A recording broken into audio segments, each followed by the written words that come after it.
Spoon gonna tell you what is happening in Liberia. Spoon gonna tell you what is happening in Morovia. Spoon gonna tell you what is happening in Africa. Just to the spoon you will know. The children crying for starvation, just to the spoon. You want to get a news update, my brother, to the spoon. You want to know what is happening, Morovia, to the spoon. Politicians want to make their decision, just to the spoon. You want to know what happening in the ministry, to the spoon. Yeah, to the spoon. Yeah, to the spoon. You from Bonjama, Maryland, to the spoon. Yeah, to the spoon. If you eat get found, congratulate my brother, to the spoon. You got a Spoon TV, you got a Spoon Radio, to the spoon. Yeah, to the spoon. You want to get a news update, to the spoon. What? Yeah, Rastafari. Kilibamba, kilibamba, kilibamba. Kilibamba, kilibamba, kilibamba. What I want?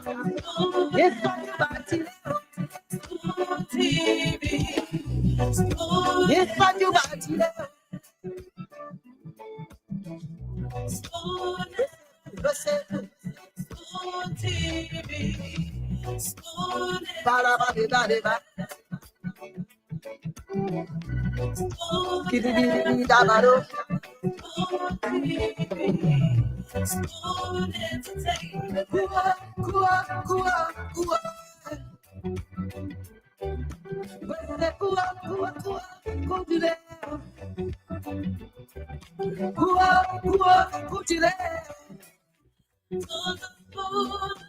Yes,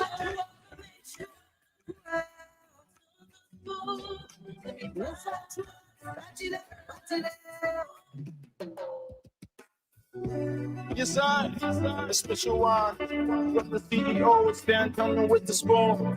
And your boy, right at the South Bend. Rogers on the beat. To get your information. To the spoon, to be fine.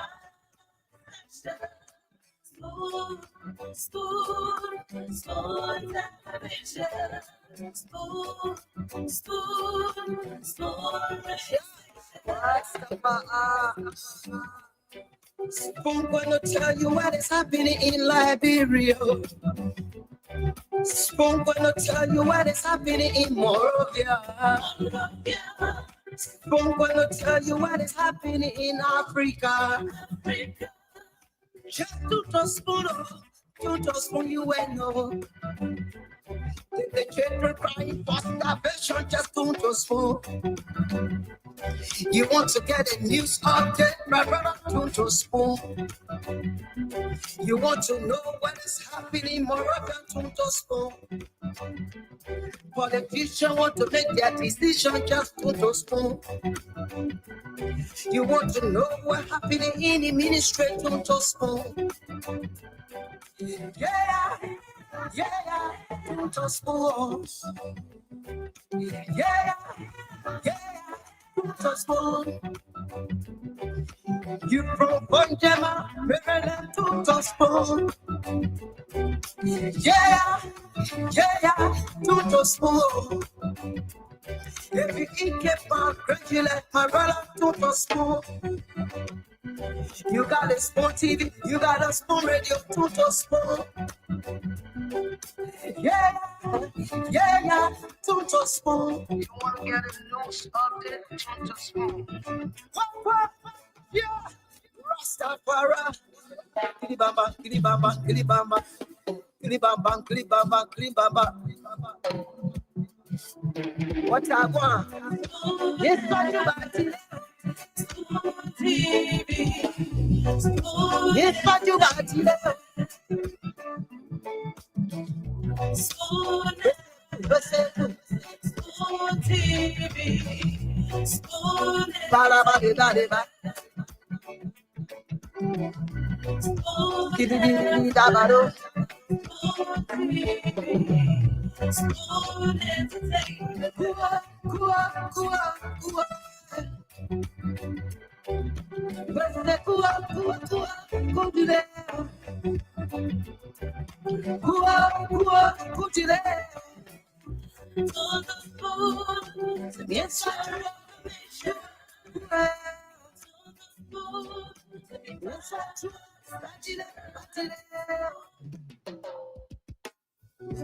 Yes, I, a special one from the CEO, stand coming with the spoon. And your boy, right at the South Bend. On the beat. To get your information, to be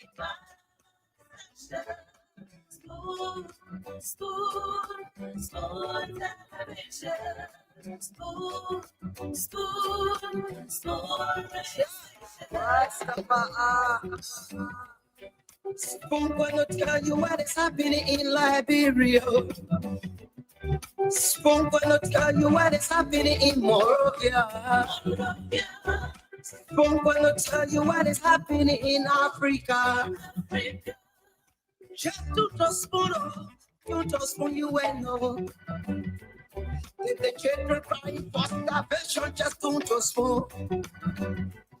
You want to get a news update, my brother, to the spoon. You want to know what is happening, Moreover, to the spoon.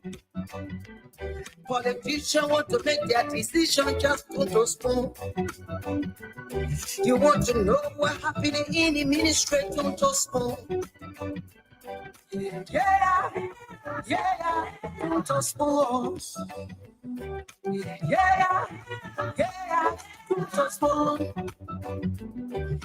You from Bonjama, Maryland to the spoon. Yeah, to the spoon. If you eat get from regular, my brother to the spoon. You got a spoon TV, you got a spoon radio to the spoon. Yeah, to the spoon. You want to get a news update to the spoon. What? Yeah, Rastafari. Kilibamba, kilibamba, kilibamba. Kilibamba, kilibamba, kilibamba. What I want? Yes, what you got? Yes, what you got?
Yes, I, a special one. Okay, folks, I want to welcome everyone.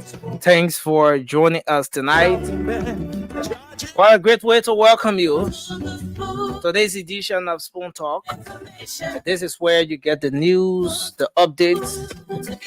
This is where you get the views of Liberians. And of course, Spoon Talk is that show that Liberians get to have a voice on. We're live tonight, as always, on the Spoon Network, Spoon FM 107.5. We're live on Fabric Radio 101.1. Our Voice of Liberia 104.1. In Monrovia, in Bon County, in Margibi, in Grand Baza and Lofa County. Thanks to Trust FM in Bomi County, Premier FM in Bong, Trend Radio in Grand Crew, Radio Yalamani, Seclipi in Niva County, and a host of other radio stations across Liberia that will most times relay the program even without telling us. We appreciate all of you for being a part of this journey to ensure that Liberians, irrespective of where they are, can get the information in real time. Online, we're streaming across our different social media handles. Spoon Talk is live on Spoon TV on Facebook, on Fabric TV on Facebook, and Super TV on Facebook. You can also find us on YouTube, and our YouTube handle is Spoon Talk Live. I want to welcome all of you tonight. Thanks for joining us. My name is Nelson Collier.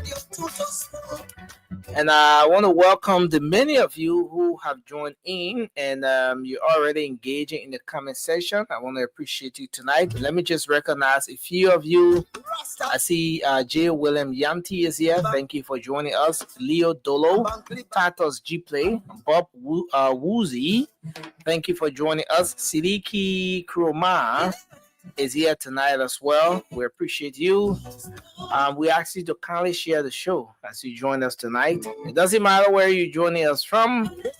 Kindly share the show across your different social media handles. Let's have a good show tonight. Armand Soiree, thank you for joining us tonight. You say you're joining us from Riverview Community. That should be in the Hotel Africa area. Stand to be correct there. Olivia Dakwi, thank you for joining us from your office. And I see many of you coming on tonight. Please just keep sharing the show as you join us. Samuel Kofi Wood Jr., Samuel Kofi Woods Jr., Thomas Coffee is here tonight. I see Aries Lato has joined us as well. Thank you for coming on tonight. And yeah, Sterling Harris, thank you, my brother. Thanks for joining us tonight. I see Patrick Sakpa, Antonin Wigan, Damasco Nungwe, Thomas, that's Mona Senior. Thank you for joining us.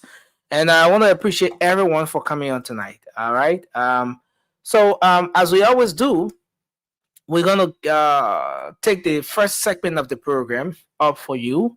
A time when we get to provide you the opportunity to call in to share your thoughts on the different issues that are of concern to you. The first segment of the program, that's exactly what we're going to be doing tonight. And also, there's a change in the time zone, especially for our diaspora audience, and where the CEO and the rest of the team usually join the show from. So due to that, Spoon Talk will now be starting at 8:30. We'll take your calls for 30 minutes or so, and the CEO and the rest of the team will come on by 9. So yes, today we started at 8, but beginning tomorrow up to sometime early next year, due to the change in time in Liberia, the Spoon Talk will be starting at 8:30 instead of the 8 o'clock that everyone is used to. All right. So thanks a lot to everyone for joining us tonight. So we're going to go to the phone lines, take your calls tonight. Let's hear your thoughts. What's on your mind? What is it you want to talk about tonight? You have the opportunity to do that, and you can call on 0555 101075, 0555 101075. That's the number to call, and you'll be live tonight. So let's start from here.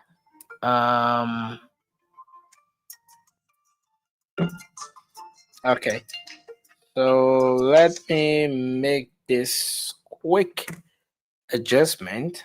All right. All right. So let's take our first caller here. Hello, your name and where you joining us from? Hello, Yes, sir. Hello, you're live on the show. nice. My name is C. Elani Dolo. Call from Broadway. Say what's on your mind. Okay, I'm Google. I'm the National Vice Chair for Progressive and Nima Kwado. Okay. Yes, I called publicly on the show last week. There was one issue raised by the CEO and the panelists regarding the disorganizations of Nima Kwado on the leadership of the current vice president. So I came to rectify and correct some mistakes. Okay, so just make your point quickly, sir. Okay, quickly. Nelson, Nima Kwado remains strong, and they are strong. The VP is still in charge of Nima Kwado. Nima Kwado is not divided. It's not cemented. They portrayed it on the show this one time. Listen, with the current status of Nima Kwado currently, I gave you the statistics. Edith, because his point was that Edith or Koga, Women Pay, all of those guys are on the other side. But I can tell you with the variables, if it's still as it is, the VP, there is no one that can take charge in the presence of the VP in Nima with the current happening now with the level of work with the Nima community. Thank you for your input tonight. We appreciate you, sir. 0555 101075. Hello, your name and where you joining us from? Good evening, my name is Thomas. Okay, let's hear you. What's on your mind? Thank you. It's in my mind really is on the issue of gambling in this country. The issue of what? Everywhere now, gambling. Okay, gambling. Okay, go ahead. Everywhere in every sector of this country now has turned to gambling. Even the radio now has been used to propagate or to push the issue of gambling in the name of radio entertainment. I don't know why people carrying this country. Even some radio that will give so much respect and support. You know, those people that are those radio stations that are religiously they are all into the radio gambling, into this radio entertainment. Pay this amount so that you can win the X number of dollars. People have made a single person become a millionaire just at the expense of other people. Why are you doing this to this country? All right, thank you for your input. We respect your view. Thanks a lot for sharing your thoughts on the show tonight. We appreciate you. Hello, your name and where you call from? Let's hear you. Yeah, hello. Yeah, hello. Let's hear you. Yeah, I'm Bobby B. Brown. I call actually to express my concern as a citizen of the police. Okay. With a script issue. Yeah, I went for study on the maritime scholarship, and I came back.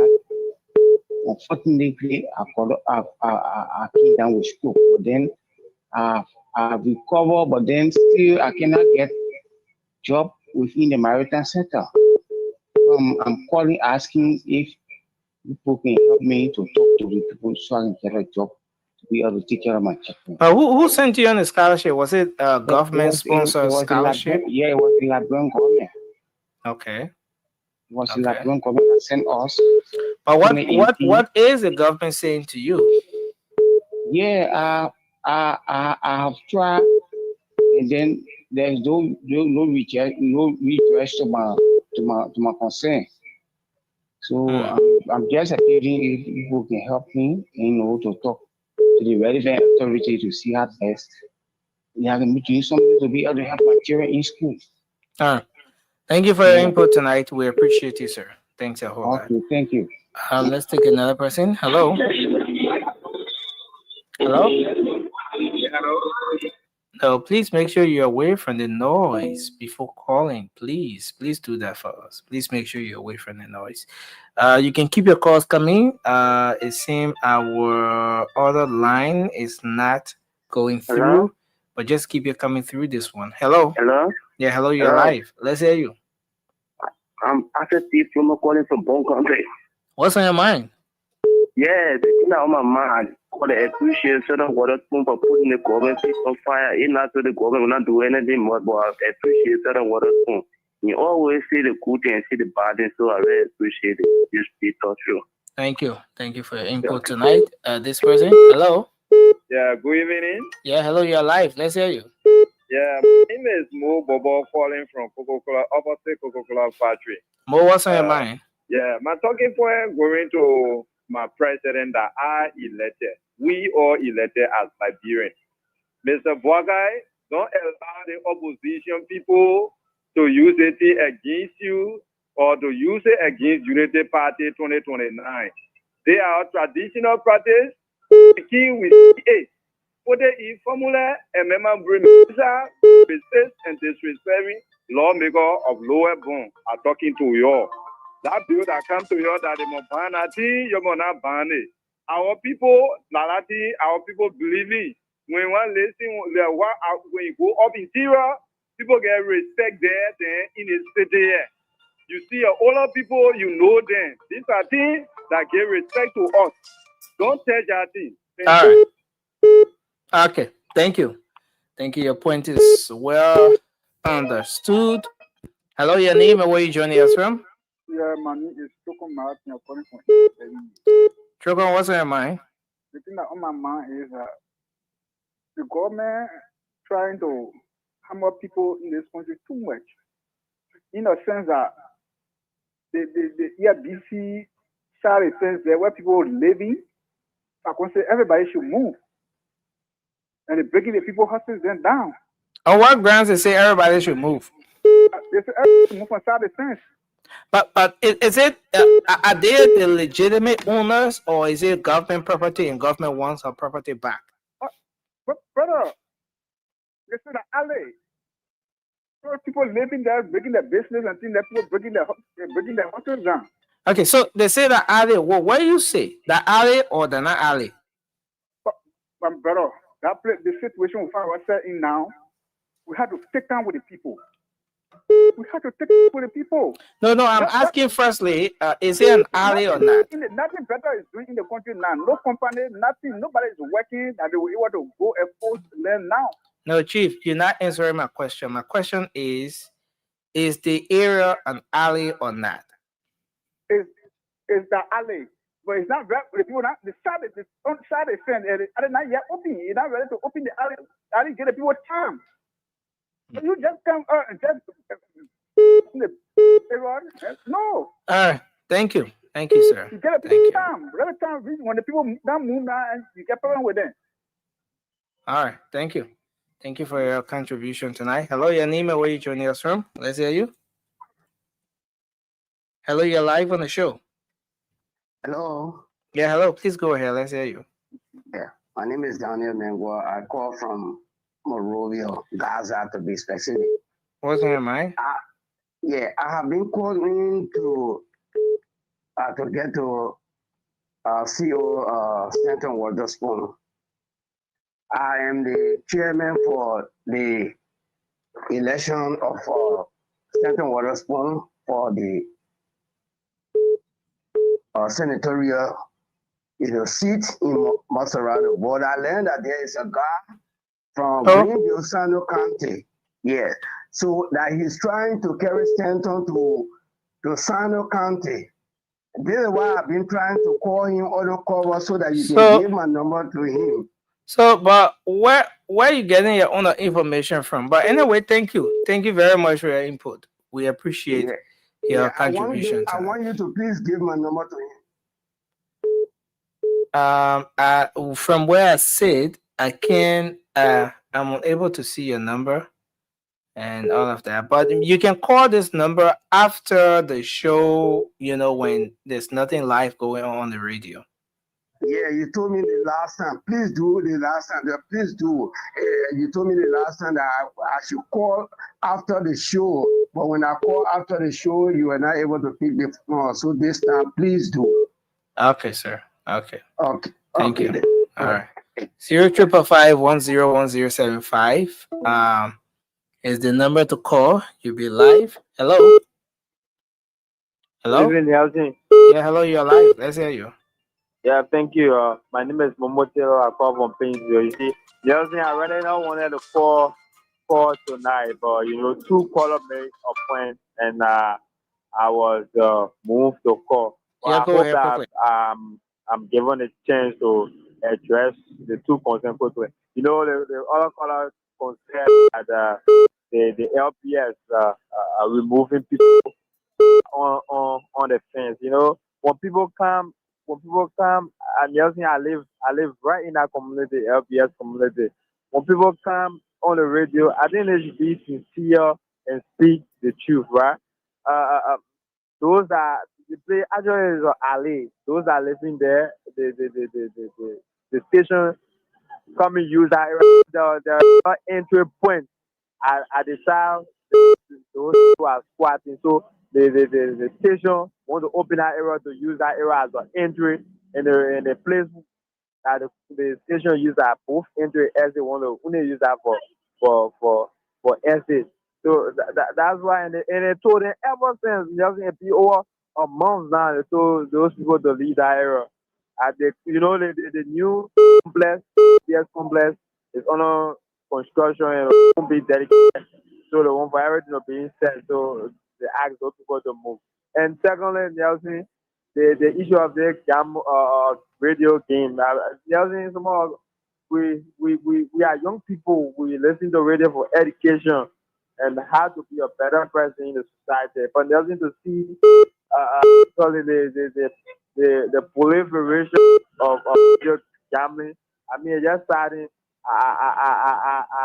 These radio stations tell you not to be gamblers. Be playing gamblers. That being good citizens. Nelson. I just want all radio station owners to I mean look at my question and see how they can make an adjustment because we look on the radio for education and way forward in the society. Thank you. All right. Thank you. Thank you for your input. Hello. Yeah, hello, Nelson Colette. This is Adam Kanen, CK Joseph Wakai Poison, aka Joseph Wakai Pikin. Nelson, according to Douala. Okay. Nelson, the only thing that on my mind, Nana, that do again is solve the leader. Nelson, even to your horse, if you small child force you, not certify you. Me, I can't ask the legislator. Please, if on your get any grievance in your heart, they put on the pro where most are causing President Joseph Wakai. We don't forget about the president being president, but on that man, if we can be in that president said, but on that person, but you get called out somebody because all I mean the country just suffering. Because causing your old and now want to get a whole deal. I can't ask the legislator, but legislator say can be asking them to do the good things that no one listen to people that all again. But asking them, please let it tell you, let say what really hurting him, what are causing the over because we're all getting bad. They tell me nothing.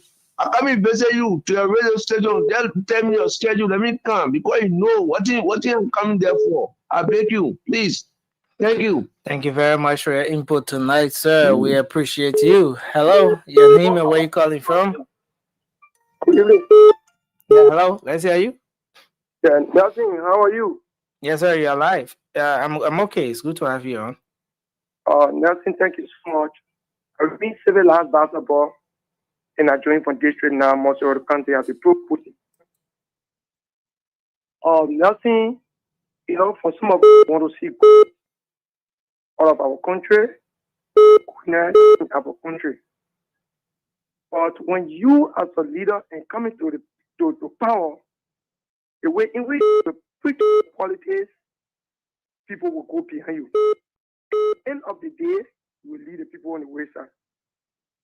Like for example, the former opposition, which is now current ruling establishment, the President Bouaka told one of the podcasts, he said, when you become president, children will not be selling on the street. Children to go to school. Nothing from President Bouaka's house. The way the executive mansion. Look, they set up between the cars. There are many. I don't know what the president not seeing that. The president also lied to the Liberian people in a sense that You are coming to make sure that those salaries are cut from the past government. Today, my colleague, the other people are complaining that $2,000 were cut at Labren or dollar salary of the October. You said the homogenization was bad. I thought by this time we saw the year he said the poor money have come back. But you just say cutting it. Then the way each other was in the they don't want eating him burger, shahami, and the best food. Hamburger and what? Hamburger and what? Shahama. Shawa? I speak it Chinese now. I'm speaking. When you went China. Okay. They don't want eating no food and we saw it on the internet. That's why you are not there with them. We saw it on the internet. But then they said that in Grand Pastor, what I hear from that were bringing all manufacturing reform were coming to Grand Pastor. Today, I think we are in the 11 months of 21 months of President Bwaka or presidency.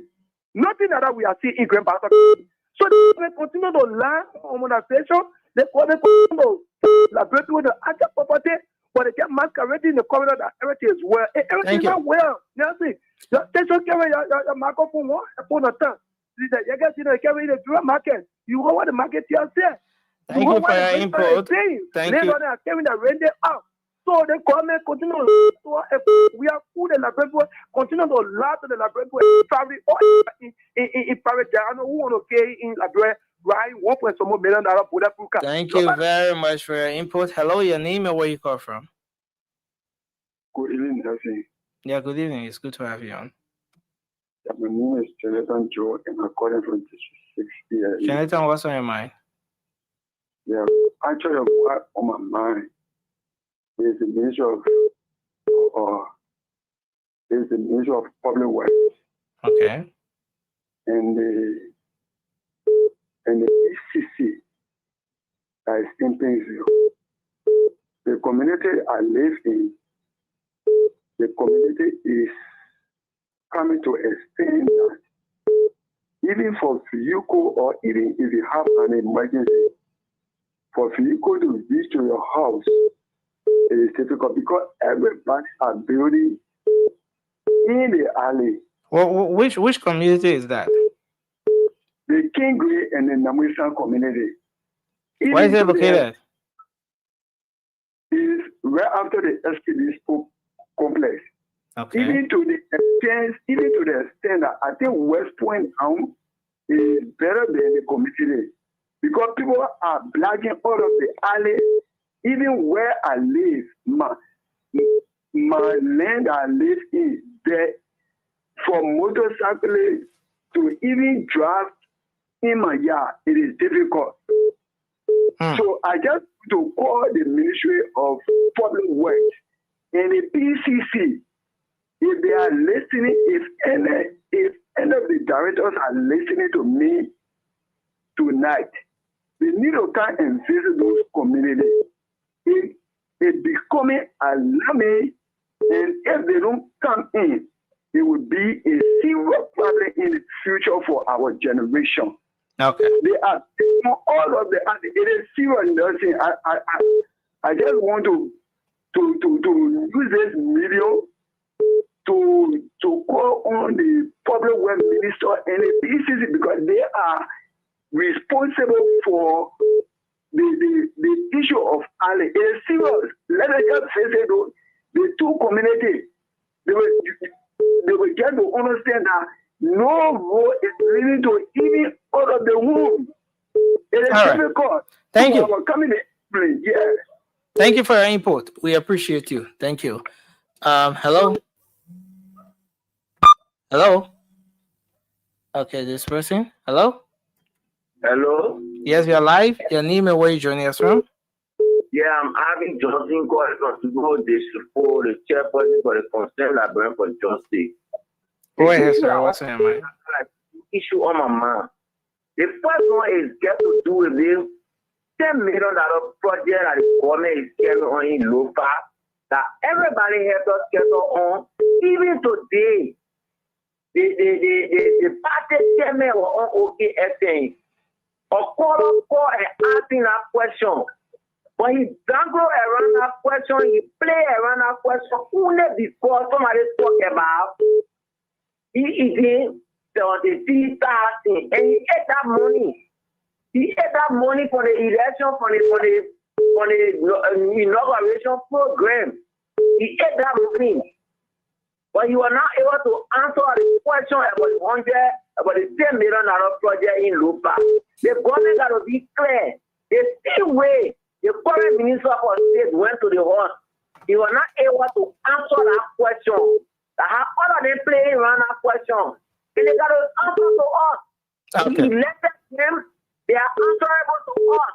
If you take $10 million of the Liberian people money and put it in bush, you got to be able to explain to us why you did it. Because today or tomorrow, when the president pass off, that bush will be over there. Tree will grow in that property. That tree going in 2 zones. Thank you. Hello? Hello? Hello? Yeah, hello, you're live. Hello? Let's hear you. Yeah. This is Edward Sharon, a call from Back Settlement Center, Virginia. What's on your mind, Edward? Well, my brother, the first thing that is on my mind, it has to do with the Ministry of Education. Okay. Now, the minister comes with her lieutenants, and according to her, she wants teachers to be effective, proficiency should be exerted on the job, and she will ask for performance report. But this is a minister that have come and created a class system in the instructional staff. What do I mean? The minister took over, decided to rectify the salaries of instructors. Now, she only rectified the salary of BSc holder. You let B certificate, you let B certificate, you let associate degree out. My brother, I'm a classroom teacher. I'm just teaching. I'm just teaching about the next section. And it's very, very bad. You can come and create a class system in the educational sector, and then you demand performance. Where do you get it from? All right. Then the next, then my next talking point is just quickly. which is going to be short. My brother, hello? Yeah, just conclude quickly the final point you want to make. Yeah, this is just very short, my brother. On that entire Stone network, I admire you guys, but I'm taking it back that you guys don't have one person that live with disability on our show to puff up the argument of person living with disability. This is a government that haven't taken person living with disability into account to get somebody with disability on the show. I mean, this is a government that is just one-sided. One-sided. All right. Thank you. And we die and that's it. Thank you. Okay, caller, please hold on. Wait. That's it. Tell that man to hold on. Let me ask you. The message somebody. No, we know what that man. So can you? We know what the man does say. What did he say? One of us should be disabled on the show? Yeah, so the message, there's no representation of the disabled community. So is it already the government, not recognizing them the way they ought to be recognized? Then Spoon Talk that they're looking up to now, Spoon Talk not getting a representative here. So let him come on. I like him. Let him come on, please. Tell him to come on the show. Right? Yeah. That's it. That's it. Nelson, how you doing today, Nelson? How you doing today? Yes, sir. I'm doing good. I'm concerned about you. How you doing today? Today is the first Monday of the month. The first Monday. You know that, right? Yeah. Wow. We're in November already. Yeah. November is already here. 2 years gone already. So President Braga, by this time, 2029, we will be talking about either having a new president or re-elected president, right? Yeah. So we are talking about 4 years. No, Liberians need to hear this. We are talking about 4 years. Next year, by this time, either a re-elected president or a new president. Easily, 2 years gone. Easily. Swear. That's it. Just yesterday we were talking about Joe and Joseph Boakai. 2 years. So what have changed? All of these 2 years, what have changed? Listen, Logan Jr., Philip Barra, Cooper Bass, we won't talk to you there, man, move for them. Then the man Cooper Bass will come in next time, we deal with him according to the law. Peter Tuba, 2 years, easy, swear. What have changed? 2 years gone. Okay, listen, I don't want a politician to tell me what have changed. Nelson. I do not. I don't want a politician telling me what have changed because that person got a sign. That person is a politician. They either for or against. They either in position or no position or opposition. I don't want you telling me. I just need to know. 2 years. 2 years gone. Wow. But Nelson, Samuel Peters, watching from Pennsylvania, USA. Hey, my man Samuel. George Kadey. Johnny Musa Jr. But we want to know 2 years. All right. The re-won election, it was when? November when? 18? November when? When was that? Yes, November 17. I mean, the other man I read it, man looking on your phone when he read it, we'll bring it on. That man feel that he's using the show for audition purposes to do the bachelor, right, or bachelor or audition. When you have to take no frog to beat a pageant, my man. This is not a place to do auditioning. No, don't do that. I told you that I'm off the market. There's no auditioning on this block. You don't have to be auditioned for another Tintin. No, it There's can be audition no for something. auditioning on this block. Maybe your model. Maybe you're trying to say yourself to Louis Vuitton or Hugo Boss. Nah, I would have done that when I was in my 20s. Now that I'm an old man in my 40s, I'm just taking it easy, resting my laurels. Like you can't do your audition, my man. You come here, you have to serve the Liberian people and talk to them directly. I'm resting on my laurels. Are you ready to rock and roll? Absolutely. You know, I'm always prepared. but listen, 2 years, right? Nelson, 2 years gone. 2 years easily. What's the guy name? Okay. I need to wear my glasses. I'm doing bad on myself. You know, I can't even see the letters well. Jeremy Thompson, I need glasses, folks. I need you guys to force me to go get my glasses. Seriously, I do. But I would say to all of you, welcome to the Spoon Talk. Welcome to the Spoon Network. We're really happy to come over and be your guest for the next 3 to 4 hours. Listen to us. Thank you for sharing the show on Facebook, on WhatsApp, on YouTube. Again, easily 2 years. Easily 2 years. That's where you're going. You can leave with a car and say, I'm not saying be with a car. Nelson, come back. I'm not saying. Nelson, you need to come back. You know, see, you ain't like one-on-one with me. Yeah. I don't trust this guy. I really not say, I'm in a position for the guy. You give me headache. No, I won't be one-on-one with you. Maybe give me headache. I'm begging Nelson. Let 2 other people draw, then you can leave. But I'm begging Nelson, don't do this. Please, I'm begging you. I can't trust this brother. But guys, I want to say, man, it's going to be a good show today, Joe Smo. It's good having you, Abraham Dolly. We want to say, share the show, tell somebody that Spoon Talk is on. Helena Flomo, 2 years gone and nothing to show face. Sister Helena, they get past she died her sedition though. She came calling. I want to say, but guys, to be frank, 4 more years to come, we'll be talking about new president or re-elected president. The people will go and vote for what is happening to them. And people have to make their own perfect case here. And I do believe that we got some good, we got some bad, and we got some ugly. And you know, we got it good, we got it bad, we got it ugly. And I want to say to you, it's going to be a very unique show today. We'll be talking about the Oranto Ata Easy.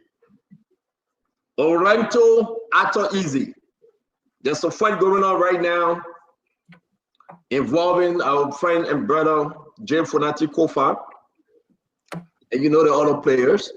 We're going to be talking about TIA and the LTA with the suspension. The suspension of the president was illegal. We're going to talk about that. The opinion of the justice minister, his recommendation and suggestion. You listen to the Reverend Luther Tappe. And you understand that Luther Tappe is the party chairman of Unity Party. He's saying all other parties are helping Verb, and therefore CDC will never come back to power. We're going to discuss that. We're going to discuss a lot of stuff happening in the country today. President Bouakai went to France. I mean, where's the achievement? What's coming back from there? I'm hearing something, but I will ask you guys to confirm because I know what I'm hearing. President Bouakai visit, we'll say JMD. And what's going on with the Asalamita deal? Asalamita, and guess what happened? HPX.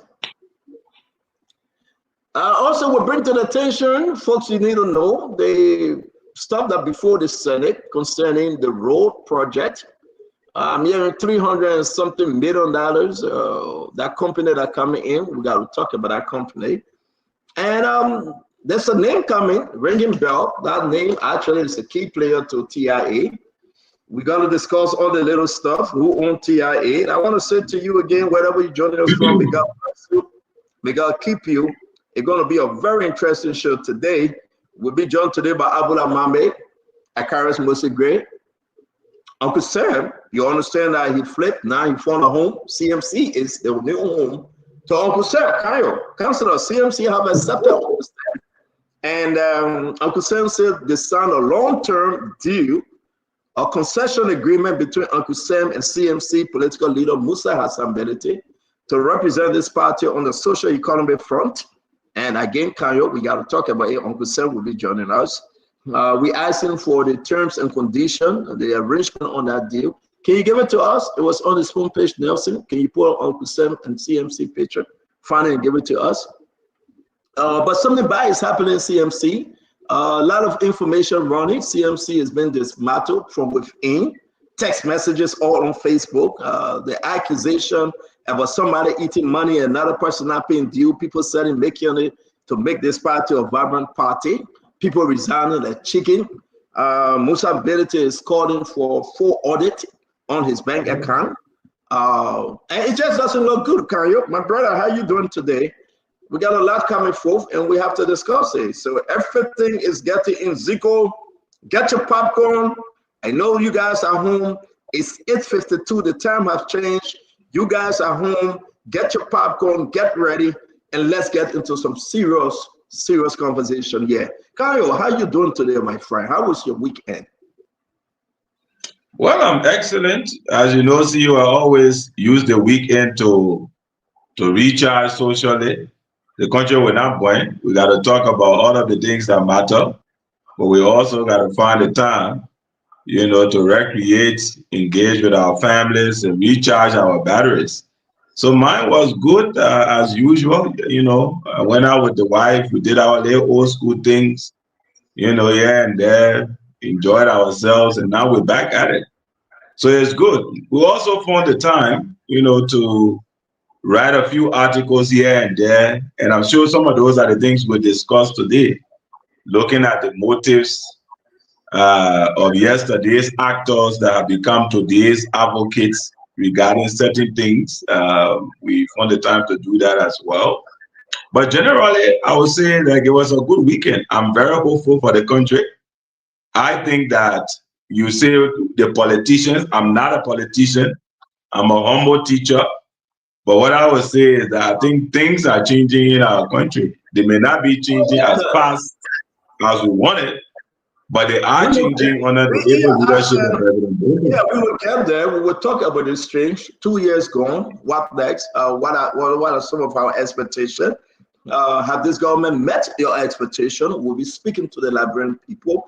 On the 2 years, you think that this government have done extremely well, maybe moderately will you consider, if election is held today, to vote for this government again? And, what are some of the key factors and benefit that your own achievement? And, we will talk to the Liberian people. It's very important to note that, yes, indeed, all is not lost, but somebody have some positive vibe, and some people have a negative vibe when you talk about this government. So you're right, Councillor Kanyo Bag. But over the weekend also, we saw that this is very, very important to note. This issue about, what Donald Trump is saying, he will go to Nigeria. He have ordered the Pentagon to go to Nigeria and go after those that killed a Christian. I support that idea 100%. Believe in your religion, be loyal about it, and everybody want to go to heaven. But you don't have to use religion fights and kill another individuals because of what they believe in. Like we are saying today in Liberia, somebody holding the machetes, the cutlass, that we say in Liberia and saying Allah Akbar. That shouldn't put a fear in me, and we discussed it this week. And let me play the video again while we get you ready to start with 5 minutes left. Maybe you can comment on it. And there you go.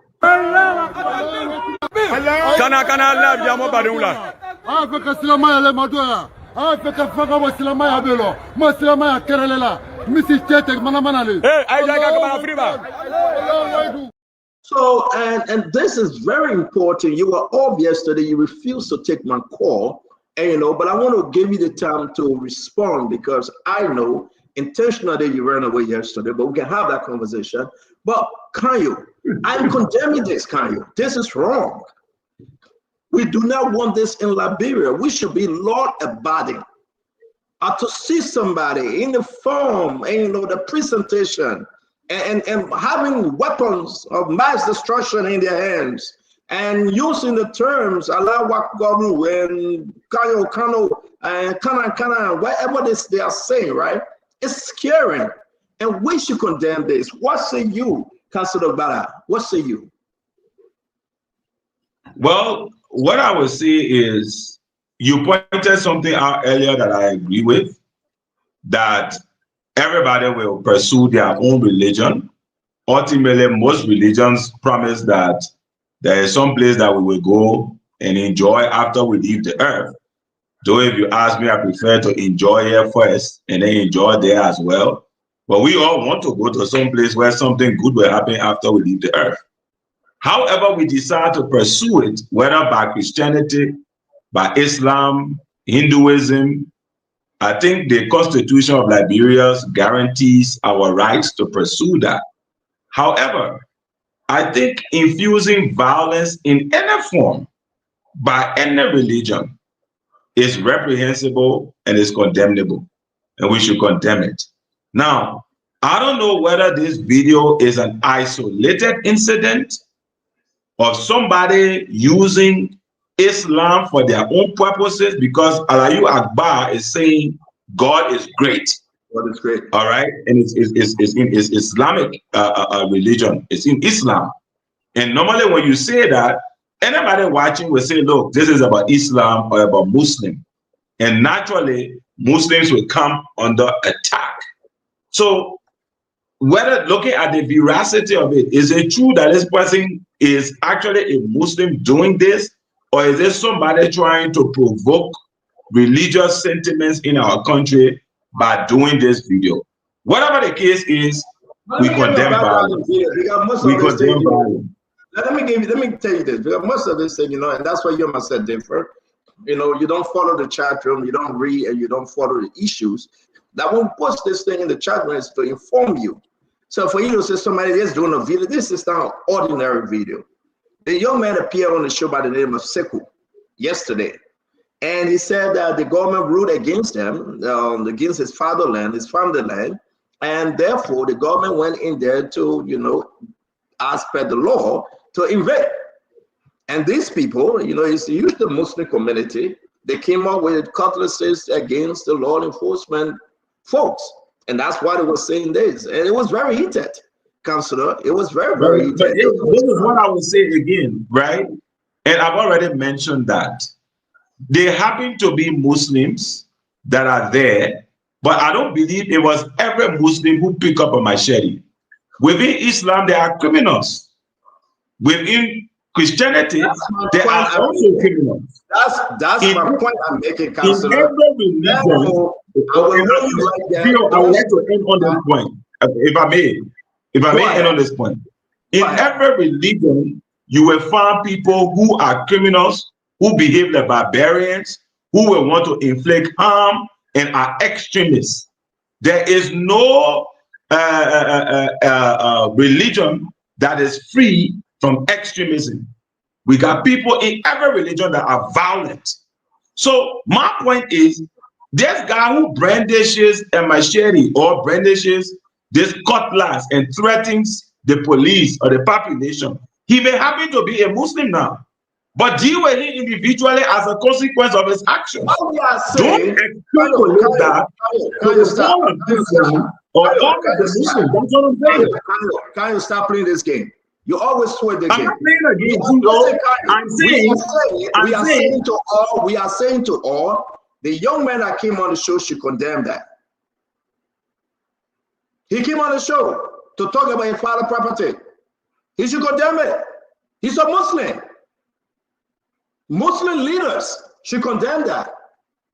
We are not blaming all the Muslim family members. They are some good Muslim, and we have a relationship with them. Like you said, as some good Christians. But it will be in our interest to condemn it. And that's what we are talking about, Kanyo.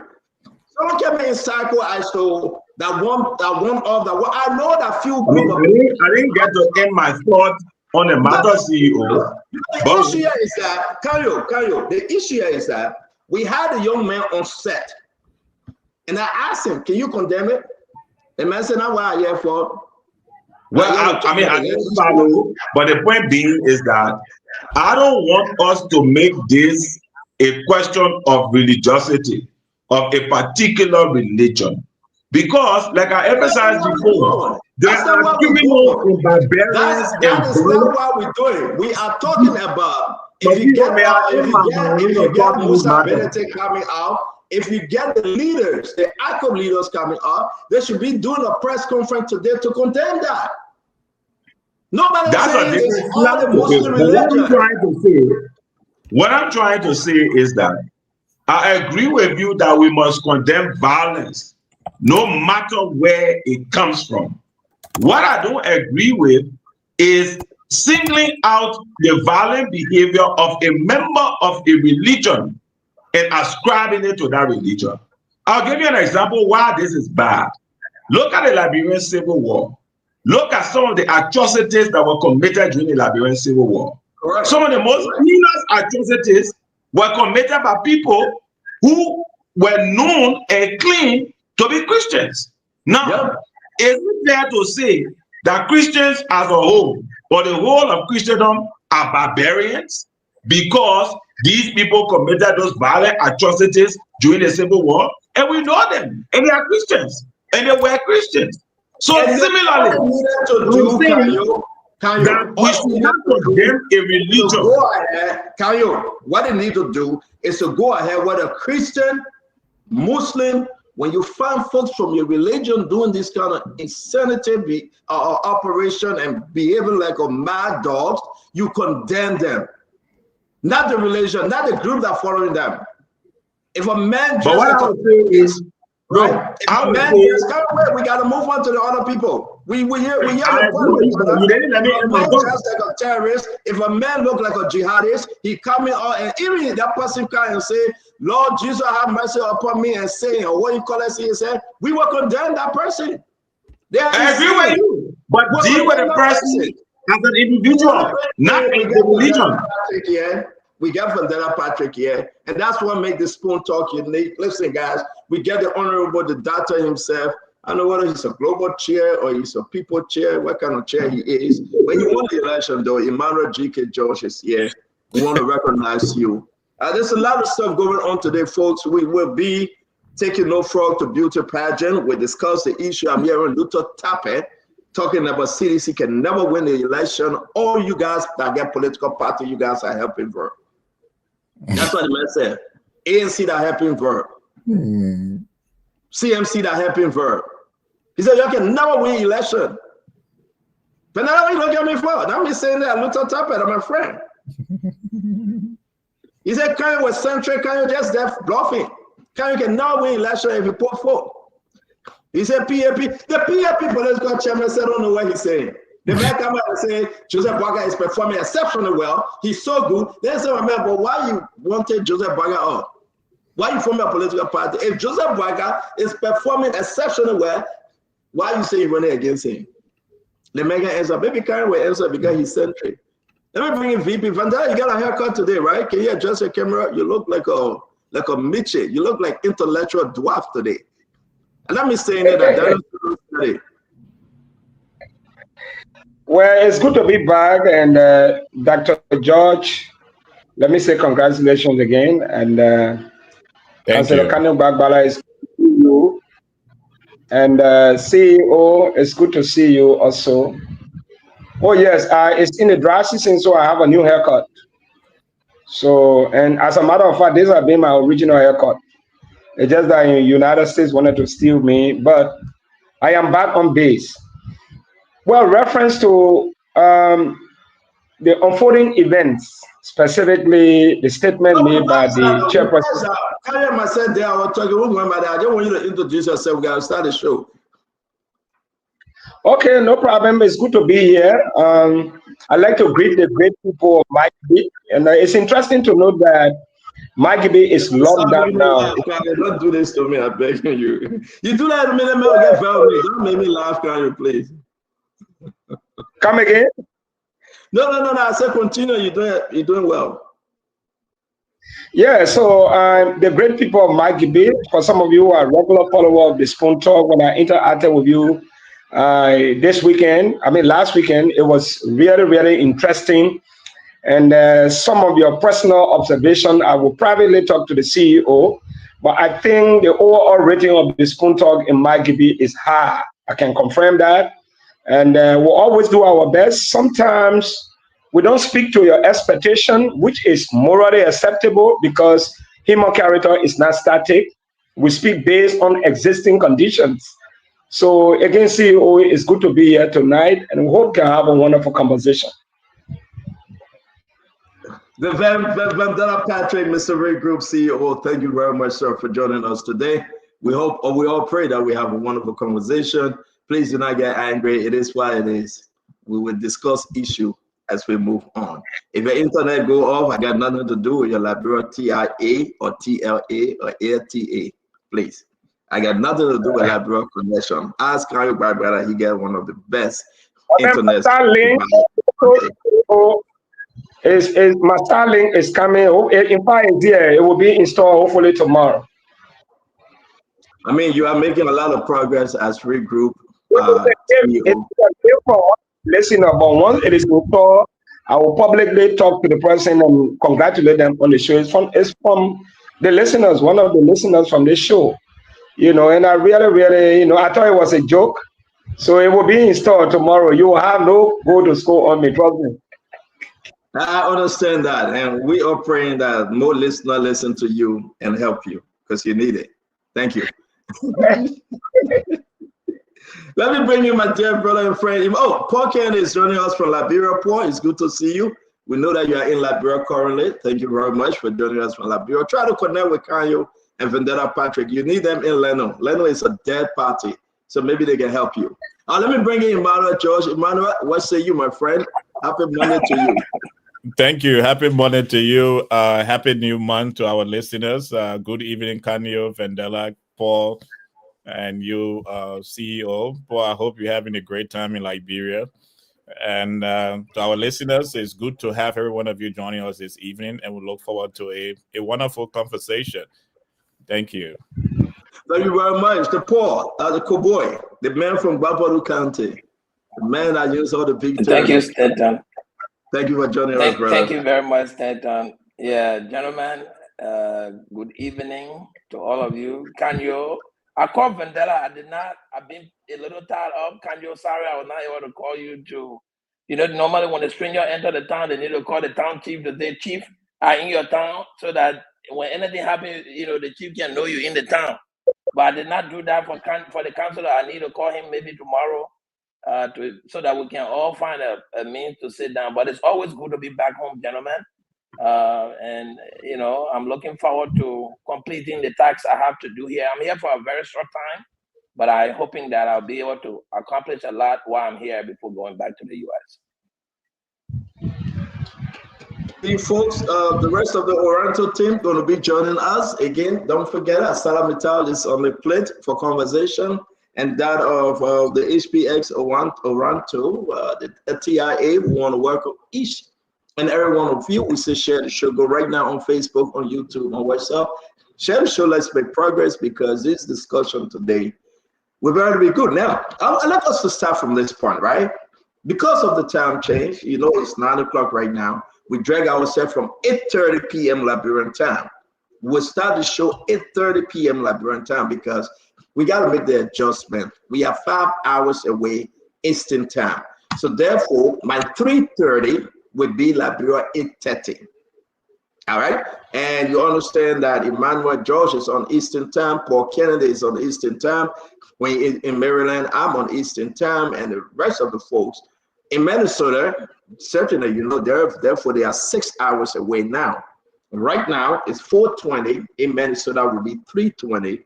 Of course, if you look at the time, it will be a huge difference. So we also will be joining us shortly, Elram Gray and the rest of the guys. I really want to say to you, Mami also, because he's from South Dakota. Do we have the same time zone, Emmanuel, with South and North Dakota? I think South and North, they should be on the Central time zone. You think so? Yeah, they should be with Minnesota. Okay. Yeah, they are 3 hours away from Minnesota, so you're right. So I want to say to all of you, let's just go make this happen. Welcome to the show, each and every one of you. You are here because of somebody. Maybe you're here because of Kanri Barbala, because of what he would say. Maybe you're here because of Mr. Regroup and Dada Patrick, or Emmanuel George from the ANC, Kanri from Century, the centrism movement, or Paul Kennedy from Leno. We respect you. Whatever reason you're joining us today, we say thank you. We do respect you, and want to say let's make progress. We started the show, and I will go back to my brother Kanyo. Guys, let's observe the 2 minutes, which is so important. We are in November. Today is the 3rd of November. 4 years to come, or 4 years from now, we'll be talking about re-electing a new president, or re-electing the old president or bringing in a new president. Seriously. But if you look at what we are saying today, we'll be talking about re-electing George Manawia or Joseph Yuma Bwaga, right? Because George Manawia has served before.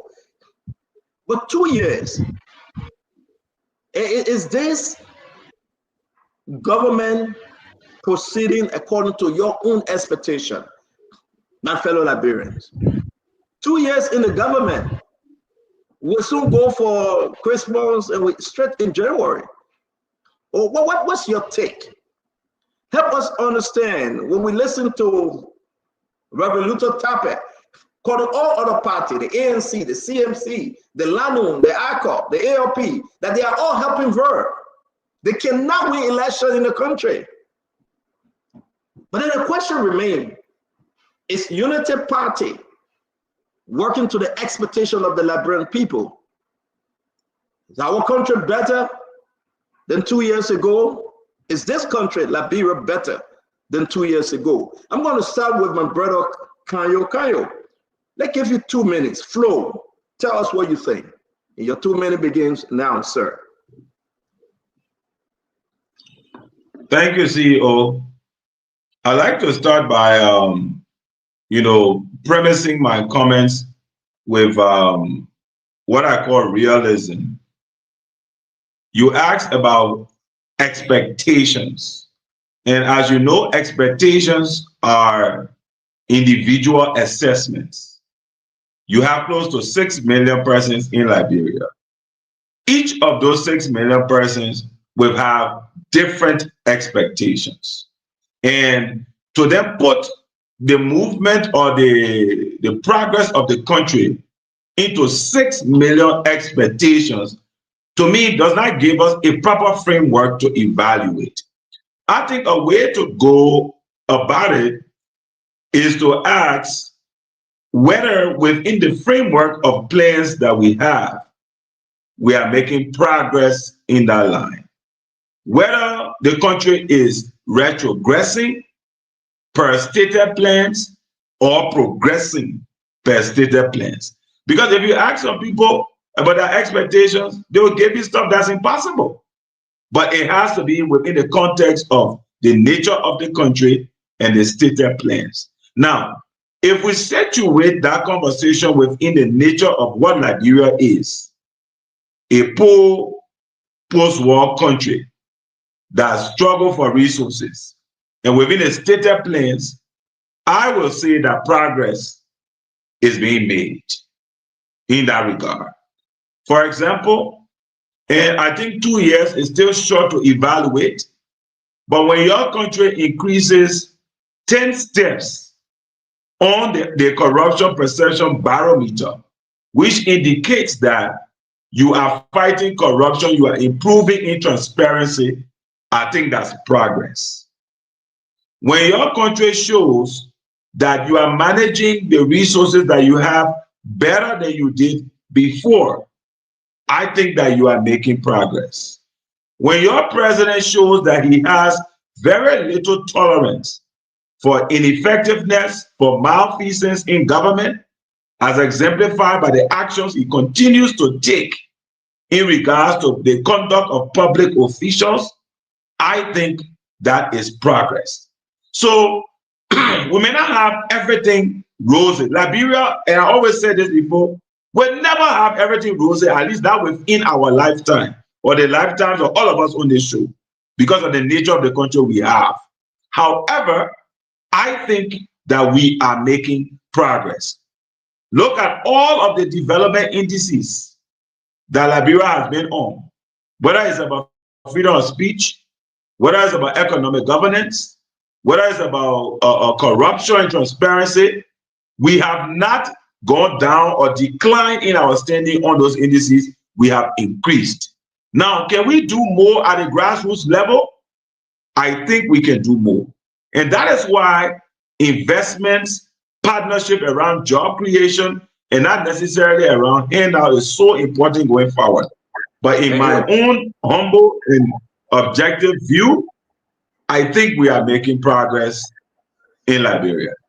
Thank you very much, Kanyo. Thank you for using your 2 minutes wisely. This is our first conversation. We want to say we'll give everyone a chance to weigh in, but understand that we got so very, very important topics coming down the line.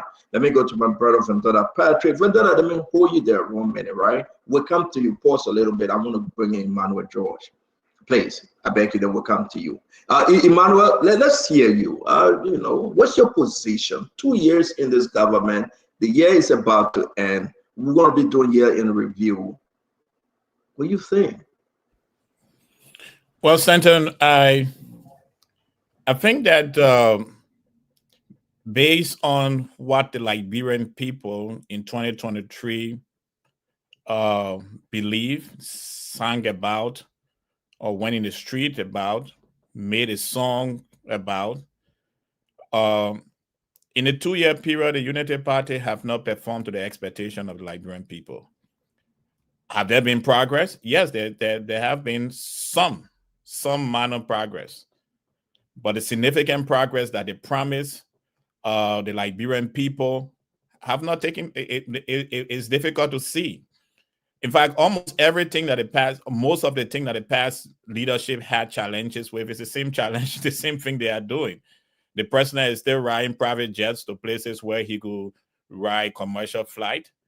The economy is hard. Liberians, according to the report, the same report that my dear brother Kanu is alluding to, Mr. Bala is alluding to, the same report said we live on less than 3%. The U.S. report shared that it's difficult for investors to invest in our country because government officials are, first of all, thinking about themselves, asking to have shares in companies that they did not start. So investors find it difficult. The judicial system is also very challenging. We heard that from Mr. Louwe last week when he was talking about the situation he had in Liberia. So when we look at that, poverty is on the increase in Liberia. there are parents right now that cannot afford to pay their children's school fees because they don't have a living wage. Most Liberians, the minimum wage in Liberia is $150 per month, 27,000 Liberian dollars. By the time you calculate transportation fare, taking care of your family, the average Liberian that is working can afford perhaps to eat on 500 Liberian dollars a day. That means that person, a basic food they will eat every day is dry rice. So situation is tough. So can the government improve? Yes, there is a possibility. If they regroup and refocus, they may. But at this point, no, things are still challenging in Liberia, and the common Liberian, the ordinary Liberian on the streets are not benefiting from this impact. But yes, there have been some. The government last week had a major diplomatic. Thank you very much. We'll come to that on the second round. We want to say again, let's get involved with the conversation. Let's bring in my brother from that, Patrick. Mr. Patrick. So I will reference to the statement made by the chairperson of the Unity Party that the opposition will not. No, Vanessa, what we are discussing, VP, what we are discussing this month, the president won election 2023 when he went for the second round. So statistically, if you look at the country now, we are 2 years since the president won within this month. The year is about to end. Have this government fulfilled its major promises with 4 years left to go? That's what we are discussing now, Vandela. No, CEO, even if it was different person, it's not possible for any president, except you are an injured, to fulfill all the promises made, or maybe 80% of the promises made during the campaign. It's not possible. But for me, I look at the intentionality, the desire and intent to fulfill those promises. These are the key factors I look at. Has the government succeeded 100% in the first 2 years? I would say no. But have they taken steps to fulfill those promises? I would certainly want to agree. For example, look at the economic growth within the first 2 years. It grew up by 4.0%. We all had a conversation here. And make no mistake, we live in a country where the problems we have now, it's not just from the WI administration, not just from the Ellen administration, but it is an inherent situation we have in this country that it would take us almost 10 or 20 years. But in the first 2 years, personally, from the inception, none of you used to get angry with me. I was asking the question, one of this president is in charge. Because we saw the repeat, people were stealing, they were going with impunity. We come here, we talk, this person is corrupt, provide evidence. There were no actions. And when we got tough, including you and many of us, we saw actions. I will speak now, I think almost about 12 public officials have been given a back door. That is a clear step that the fight against corruption is on course. For me, is it 100%? I say no. But it's a step in the right direction. I want to agree. The government also successfully managed to present a very good argument before the World Bank and secure $490 million to support its key pillars within the arrest agenda. Is that 100% achievement? I say no. But are they taking steps towards meeting their expectations, the promises they made to the people? I say yes, because there are preceding steps walking in our direction. The fight against drugs, for example. We came here, we said, you criticize the John Weah administration, and you say you will fight drugs. What has happened? We beat on them, they changed the first group of people. We beat on them, they changed the second group of people. This is the first time, third time. I think the fight against drugs is to take a short.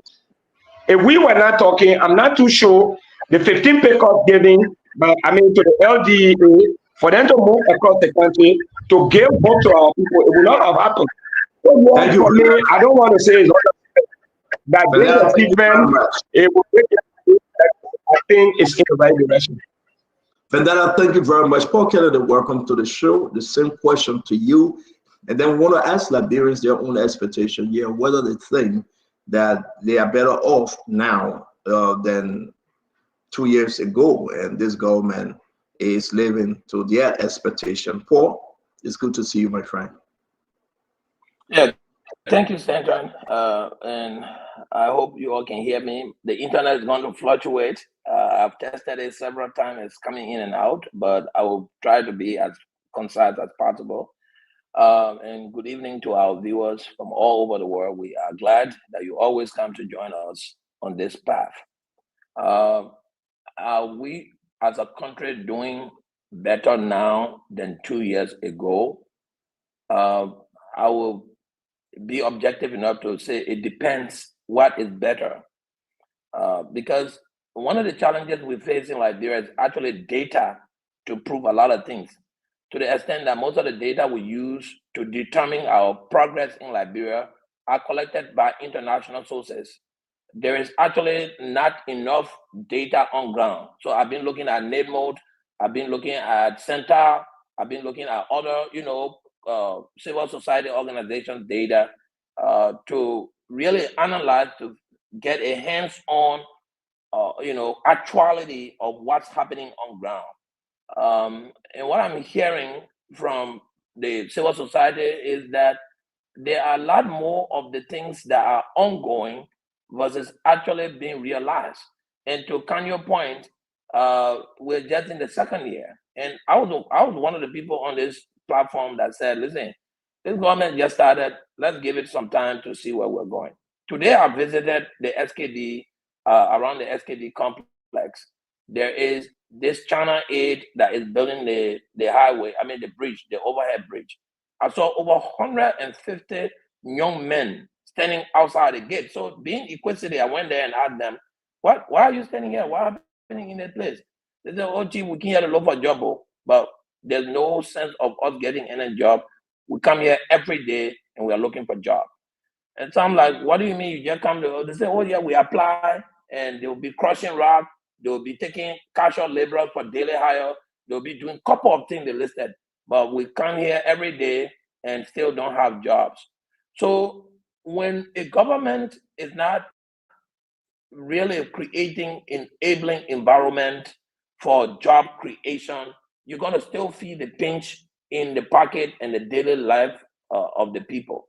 So to come back to your question, Stanton, to determine whether we are doing better now than 2 years ago has to be certified from the perspective of the current improvement in the income and wages of the Liberian people. Do we have a lot of Liberians now working now than 2 years ago?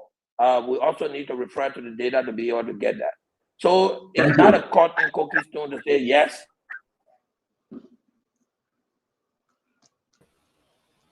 Thank you, Paul. Uncle Sam, welcome to the show. It's good to have you on, sir. Let's hear you the same question. Okay, look.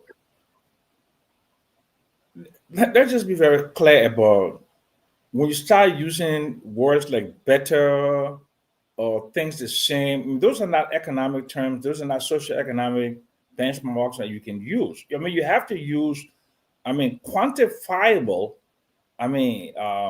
easily understood a benchmark that my mirror can relate to, right?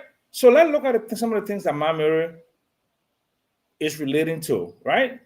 Okay. High cost of tuition. What has the government done to decrease tuition? Zero. High cost of living, transportation, cost of goods. Those are things that are very, very important. If you could just go to ask my Mary in the market, okay, and can my Mary, the income that my Mary has today, can she feed a family of 2 or 3? And the average size of a family is 5. Poverty has been declining in Liberia, even under the CDC government. Extreme poverty decreased from 35% of the population to 34% in 2022, even with COVID. But look, let's just be clear. This is not what was promised the Liberian people.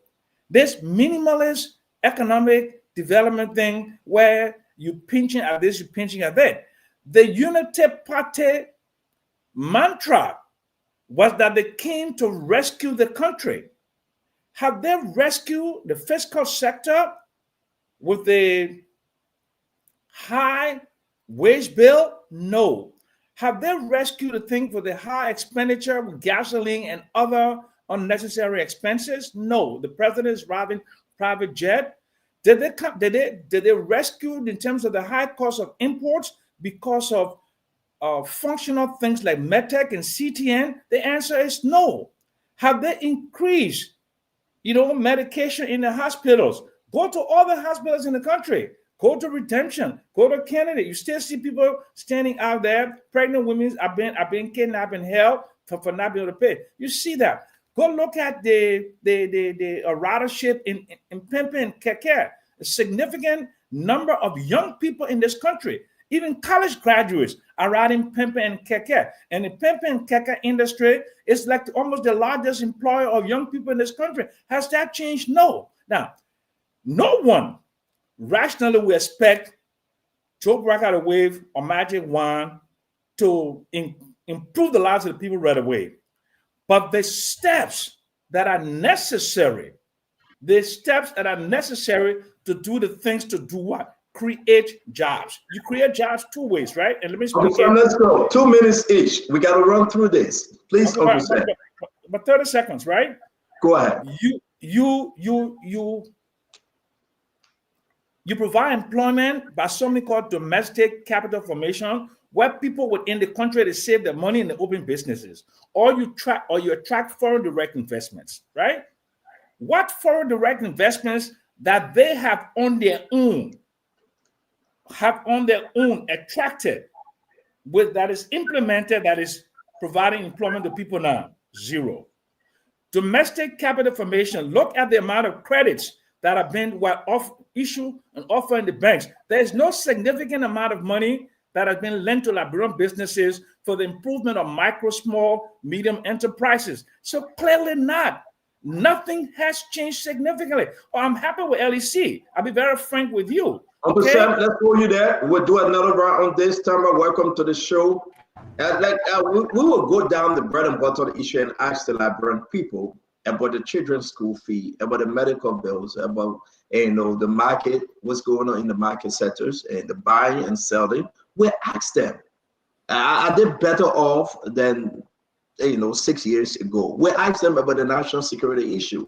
But Uncle Sam raised a very beautiful point. What are the major investments that have come to the country without borrowing from IMF or World Bank? What can we point to right now, 2 years? Tamba, let's hear you. Welcome to the show. Yeah, thank you, CEO. Good afternoon to you, and good afternoon to everyone on the panel. Gentlemen, it's a pleasure to be here. Good evening. If you ask me today, is Liberia better off today than it was 2 years ago? My quick answer will be, it depends. It depends, because if I have a scorecard in front of me, I will look at my benchmark. What benchmark am I comparing Liberia today to after 2 years since GMB ascended to the presidency? Am I comparing them against the former administration of the CDC, led by former President George Weah, or am I comparing them against the economic indicators that they have inherited, which continue to trend? From a governance standpoint, if we were to compare the Joseph Numa Boakai-led government to the CDC, George Weah-led government, the government is absolutely doing way better. That would be an absolute yes. They are doing better. This president, Joseph Numa Boakai, has shown more willingness to fight corruption. He's prosecuting more cases.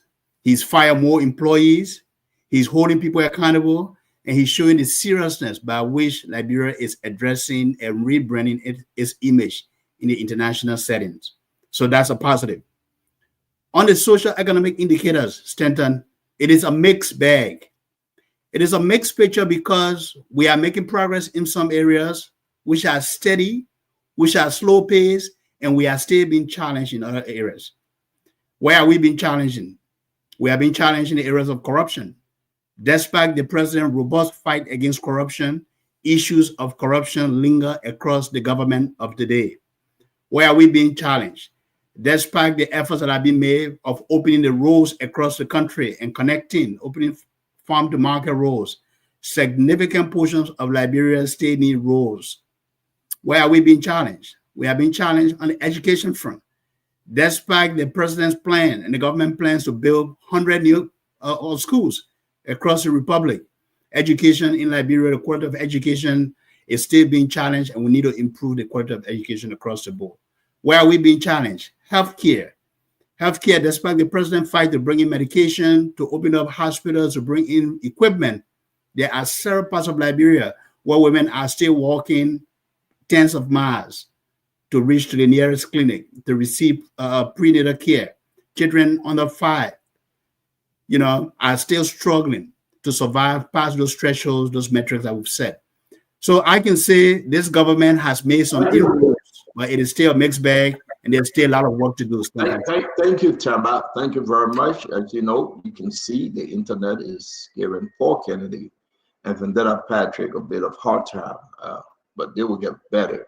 I want to say to you, wherever you're joining us from, the government position today, whether they are doing better, only the people can decide.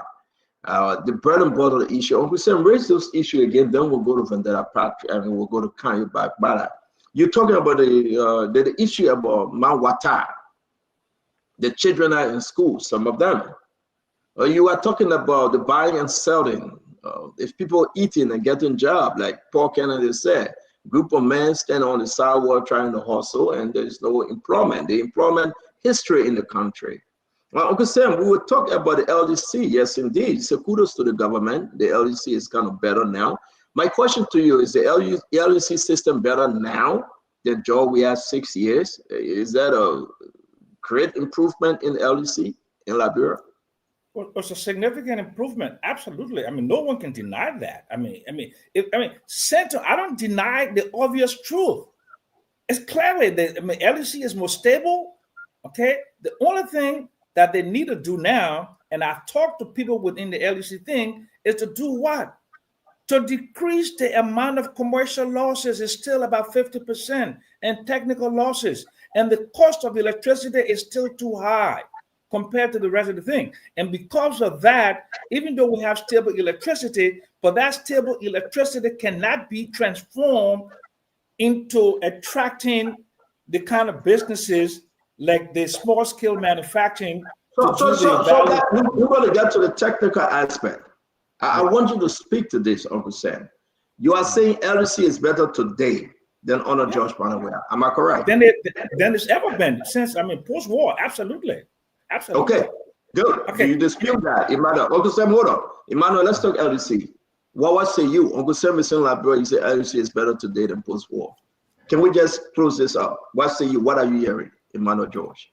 Oh no, it's better. I was in Liberia recently, and we spoke about it. There have been significant improvement with the power distribution, power grid. But again, I was in Liberia during the rainy season, so it would be left with Vendela and others, because those of us who grew up in Liberia knows that electricity is normally stable during the rain season and not stable during the dry season. But being in Liberia recently, yes, I think they are doing a good job at LEC. I think with the introduction of the solar energy, solar plant that they are working on, it will improve the grid. With power coming from Cote d'Ivoire, have improved electricity up in Maryland, Nima, Grand Jida, in our access. If the government, so you as an opposition to the government, you as a ANC, you agreeing with Uncle Sam that LDC is better now than ever during post-war. Am I correct? Yeah, opposition doesn't mean that you disagree. I see your question. I got to position you. I got to position you for the argument. You know, we got to say this. Let us bring it. Yes, this is coming from. Hold on, Emmanuel. And this is unique. If this is not coming from Kanye or Vendetta Patrick or Stanton or Tamba, and people say you guys laying the government. This is coming from a CMC, social economic strategic planner, Uncle Sam. This is coming from the chairperson of the USA, that's per ANC, Emmanuel George. you guys can agree today that LDC is better than the 6 years of George Manneh we are post-war in Liberia. Am I hearing that from you, Emmanuel? Oh yes, even when you interviewed Mr. Cummings on his show, he told you about the basic improvement of electricity in Liberia. I mean, opposition doesn't mean that you're against everything. It just means the Greek word that opposition comes from. My only question before we go about the Greek word or the Spanish word or the German word, you are telling us that LDC today is better than any government post-war. It's significantly better than any government post. Yes, even I mean, we just want to fly straight with Kanyo. He got nothing to say because he's in agreement. Kanyo, but make your point. It will only be fair. You have Uncle Sam from CMC and Emmanuel George from ANC saying this is the best they have ever received. Just on LDC. Don't go further. We'll take it piece by piece, Kanyo. Well, I mean, I would like to use the LEC example to pivot because I do agree that LEC is at an optimal level compared to many years in our country. But what we must go beyond with the LEC example is the fact that the access to electricity is a cross-cutting developmental issue. It affects a lot.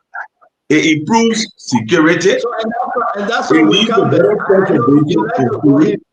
We will come there. When yes. we have, you see, okay, I'm using my LEC as I want to.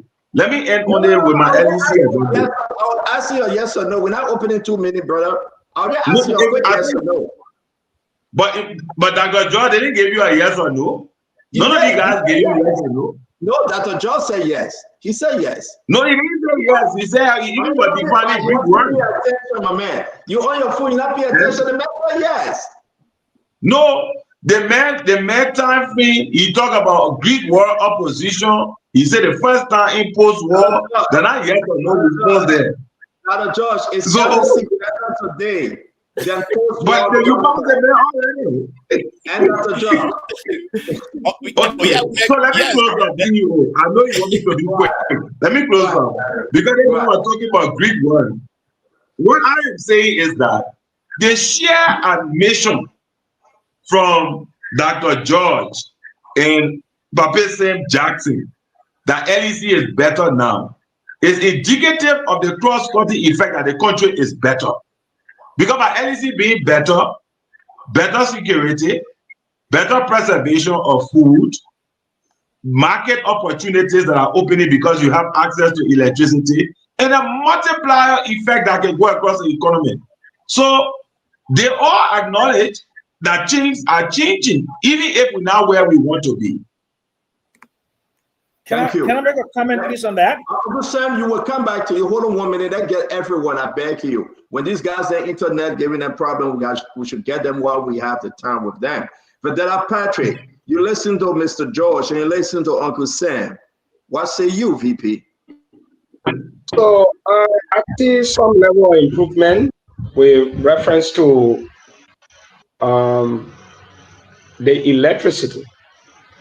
But what I have problem with is the level of consistency. You know, I realized that in Maserati, to be specific, electricity are being relatively stable, which is good. But I think in any developed country, it is important for LEC to deploy some methods that has to do with, you know, this issue of power theft right within their own terrain. Because I see the punish certain community. I went to LEC up the other day, and the argument they brought up was certain community they can steal current. So that's why they don't give them regular electricity. Crimes are not transferable. So you cannot punish certain community because people there, they can steal current. That is absolutely wrong. The interesting part about it is that Lebon County and Nimba, you know, there's this ongoing public awareness, engaging LEREC. Get your point before we get in that thing, because we got to run, we got a lot we got to cover. VP, is LDC better today than post-war on any of the previous government, like Uncle Sam and Madrid George just said? I think I want to say they are improving. I don't want to say they are better. They are improving. LDC is improving. Thank you. If you say better, can you turn the television off behind you, please? Thank you, VP. Except you want Facebook to block us, then you can go ahead. Already. Thank you. I don't want to say it's better. And like I said before, the intentionality, they are improving. We hope we can continue to improve and make it better. Thank you, VP. Thank you. And guys, let me bring in Paul Kennedy. Paul, is LDC better? You're back in Liberia now. What are your observations? Since post-war, is LDC doing better than George Weah, than Madam Salif, 12 years? What say you? So, Stanton, to be objective, LDC has incrementally, and I'm using the word incremental because you cannot give the credit to one government. Madam Sally came and established a certain component of LEC. President Weah came and built up on certain component of it. And President Boakai is having partnership with people who are establishing and building up the infrastructure. So there is no way we can qualitatively give a relative answer to say LEC is better than all, because 6 years ago, there are infrastructure that were built in the LEC capacity that weren't there. So to be sitting here and comparing this government that is benefiting from the establishment of those infrastructure, then you will not be doing justice to Madam Salif and President Weah. But let's get this fight. We are in rainy season, and there have been partnership with the West African Power Pool that was not there when Madam Salif was there, and only started when President Weah came. That is constant now and consistent, although they have some area that this government has paid. So government, from my perspective, it is a form of continuity as far as what the LEC establishment is. So LEC is better now and should be better because of the system that have been established. And let me just tell you briefly about the LEC. Normally during the rainy season up to November, when the reading is going down, the depth of the hydro, the reservoir, is 37 meters. So when from June, July, all the way to December, the water can be at that 27 meters. So all 4 turbines can be open, and the power supply is get so it can be the 8 megawatt. So are you saying dry season will have a problem? In the dry season, let's wait when the dry season comes, and we still get this consistency of power. Then we can begin to grade to say, oh yeah, they're doing better. We got to grade why it's wet and grade why it's dry. Then that would be the best thing. But we cannot do that, Stanton. The reason why when we do that will not be objective is President Boakai met a system that was a work in progress when he came, and he's only building up on that system. So for us to just discredit President Weah and President Salif and say this government is doing the NRR past government, that is the problem for me. I will not be able to be. Thank you very much, Paul Kennedy. Paul Kennedy, thank you very much. Uncle Sam, hold on, Uncle Sam. Let's get 30 seconds to Tamba. Tamba, what say you? Yeah, look, we can try to spin progress, right? But progress is evident in what the people are feeling in the country. If you look at electricity, for example, and I agree with one thing that Paul said was that it's not about discrediting the former administration. Any responsible administration that comes in with competent people, it is a competence that will show how well LEC is being managed. And right now, it is relevant. It is showing in the management at LEC. It is showing in the constancy. I'm not going to say consistency. The constancy with which people are receiving electricity and power across the communities.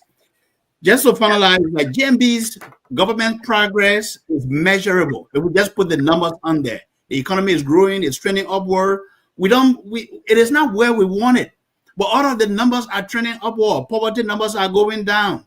You know, the list of more dangerous countries, we are no longer on the top 10 or on the top 8. So we are making progress, and that progress gave us hope for optimism. I bet. Cautious optimism. Thank you very much. Uncle Sam, finish this. I kind of want to add something because, again, this argument, right, that, well, Jowea started it and Sadisa closed it, or Sadisa opened it, Jowea closed it. Is that the kind of argument we bring in the political life today? Knowing very well that if there's a great improvement, I will ask the Liberian people out there, if we're having great improvement on LEC, what say you, my people? Is the country better? The LEC is doing better? I'm not talking about your rice. I'm not talking about your sugar. I'm talking about LEC. Is LEC is doing better today under Joseph Yema Boakai than George Manneh or Madam Salim? Why Paul want us to share the credit? A Paul think that we should only talk about LDC in dry season and not in rain season.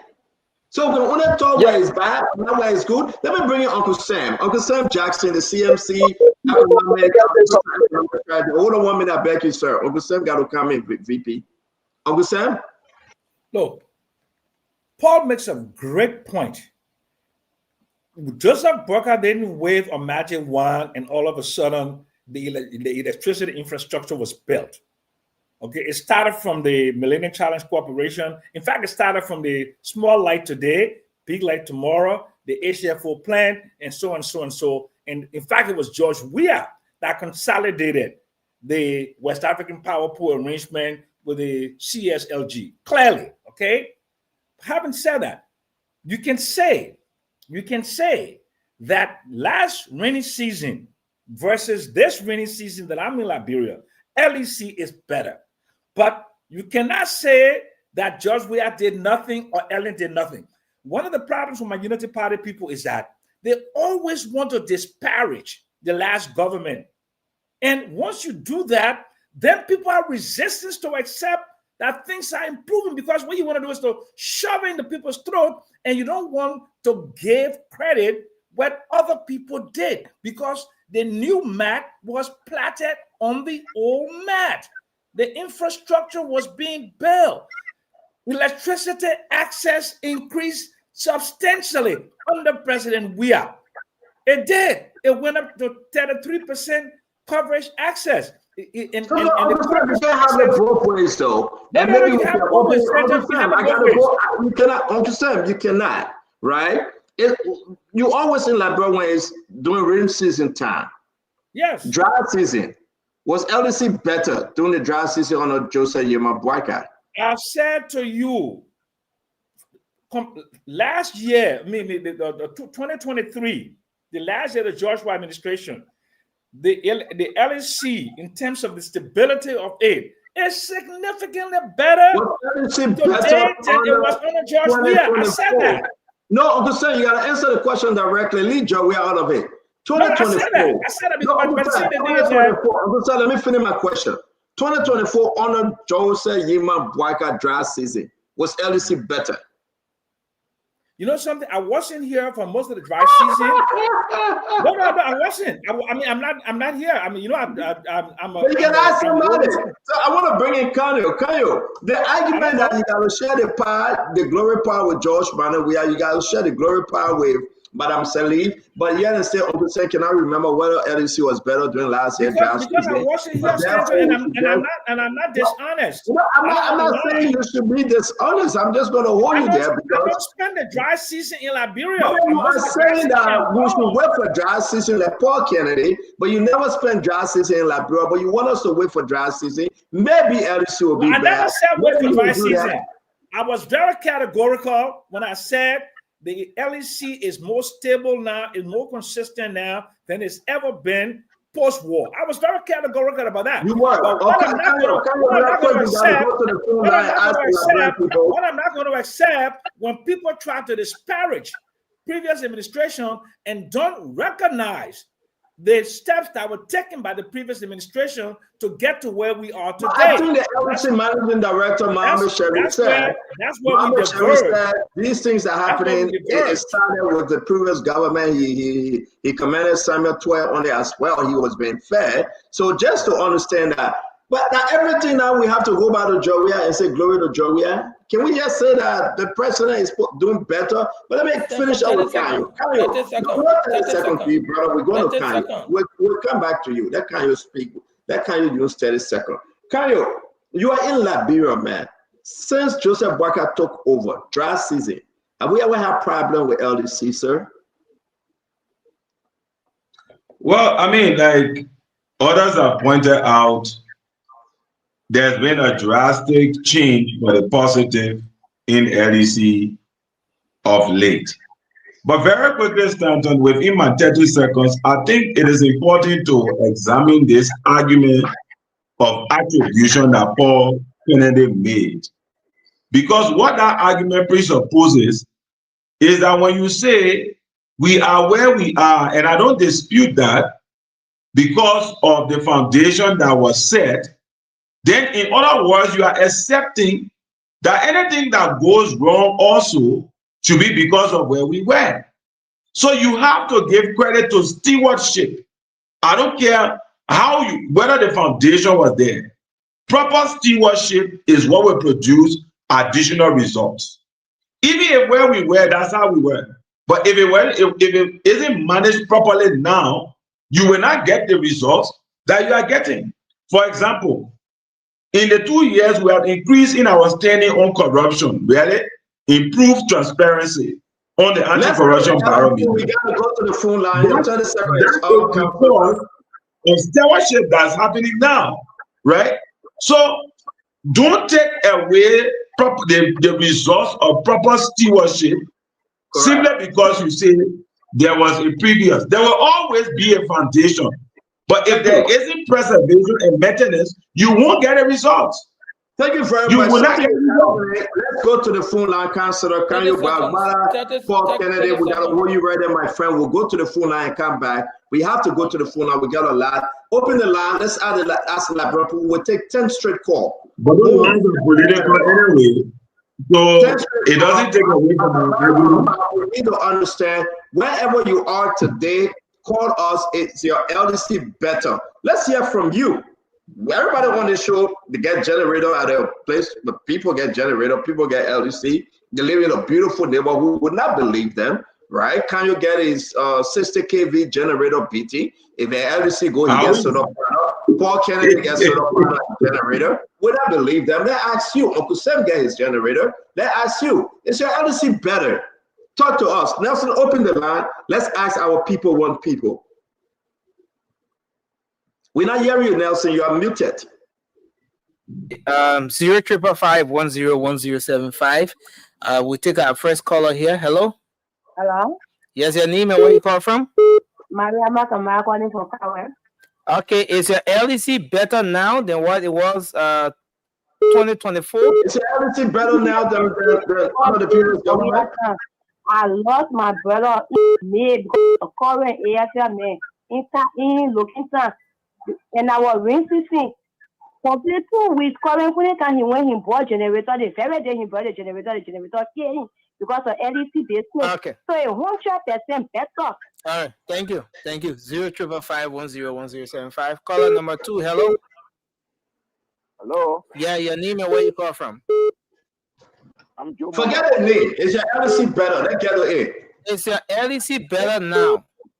LEC is 100% better. All right, thank you. Thank you. Thank you. Hello. Hello. Caller number 3. Is your LDC better now? CEO, I think JMB is the real darkness medicine. All right, thank you. Caller number 4. Hello.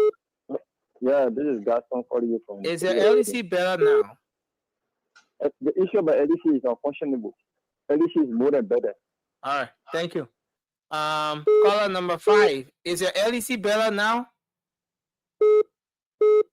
Hello?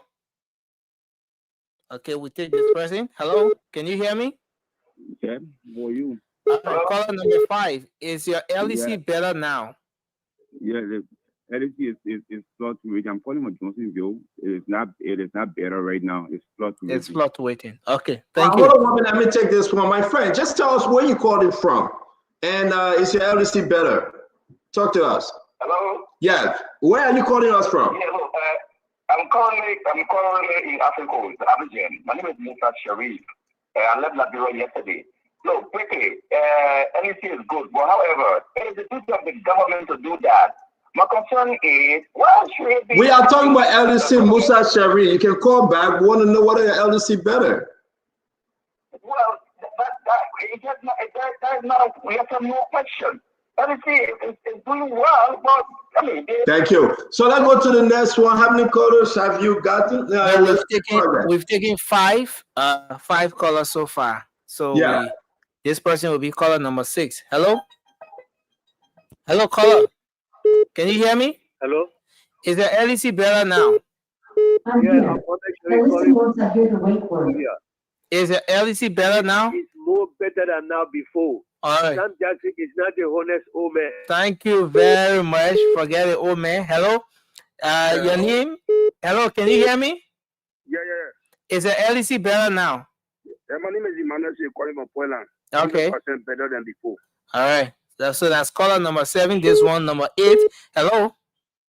Hello? Okay. Thank you for joining us. Is your LEC better now? Well, now, I will say better until we are in the mid of the drought season. All right. Okay. So question mark on that one. Hello? Caller number 9. Yeah, I'm calling from, my name is Mike Chavi, calling from Bull Road. Okay. Is your LEC better now? Yeah, perfectly better. All right. Caller number 10. Hello? Yeah, it's the last from Bull. Let's hear you. Is your LEC better now? Yeah, thank you to Uber, but I got LEC better more than before. All right. So, CEO, we've taken 10 calls. And my phone going crazy. I don't want to take your call on my phone because then it will be like, okay, CEO taking a call from out of the country. And that's why we are using the station phone line for the people in Liberia to call. Now, like 100%, the people are saying LEC is better now. What would be the argument from the opposition? I mean, we have a gracious opposition member here, Uncle Sam and Emmanuel, who is very, they are sincere. Then they are saying that LEC actually is perfectly better than post-war since. I mean, this is huge. Now, we're going to wait for drought season. But drought does sweet. What you'll be eating before that daughter and drought? Human right dog, animal right people, I'm sorry. I mean, your actual daughter you get in the house, but we'll say drought meat. The issue remains, how can you argue on this? My fellow Liberians, how can you argue on this? If the LEC is better, it's better. Drought season, if the LEC is bad, guess what happened? We will say it. Is there any objection? Because I beg for us to move on. I think on this one, why it is rainy season in the country, Jose Yuma Boyka is flying high on this one. And this government is flying high. Should there be any comments? Speak now or forever hold your peace. Yes. Let me get the 30 second report candidate real quick, guys. We got to go. Thank you very much. Thank you very much. I will expect that LEC will be better under this government than the 2 previous governments. And I answer this question based to the question you raised. Is LEC better now than any government post-war? Stanton, you are building a house. One government builds the foundation. One government builds the wall. One government roofs the house. So you ask me, is it raining in a house more than in this government time more than anyone? When this government had already roofed the house, that when they saw the foundation and the wall on? What kind of question you are asking? You're asking me to give a ruling of a government that's supposed to be successional. What I'm thinking here is we don't think government is continuity in Liberia, and that's the wrong judgment. Government is continuity, and we can't give the credit to one. You can go up, you come down, you wasting our time. Paul, let me say this, I disagree with you. If this government failed to perform, you will say that the government failed to perform. You will not say that CDC government failed to perform. If this government is failing to perform on issues that we have raised on the show, you hold this government 100% responsible, and we agree with you. But if this government is improving, then you say share the pie. Give Joe we are 30% and give CDC, Unity Party 70%. Let's face it. It's only fair to say, but Paul, you finish talking now. We got to move on. We got other stuff to do. It's only fair to say the people that will be in Liberia voting, the people that are going to bed tonight, saying that the LDC have improved greatly. Who am I to tell them no?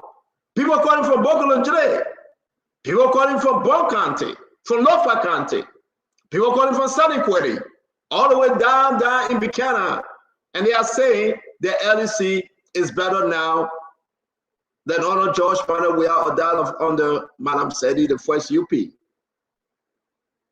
Should I question? I won't question. And I believe that the improvement. Yes, I will give you time, Kev. Thank you for joining us. We got to go, Kev. You got a minute, please. Let me say this. Let me say hi to everybody. You know, Paul, you are quite correct. I expect Emmanuel George and Sam Jackson to follow along that line because you guys been around. You know that this LDC today will not be coming from a 1 year, 10-month or 11-month-old government. For goodness sake, you know, and you appear like a helping verb. If I use Luther, I'm not talking about the LDC leader, put alone, man. Firstly, Paul is correct. You know, when you're analyzing those things, you have to go back. You know, from the MCC challenge, with the fixed it down, with the, you know, with everything. You can say like Jose Yuman Boka in 1.5 years. You know. It can have, right, Kev? It can have by way, right? No, but yeah, my man, I can. It can have, right? I can opposition. Welcome all of you on the show. Thank you, Kev. 10 seconds. You saw what Kanye say. So if you say LDC better, then you should support everything that Kanye say. Because if you say LDC better now than ever, don't Kanye is correct. All right, thank you very much. Let's talk about the other issue. We want to welcome you guys. Continue sharing the show. Beautiful Monday. Let's talk about the other issue very quick. I like to take away the small thing. We'll get to Oronto. We'll get to the TIA. I know you guys ready. You did a lot of research, and that we're going to get to the TIA on Oronto later. But Uncle Sammy brought another issue, which is very important, though. It's the people left better today than post-war under Madam Salif and that of George Manawea. It's the people left better today, Uncle Sam. Take it away and give me your 4 points argument here. So clearly, if you look at the social economic indicators, and the big one is the Human Development Indicator, which immediately after the war, the Human Development Indicator, the HDI, was at 0.307. And you saw it rise meteorically because of the automaticity of economic growth and the people rebuilding their lives and starting their lives. When you say you want for Mawata to hear you and you see I will but you want Mawata to hear you. So you don't understand it, but let me tell you the big both first. Then I'll break it down. Okay. So Standard want me to put in my water income, but I can't do it now. But let me just tell you the big book first so I can feel good. Now we'll bring it down. So the automaticity of economic growth means that when the war ended, okay, 90% of GDP evaporated. And you can look at Steve Rattler's The Economic Revitalization Bureau for that statistics. So 90% of output evaporated. When people, and 3/4 of the population were displaced internally or externally. Then we started to rebuild. When we started to rebuild, to put in the hospitals, the schools, people rebuild their homes, you saw this rise going up like this, almost geometrically, right? But then it has flattened. It has flattened. So even though there was a substantial improvement, okay, attributed to the end of the war, but the HDI has been flat. I think right now it's just around, I'm not sure, 581 or something, or 481, something like that, okay? The point I'm trying to make is that we need to do more, because all we've done over the last 22 years is small, right? And Liberia has been doing this small thing for 178 years. Let's come a question. If this is what you're going to do for CMC, you will confuse the heck out of Musa. Would that be fair? Understand? We just here ask you a simple question. You talk about automaticity, mamacity. People are understanding that. Let's talk about the bread and butter issue that is affecting the woman that going in the market of you asked me, has the life of the people I'm trying to take us to that LSE level. The people are losing track of you. Okay. Right now, let me ask you a question. What would be your message to that person going in Douala market, Redland market? Are they okay right now? So my water, let me tell you, I someone needs Samuel Jackson. Right now, the country is hard. The country is extremely hard because the government that is in power in the previous government and the previous governments did not do anything big to improve your lives. They were just going small. And because of that, generation after generation continue to live in extreme poverty. We need to bring a lot of electricity, build a lot of roads, bring in a lot of companies to create a lot of jobs. And right now, we are not doing enough of that. That's why Musa Hassan Bility, has hired me to articulate, to put his economic vision together. To put his economic vision is there, but he wants me to translate that to the ordinary men and women of Liberia, what he intends to do, how he intends to create jobs, how he intends to improve healthcare, how he intends to for STEM education, how he intends for gender equality to make women to rise up to position in the country, how to go ahead and unite the country. Thank you very much. I got to bring you guys in, Uncle Sam. Since you brought yourself into there, man, people are waiting to hear this. You brought yourself into this. I want to bring the guys. Uncle Sam, do you think Musa Bility is a serious person? And you think he's serious about running? But okay, so let's look at what you call the characteristic of a serious person. Musa runs a hugely successful business in the country. Shrimex is an extremely serious business in the country. His personal net worth is about $35 to $40 million. He employs hundreds of people. And look at the fact that a Muslim, a Mandingo, was elected in the predominantly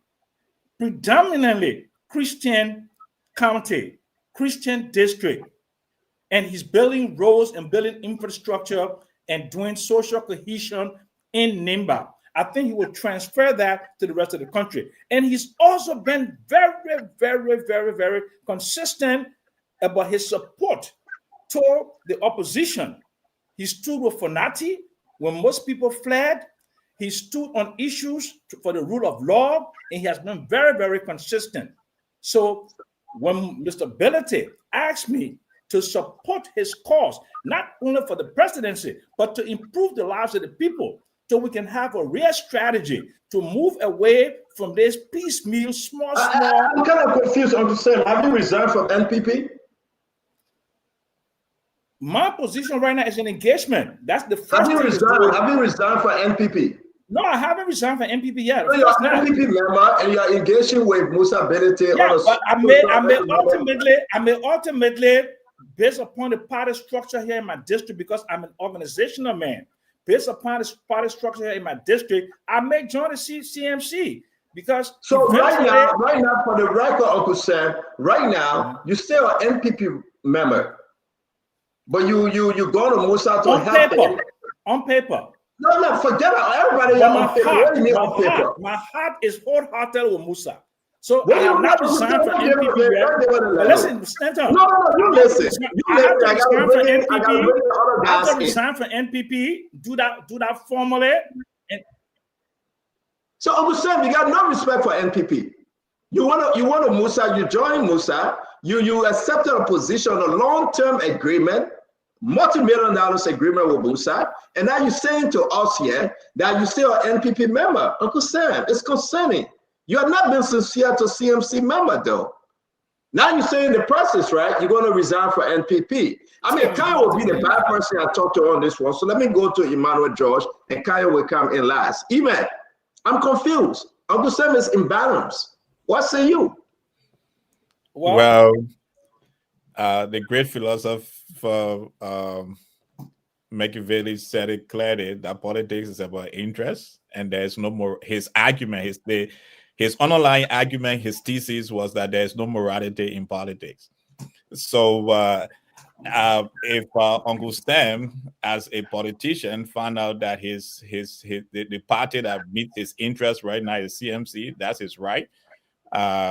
We respect him for his right to join any party he wants to join. I have strong respect for Uncle Sam. The more I read about Liberian politics and the role he played in the early 70s. In fact, just last night, someone I was discussing how he was elected in their home with the father home in Brooklyn.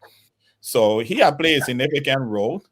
One who believe. What would be that message, though? Before we go to Kyle, what would be that message? That Uncle Sam went to CDC, Uncle Sam went to Unity Party, Uncle Sam was part of the NDPFL, Uncle Sam was part of the True Week Party. Uncle Sam is more than Bagbara as per record can indicate right now. Not Bagbara, what's it got in Kekula Koto? I'm sorry, Kyle.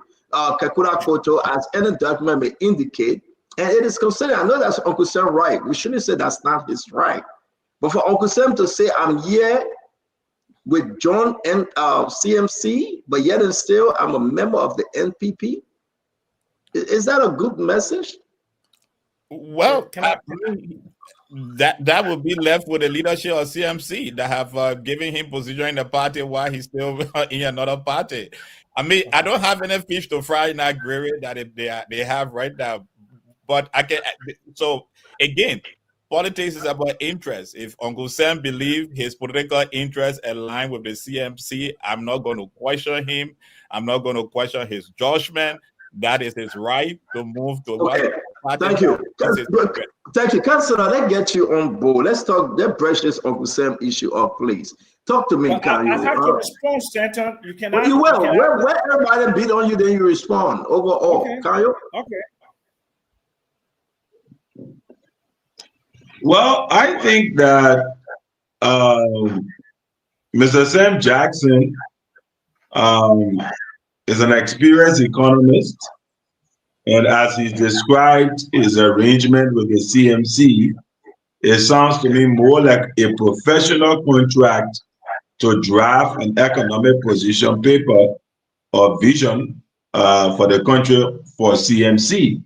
So to me, it sounds like a contractual arrangement of a professional to deliver, and not necessarily the joining of a political party. I may be wrong. But even if it were so, I'm a sedition. I support President Boyka.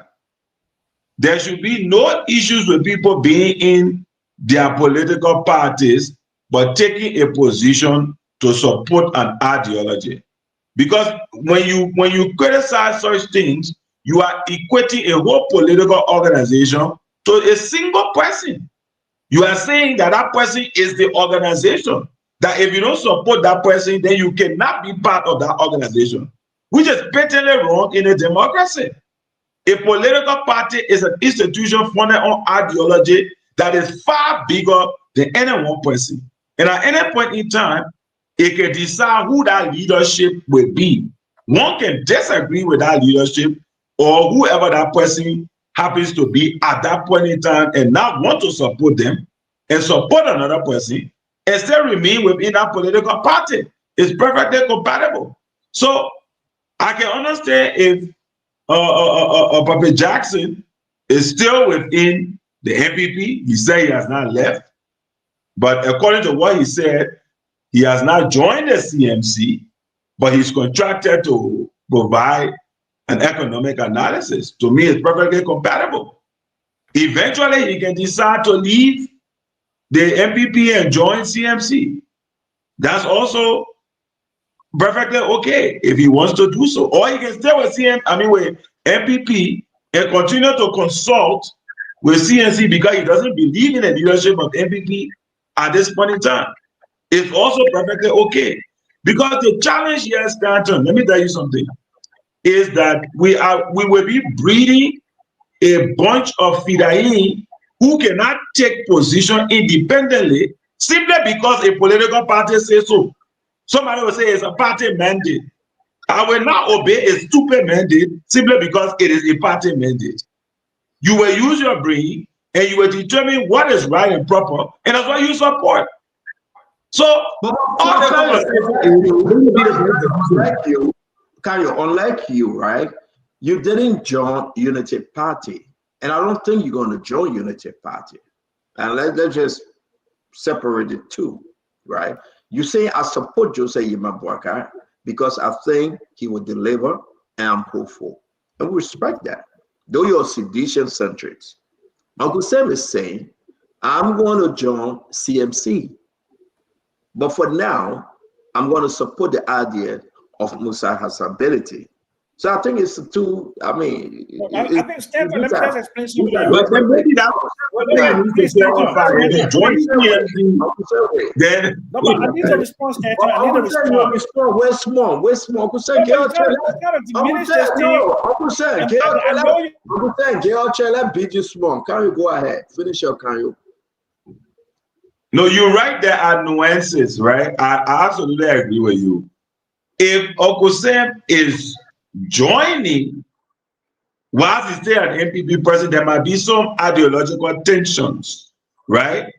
But that said, look, the vibrancy of our democracy is such that, you know, motives may be questioned. People do that all the time.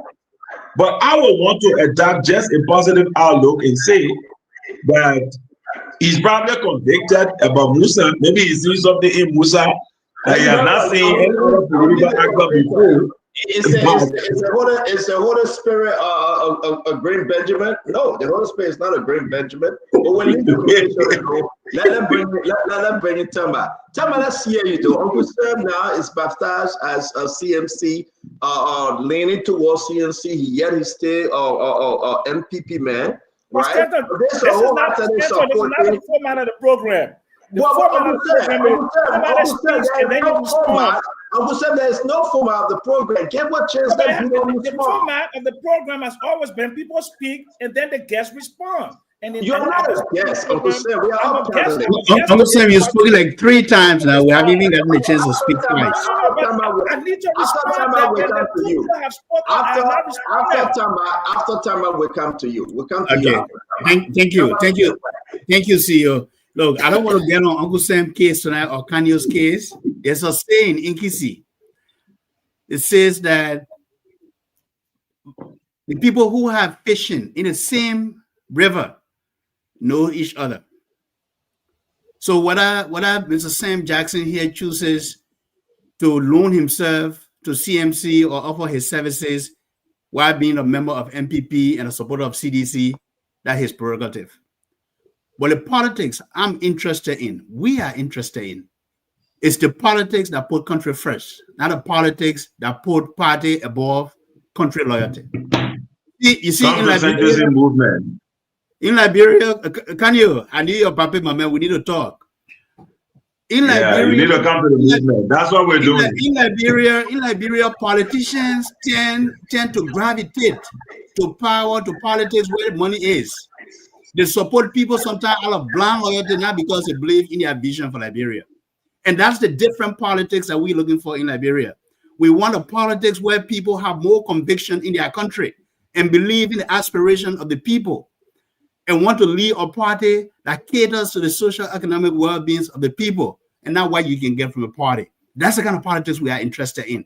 And that is why by 2026, Stanton will be coming up with an independent movement, an independent outfit that will bring to Liberia the kind of message, the kind of hope, the kind of aspiration that people are looking for. Look, people can switch teams all that they want. They can be lone wolf. But until we put country first. We're going to go to Uncle Sam, but I'm very surprised that we can hear this breaking news on paper that Uncle Sam is an NPP partisan. What become of CDC? Uncle Sam, Do you still support CDC ideas? Okay, so Stanton, let's just be very clear. Look at the name of the movement. Citizens Movement for Change. CMC recognizes I'm an MPP, but they're calling for all Liberian professionals, no matter what your political persuasion is, that we are moving. Do you still support CDC and John Weah, your cousin? So hold on a second, Mr. Do you still support CDC and John Weah, your cousin? I support the CMC. I move towards Do you still support CMC. CDC I and John support Weah? the CMC. It tells that I'm now following with the CMC to provide my support. Do you still support George Manuel Weah, CDC? It's not a matter of don't support. Clearly, I support the CMC and I'm with the CMC. People support we are not talking about CMC. Do you still support George Manuel Weah and CDC? I cannot support the current arrangement because I'm not in engagement with the CMC. That is the answer. So you answered this very clear, Uncle Sam. The people want to know. Uncle Sam, the people want to know, do you still support your cousin George Manuel Weah, the former president, and CDC? For 2029, I'm supporting Musa Bility for president. Clearly. Okay, why you think Musa Bility will do a better job than George Manuel Weah? Because Musa Bility is a man is building a big tent. He's calling all Liberian professionals, and his Citizens Movement for Change is a clear. So George Manuel Weah, you don't want him to be president 2029. You want Musa Bility to be president. I'm not going to answer the question because what you're trying to do is you're trying for me to burn my personal relationship with people. I'm telling you right now. I'm not telling you. You gotta be fair. Do you still support George Manuel Weah? You carry on about the I support Musa Bility for 2029. Why do you think Musa is a better candidate? If I'm supporting Musa Bility for 2029, clearly I cannot support two candidates in 2029. Why do you think Musa is a better candidate than George Manuel Weah? Absolutely believe that he will be, and he's building an organization to be Why better do you than think he's better than George Manuel Weah? Stanton, let's not narrow this to. I know you're not supposed to work like you said it, so let's keep this in the opposition. No. I know you're not supposed to Cummings because so let's keep this in the opposition between George Weah and Musa. Why do you think Mr. Cummings gave you $100? You came on the show and say you not support Mr. Cummings. Why do you think George Manuel Weah is less of a candidate 2029 to that of Musa Bility? Because Mr. Musa Bility articulated his vision to me, and that vision coincides with my personal aspiration and the aspiration of the country today at this moment in time. At this moment in time, yes. So George Manuel Weah have no vision that will make you to understand that he's coming back to the people. George Manuel Weah had a vision. He ran the country successfully for 6 years. He lost an election with 21,000 votes. I am not going to disparage him. You want me to use this opportunity to disparage George Weah? I will not do that. I want you to speak disparage George Weah. I will not disparage George Weah. It's amazing that just a few months back, you were yelling about George Manuel Weah, and the Liberian people know this. It's amazing you are beating on Mr. Cummings and angry that he gave you $100 and you are supporting George Manuel Weah. It's amazing to know that you are beating on Kanyo Barbara because he's saying I support Joseph Yema Boaka's vision for this government. You beat on him and you defended George Manuel Weah. It's only amazing that you went after Federa Patrick just because these people are saying give time. But here you are saying you do not support George Manuel Weah's vision anymore. You do not support George Manuel Weah in any shape or form. Now you are hanging your coat with Musa Hassan Bility. Are you kidding me? Stanton, I will not disparage a man that I love and respect, a man who's done a significant amount of work. You're not supporting him. Patrick, let's hear you. We may not share political aspirations now because I bought into the vision of Musa Hassan Bility, but that does not denigrate or subjugate George Weah, or making less of a politician. In your view, he less than Musa Bility when it comes to vision for the country. That's what you're saying. Because I'm you just know saying that you that cannot Mr. again. Benitez, Wait, Mr. Councilor, what are we Benitez, hearing here? and Mr. You Benitez choose function. Benitez over George Manuel Weah. There's no way you can sugarcoat it. It means that George Weah is a man. He's a man with no vision. But Musa Benitez have a better vision for 2029. But Vandana, let's hear you. I'm saying that Mr. Musa Hatam Benitez, his vision closely aligns with my vision and my position at this time in my life as regards going forward in 2029. This has nothing to do with the personal integrity of George Weah. It does not subjugate George Weah, but it says that the country's aspirations and my personal aspiration at this time in this place will Musa building a big tent. Can we hear you from that part? Come in, VP, or else let's go to somebody else. Calling all professionals to come to the table. Mr. Musa Benitez is building a big tent that is open to everyone, regardless of political persuasion. Thank you, Uncle Sam. Vandana, let's hear you, my friend. So it is first good to establish that under our law have the right to associate and disassociate, and I'm sure Mr. Jackson enjoys that constitutional privilege. Secondly, I think it's only because of the absence of civics that many of us, you know, when you see people leaving from one political party to another, it is portrayed as someone that does not have a decent character. You know, prior to these existing political parties that we have now, people associated with other parties. But over the period of time, they changed.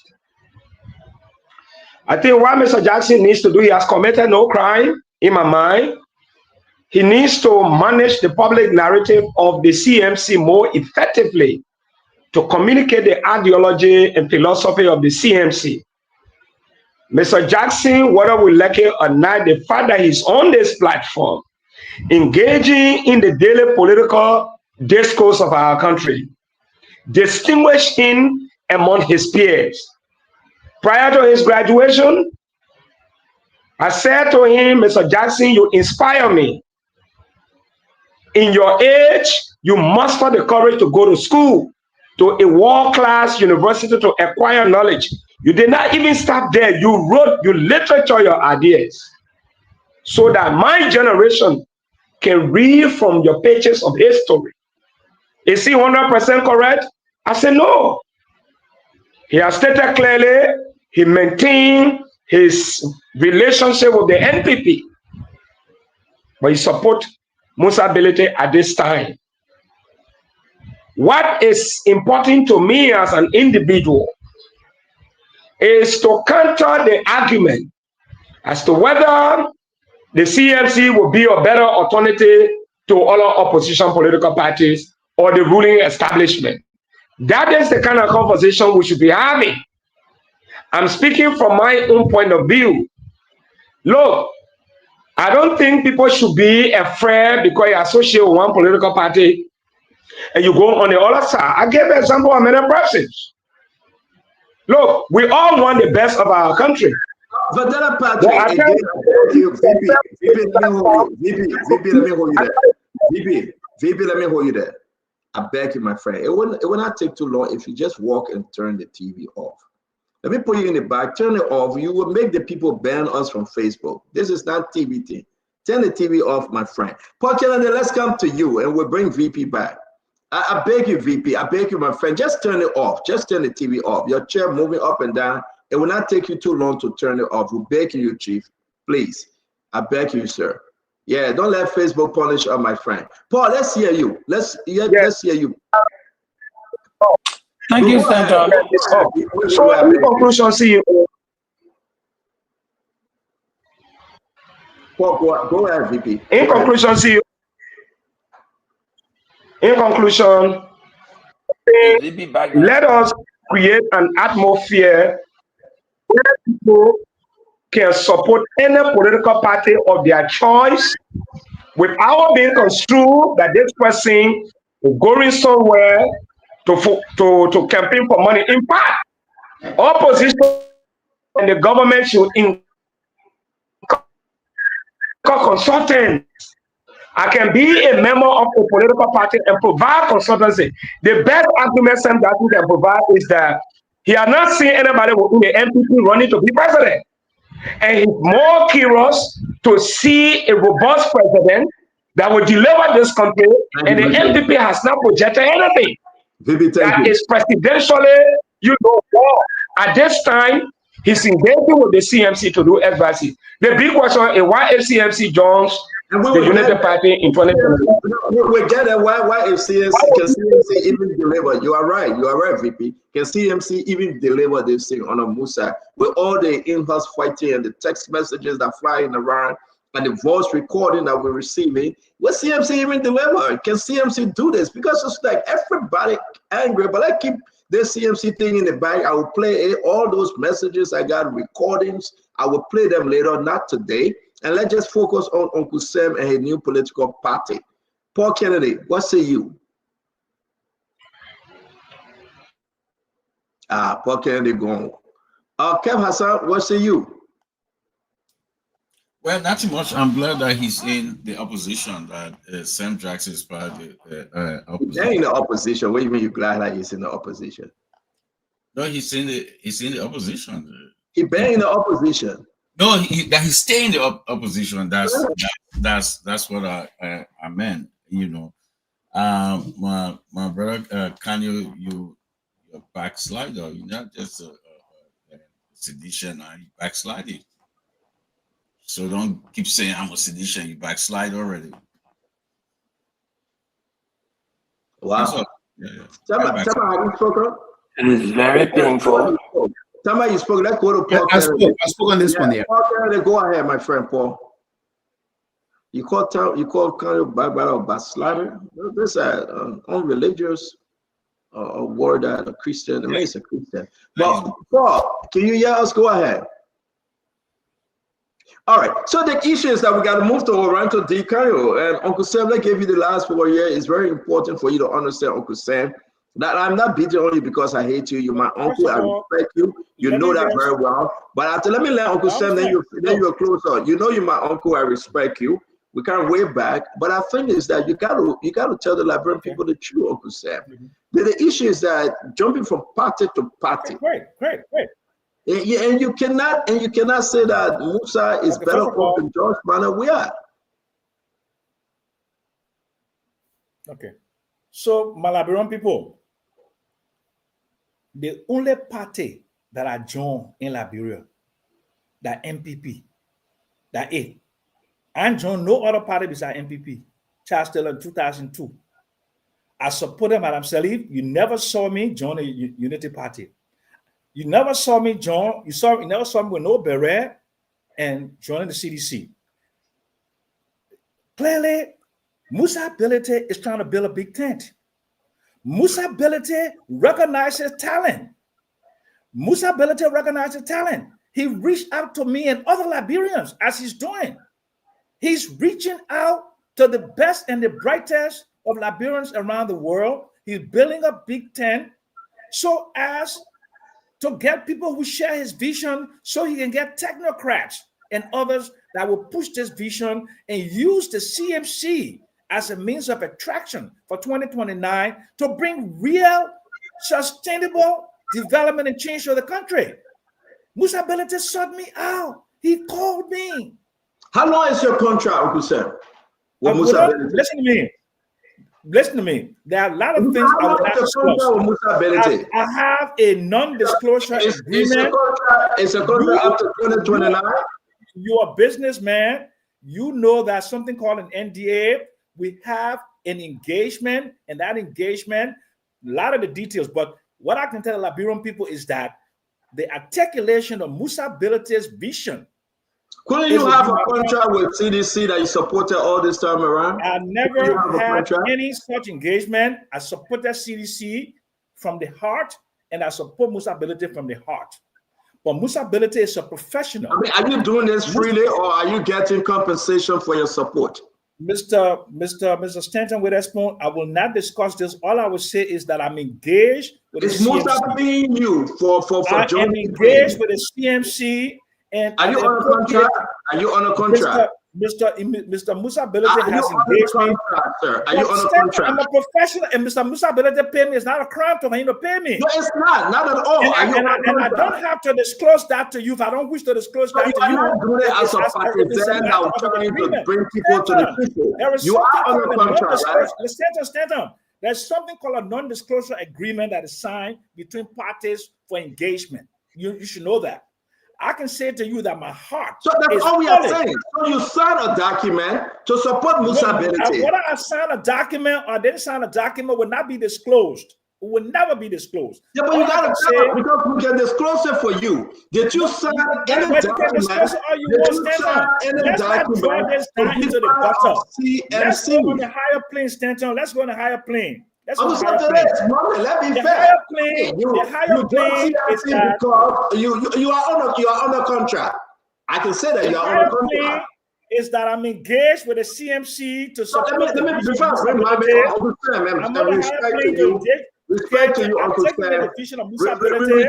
Uncle Sam, respect Okay. to you. Let me ask Councillor Kanyo Barbara and Emmanuel George, they will bring Mami on. Councillor, your situation is different. You see something in Omen Joseph Boakai, you believe that he will deliver, you give him a chance to do that, but you still sedition. You are not on a contract with JMB, you are not on a contract with Unity Party. Now you know that Uncle Sam is on a contract.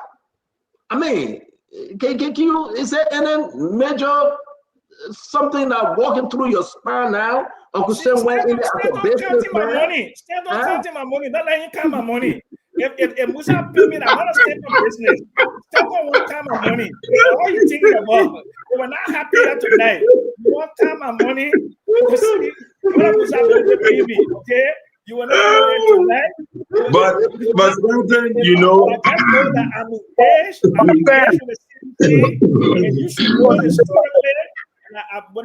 When I support a candidate, I do that, and I've only been a member of one party in Liberia. That's the NPP. And right So now, let me bring in Councillor real quick. We got to get into the second. let me just Councillor, end it. Let me just end this. Stanton. It's important to end this. Musa Ability is building a very wide tent. we heard that before. Tens of thousands of people are coming to the We CMC. heard that before. That's The what need we of pay you the- for. the need of the movement. Citizens movement for change. Uncle The Sam, citizens movement Uncle for Sam, we change. heard that. The Uncle Sam will citizens give you movement a for chance. change. Uncle Sam will give you a chance. You talk about citizen movement for change. We know about the citizen movement for change. We heard that before. The fact of the matter, Councillor, Uncle Sam is here. He's on a contract now. He should be law abiding, non-disclosure agreement. They pay Uncle Sam, but long-term agreement. What say you now? We know that this is a business deal. yeah, I mean, if I heard something of that nature being said, if indeed that this is a professional business arrangement, then I wouldn't say he's joining CMC. I wouldn't say it's a question of ideology or vision or alignment or purpose. He's doing a piece of work, a piece of professional job for Musa, who recognizes his ability and his experience is contractual in nature. And like for you pointed out, for me, look, this is no contract between I and the Unity Party or President Boakai. This is a point of conviction. I'm going to support the president, irrespective, going forward. And that is because I think that he means well and he wants to do well. And so far, it's not all 100%, but he's definitely doing a very good job of keeping the country on an even keel. But I can understand what Sam Jackson is doing. Because look, we take these things for granted. In the US, which is the biggest democracy, where you are standing, political consultants, economists, communicators, policy analysts, these are people recruited by governments, by campaigns, by political parties to deliver. In Liberia, I disagree with you though, and everybody here they have experience when it comes to everybody. All of you guys on the show, you travel all around the world. But consider, if you must leave the Republican Party to join the Democrat, or you leave the Democrat, right, Emmanuel, to join Republican, you will say, I'm resigning. And then you'll make your next move. You will not say, I'm Republican, but I'm doing consultancy with the Democrat. You know, you can't do that, Emmanuel. That can never happen. You will have to just abandon ship. But Uncle Sam saying, I am an NPP man. Me, an NPP man. But yet they say he wants us to believe that he still under this unique contract, but George Bernard, we had a policy. It kind of confusing. Emmanuel, Mr. Cummings gave Uncle Sam $100 US. $100 Mr. Cummings gave Uncle Sam. Mr. Cummings gave Uncle Sam $100. Let's hear you, Mr. George. Hold on, Uncle Sam, wait. Uncle Sam, wait. Let's give the other people the chance, so I beg you. You cannot go. Let the people forget. Let me. But then why Mr. Cummings was the only one answer to Uncle Sam? You know, that's a good question. I want Emmanuel to come in real quick. But let me explain something to you. But Uncle Sam, we come to you. Let's get the other people. Republicans that work for Democratic administrations, and there are Democrats that work for Republican administrations. Okay. It is not either or. It's not. It's not. Uncle Sam, show me one Republican under George. Show me one Republican under Donald Trump that works for. You can be in one party. You saw Joe Manchin. Go ahead. Emmanuel, let's make progress here. Let's make progress, Emmanuel. Talk to me. I beg you. Uncle Sam, wait, let's talk about you. Uncle Sam, wait. Uncle Sam, wait. Let's talk about you. Just sit back. Emmanuel, let's hear you. You gave $100 to Uncle Sam. He couldn't come there because it was only $100. Now he's honored a long-term agreement with Musa. How sincere is this arrangement? Again, Stanton, politics is about interest. And I strongly believe what Mikividi says, that there's no morality in politics. The conversation we're having was a moral conversation that had been held in the Middle Ages. But Mikividi dispelled that theory, that we should not think that that most politicians will be moral. And Uncle Sam is a politician, and he have seen a party that is enacting perhaps his interests, so he has moved to the CMC. I'm not going to spend time to flog Uncle Sam for his personal decision. But whether Mr. Cummings gave him $100 and he decided that he didn't want to be a part, I don't know the entire story. I was not present when that transaction took place. Whether he needed transportation or to put gas in his car, I don't know the whole story behind that. But I agree with you, and I agree with Tama on this. Politicians, we have to start having being fixed with the political party, the manifesto of our party, and try to groom the younger generation in understanding that we should have some commitment, a level of commitment to our political institution that will become a part of. But again, Uncle Sam political home, the NPP, is not as strong as the time it was his political home. He have given his services around. And to dispel the point you made, I think during the last election, there was Republicans for what her name, for Kamala Harris, including the former chief fundraiser and but the entire Lincoln Project was Uncle Sam, wait. Go ahead, Emmanuel. And the former chief fundraiser for the how they call it, for the Republican Party, who was removed, I think, from her position, and her seat was she lost her seat in the election. She had supported and campaigned for Kamala Harris. But again, it's a private decision. And what happened to her? They removed her and she lost her seat.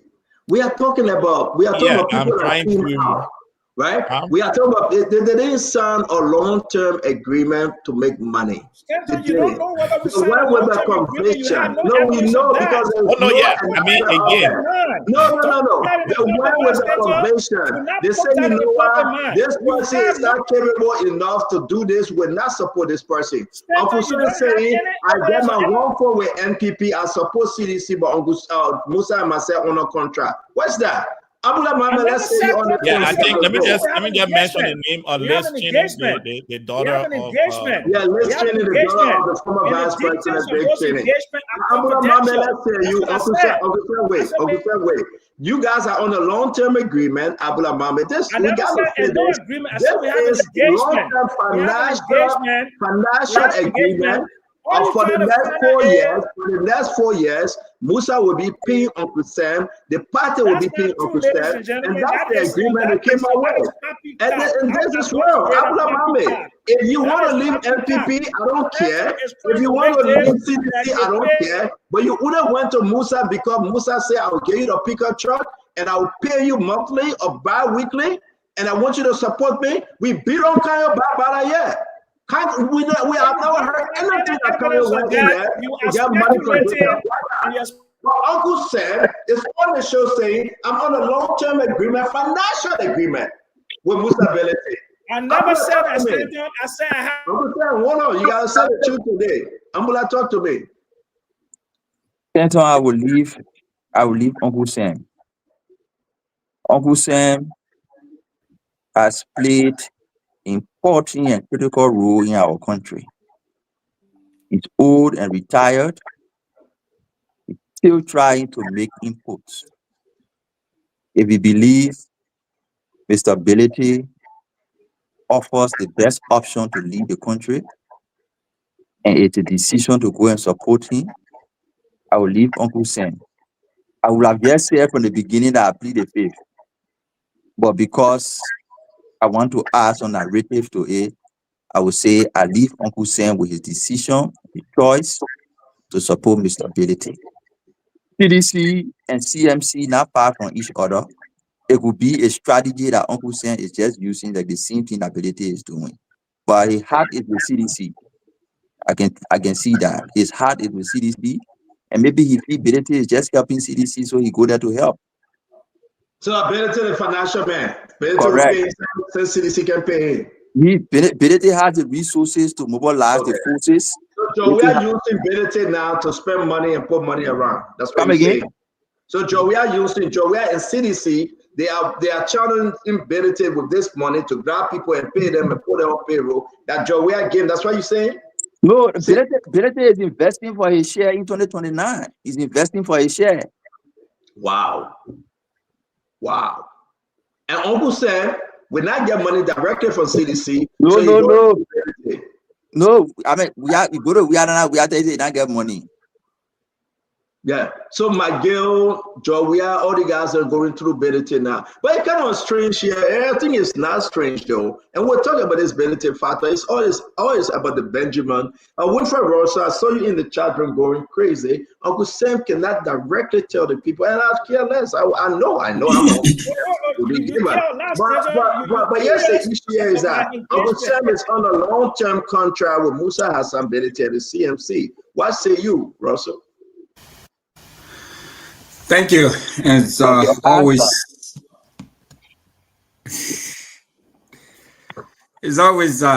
great being here. And thanks again to all of our listeners and viewers. Look, these things happen. I mean, it is as clear as daylight that why it is true that we have people from other political persuasion, ideological persuasion, jumping from one party to another. But what is happening now, what Uncle Sam is doing is as glaring, it is as clear as daylight is about the Benjamin. It's all about the money. I mean, there's no way. Does he have something to offer? Or does he have a contribution to make? And I would disagree with Mame. I mean, we don't want to get into the fine prints of all of what Uncle Sam is alleged to have done to our country. But, we're going to keep that for another show. But the question that we're discussing now, does he have the right or the liberty to go and contribute his talent anywhere to any other political party? I'm sure he knows within himself that the CMC is not going to be a major challenger. I mean, he knows that. But if the CMC has some money to dole out, can he take his collection plate to the CMC like he's taking it all around and they ran dry? Now he see that there's an opportunity here. I mean, of course, it happens.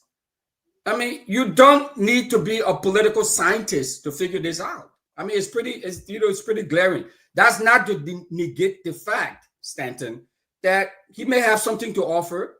He may write a little piece here and there, but he may talk about his book, and there's no prescription in the book about turning the economy around. But the gullibility in the country is so high, so he can pitch that. There's nothing wrong with that. But is Uncle Sam going to CMC thinking that he can get some money from CMC? You can bet your bottom dollar that's what he's doing. And there's nothing wrong with it. They say hit the game, but not the player. I mean, Uncle Sam is a cool guy, but he got game. That's the game. That's what this is all about. Yeah, I'm shocked. I'm shocked.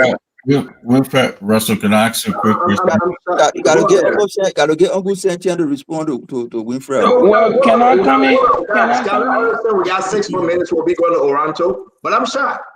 I'm seriously shocked. My internet is fluctuating. Yeah, go ahead, Paul Kennedy. Come in. Go ahead, Paul. Yeah. So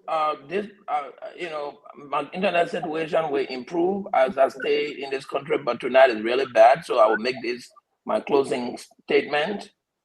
Uncle Sam is one of the best brains our country has. All respect to him. It is because of people like Uncle Sam that we do have multi-party democracy in our country today. But this multi-party democracy, the sense and the ideology of what a multi-party democracy is, has been misconstrued to the highest by every Liberian and even some of us on this platform. For instance, the election I just held with Emmanuel in Georgia. I was joking him, I said, Emmanuel, I cannot pass some people from Maryland to Georgia. Emmanuel laughed at me. He said, Paul, that's not possible. Imagine we're calling ourselves a democracy where people are allowed to trust people from one political constituency. They're talking hurting you, my man. Let's get back to Uncle Sam. They're talking hurting you. But they're talking hurting you, my man. You talk about internet is already a challenge. But don't blame me for the internet. Don't blame me for the internet, my man. No, but you're trying to. But this is the country you said is doing well. That would guide you said Edison doing well. You just said it up above. They're talking hurting you. Every time we have to talk, somebody talk. Don't blame us on the show. But you're not going to do that to me. You just need to let me express my opinion. Let me express my opinion. Everybody here talk, you're not interrupted. They were not interrupted. But when you interrupt me, then I have a problem on my internet. That's a problem. What I'm trying to say, that, name me one political institution that has a different principle or philosophy than the other in Liberia. Name me one. They're all copycat and just go and plagiarize and take the same principle and run with it. Then they built them around one person. I mean, TMC, I call it CMC just went to convention. They made a political leader with Billy. He's the most big spender. ANC went to convention. They made Cummings their political leader. He's the biggest spender. What democracy is this? But you will sit down and try to castigate Uncle Sam because of something he see that the country is doing, that he's following. I mean, you'll be honest in your conversation. Thank you very much, brother. So Uncle Sam is only doing what most of us on this platform will do on this platform. A lot of us will do the same thing Uncle Sam is doing if he got paid doing it. Thank you. So leave that joke. Political party, what ideology do they have? Show me one political party and what they really stand for. Kev, thank you very much, Paul. Kev, hold on 1 minute. I want to say the all of you will be going to the Oriental conversation. We're coming to you, Kev. Just hold on 1 minute. And the main internet going off. Let me say this. The trucking team really hurting Paul Kennedy. Our brother. We'll find a way to solve this issue. And because of this, but you also see that Paul was supporting CDC, that he asked Piso City for a couple of bundles of zinc. They didn't give it to him, and he went back to Leno. So that's the same thing, Kanyo. That's the same thing. The man was supporting CDC. He went to Piso City, the general ministry. He asked for 12 bundles of zinc. Piso City didn't give it to him. The man get mad with CDC, and he went back to Leno. So how can we sit here and say everybody not hustling? Let's make progress, guys. We got to talk about Oranto. We got to talk about let me bring in Kev. Kev, go ahead, and then we got to bring in this deal. Let me respond to Winfrey, please. Can I respond to Winfrey, please? Yes, Sam. After me, quick. Yeah, Sam. Let me ask you, Russell. I saw you with Musa in Minnesota. One can say you were behind him for money. I think it's a disrespect to Musa. Musa is an political leader for his party. CMC is a regular party like every other party. People can join them if they see the ideology match. For us to insult people, say because they join it because of money or insulting Musa, I think it's wrong. Because you are with Musa. Can we say you are behind Musa for money? So allow him to answer. Winfrey, go ahead, and we'll bring in Uncle Sam. We got to talk about the rest of the story today. Winfrey, Russell? Never, Kev. Never about money. It's about conviction. And Musa and the CMC team. I mean, the great people. I didn't insult anybody. So don't come here and say that, because I did not insult anyone. Musa ability and his party. Musa has some fine ideas. I interview him. I talk to him. That's not the issue. That's not the issue being discussed. So I never did say that the CMC is not, it's not a good party, or Musa is not a good person, or he's not a good visionary to move the party forward. No, I didn't say that. So, please, if you want to quote me, please quote me correctly. I think Uncle Sam. No, thank you very much. Uncle Sam, let's hear you. Uncle Sam, let's hear you. Uncle Sam, you close your mouth. So my water. Musa believed that some of that stupid man, we can't take the old man from Gaytown and say can't have my party. And the old man can't do nothing for him because he got stupid money to just give away like that. My water, yeah. Torba will take me from Chase Manhattan Bank through Ellen and bring me to Liberia because I'm a stupid man. Charles Taylor would take me from South Africa while I was working to kind of work for him because they are stupid people. You can't hold the jock strap on Musa ability. The jock strap, where he can wear to warrior, you know what? When Musa Belete is running a multi-million-dollar corporation, and if he believes that this old man who went to the best university in the UK and the 8th best econ school on the planet and wrote a real thesis and defended it in front of a team of professors and was a member of the high-level panel of the UN that created the 17 Sustainable Development Goals. And you want to come here and say you were just wrestling on paper? A lot of somebody who was just wrestling on paper, and I would just refer to my book. My book is in 12 libraries around the world. I'm still getting royalty from Amazon. Okay? So maybe you from Kawe, you don't respect people from Gaytown. Maybe you don't. Because people from Kawe think there's something special more than people from Gaytown. But that Gaytown boy here, people seek him out. And Musa Belete, his vision, I share that vision. It's not about Musa coming to Gaytown to find you. Musa can go to Boglo and Jile and Noah Panton. Now, Musa, Uncle Sam, let me ask you a question. You share that vision today. What makes that vision different from the CDC vision you championed 6 years ago, 8 years ago? Musa is building a new organization. I like to be there at an distant stage, and he's building a big tent. to call all Liberian professionals, including Mr. Winfield Russell, if he chooses to come, including Mr. Winfield Russell. That's why he was with Musa over the weekend, because Musa is building a big tent. Musa is not being ethnic, he's not being religious. Musa is building a big tent.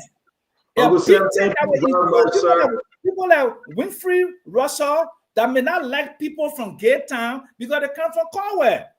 Okay, but Musa is building a tent. We got to break the Oranto deal. Again, we want to say thank you, ladies and gentlemen. There you have it. Uncle Sam, he's on a contract with CMC. You should understand that this is a big deal for CMC. Uncle Sam, we all know him. A straight talker. He flip-flop when he wants to. He discuss the issue. But again, what we are seeing here, if this is how we're going to talk about joining a political party, Musa, this is not strange. Musa buying car for Sano Dazo. Again, you saw that. I mean, Musa got a lot of money. He's going to spend 15 million in 15 counties. I don't know which political party will spend that amount of money. Can you buy Bala? A million in each county. And Uncle Sam, no, the press is right, and I can confirm. I can say this to everyone on this show. Listen to us. Uncle Sam is under a strict long-term contract for 4 years. He will be sending with Musa Benete. Uncle Sam, don't let me put stuff Uncle Sam.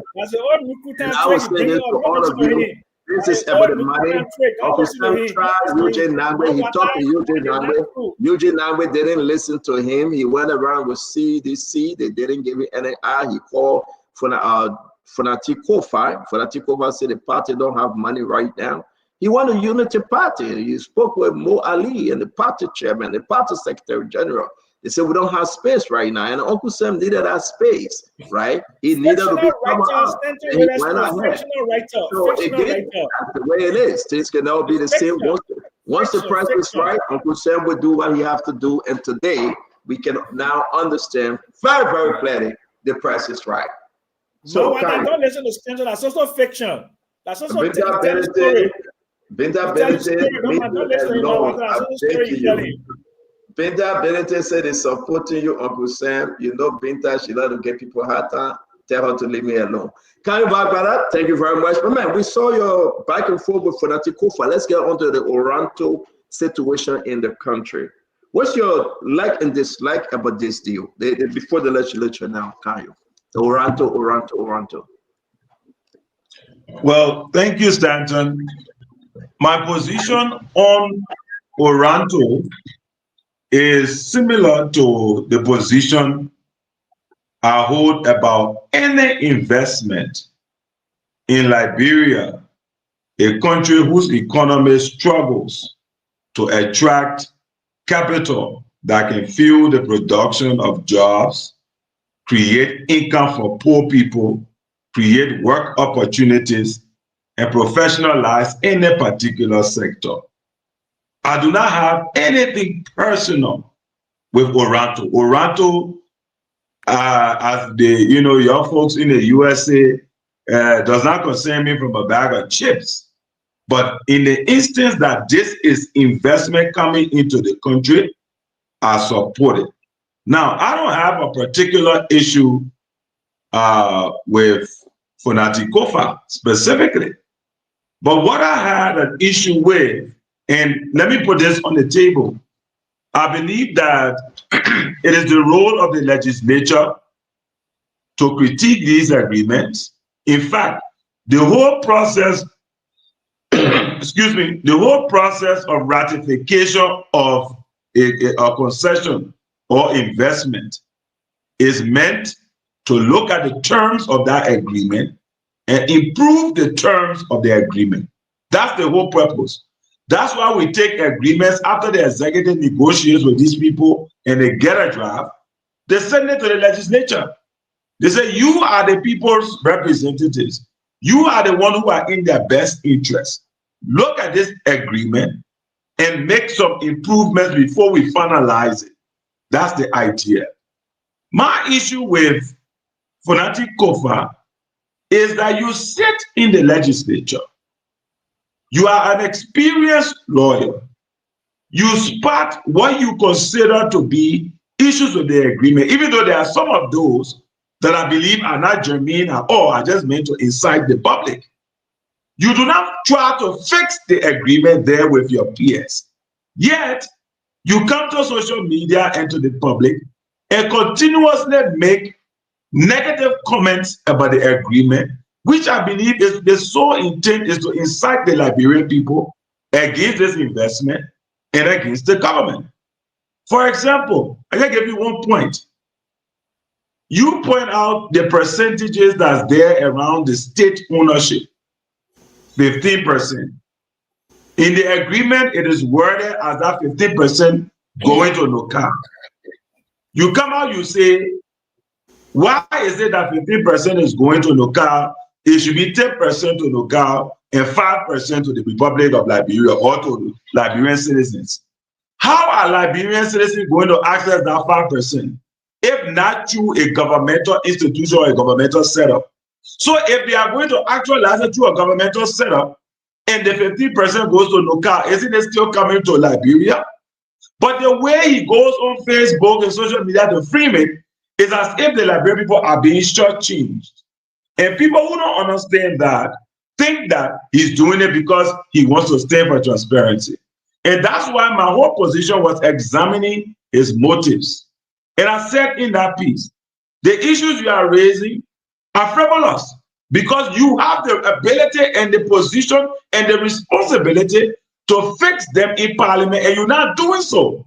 But you rather coming into public, castigating the deal so that you can discourage the deal, and then it's a matter for the government. Finally, right on this matter, finally, I also pointed out that this is coming from a point of hypocrisy also, right? No personal issues with Fonati, but it's important to just put it where it is, right? And say it as it is. Fonatikova was deputy speaker for a long period, culminating being speaker.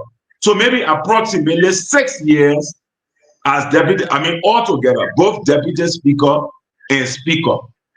During that period, he presided over the passage of many other concessions. Not once during that period when he was deputy speaker and speaker did we ever hear Fonatikova come to the public to criticize any concession. As a matter of fact, his law firm, his personal law firm, the International Law Group, represented, and I believe may still represent, B Mountain, that is a concession associated with certain kinds of negative happenings in Gwekema County. When last did Fonatikova criticize B Mountain? He would never criticize B Mountain because his friend was bad services, even while he was deputy speaker and speaker. So let me end on this. CEO, I don't want to end on this. Kanyo, hold on one minute. Let's give the other people with camera. We do not have enough time. Yeah, begging you. You ended already. Let's move on. Emmanuel George. I didn't end, but if you say I should end now, then that's okay. Yeah, begging you. Let me stop you there. Emmanuel, what's your take? Because this back and forth between Kanyo, Mame, Fonati, but a lot of good argument yet, though. And I will come back to ask again. You read this thing. Is it a good deal for the people of Liberia? The Oranto All Black thing. Is it a good deal? Will the people benefit? Or is it just a bad deal? The action of Fonati as a lawmaker, is he in the right frame of mind to do such a thing? To come public? Because Karen point and said, but man, you never one day come out to write on Facebook that everything that happened under your tenure was bad. But now you are coming out because you are not speaker or deputy speaker. What say you, Emmanuel? Well, I said it from the beginning, when we discussed this previously, that it's a bad deal for Liberia because the actors are bad for Liberia. Look, Chief Actor Eze came to Liberia, bribed the legislature according to a 2007 GSC report, bribed the legislatures with $10,000, pay for an all-black, register an all-black with $200,000, got it for $210,000, flip it for $250 million, walk away with $200 million. He disappeared from Liberia. He has come back offering us $12 million. That is less than 10% of the $200 million he took away. And then we should be clapping for him? No. And if you go to Uganda, you go to Senegal, you go to Equatorial Guinea, they are his oil agreement with them is on either being terminated or being questioned in those countries. So why should we be clapping for this gentleman? But let me bring this to the public too. ExxonMobil was pre-qualified for the same oil black that we gave into a gentleman that have no proven track record of doing anything good for our country besides stealing our money and running away. In West Africa, he also known of buying these oil blocks and sitting on those oil blocks without putting a rig in the ground. So this agreement is wrong. And at a level, I agree with Kanu that the legislature are the one who's going to make the final decision on this agreement. And we have majority of our members in the opposition that is in the legislature. This is time for them to stomach up and stand up against this deal, because this gentleman is bad for Liberia. He has no track record 12 years ago when he took this money of coming back to investing a single penny in Liberia. Why should we award him with full oil blocks when we have already pre-qualified ExxonMobil for this oil black? Maybe we're dancing because of the 12 million, but when 200 million, when you give 12 million, is chicken change, is peanut, because it's less than 10% of what we gave, what he stole from, what he took away when he flipped the oil blocks that we gave him in on the Judy Bryant regime. So it's not good for Liberia. I don't think we should accept it. Where's Uncle Sam? Uncle Sam, let's hear you. You know more about this deal, Uncle Sam. The Oranto issue coming back is before the folks at the Capitol building. But the position here, Uncle Sam went off. All right. We'll bring Uncle Sam back. Let's hear you, Mami. What's your take on Oranto? Stanton, I've said before and I will say again, I do not support the Oranto's agreement. I said it before, I'm saying it again, and will continue to say so. And for genuine reasons, not for political reasons, not to incite people, and not to share misinformation like Fonanti is doing. What Liberia needs currently in its oil program, Liberia needs oil companies who have proven track record of being able to drill in deep water. The water we operate in for oil is considered deep water and not on shallow waters. There are few companies in the world, good number of them, that have record of drilling in deep water. Oranto is not one of them. So if our primary strategic objective or strategic priority as a country is to find oil, and the way to find oil is to bring in companies that have proven track record or have the ability to drill, then why should we be giving black to Oranto that doesn't have the capacity to drill? So on the record, I'm against that because Oranto doesn't have the capacity to drill. That said, I will not also be here. There are few things that Fonanti is sending around, and I will not accept and be here and Fonanti mislead the public for his personal political agenda. So when you see me clarifying misinformation that Fonanti is putting out, like for example, you say, oh, they take the 5% and give it to Nuka, yella Brentbo Lilia unto God. That's misinformation. It's deliberate misinformation. The 5%, the 10% is going to Liberia. The 5% is going to Liberia. Because we all 5 million of us cannot go to the oil company and say we can't represent our share. So the law said there must be a single institution that goes there to represent all of us. That institution is NUCA. It doesn't mean the benefit from the 5% is for NUCA. Even in the agreement, it says every dollar generated out of that percentage does not go to NUCA. It must be directed to an account identified by the Minister of Finance. That account is the Citizen Fund account. So we'll be clarifying those misinformation, but we maintain our position that Oranto doesn't have the capacity to drill and should not be given the oil block. That is our position. We remain firm on that.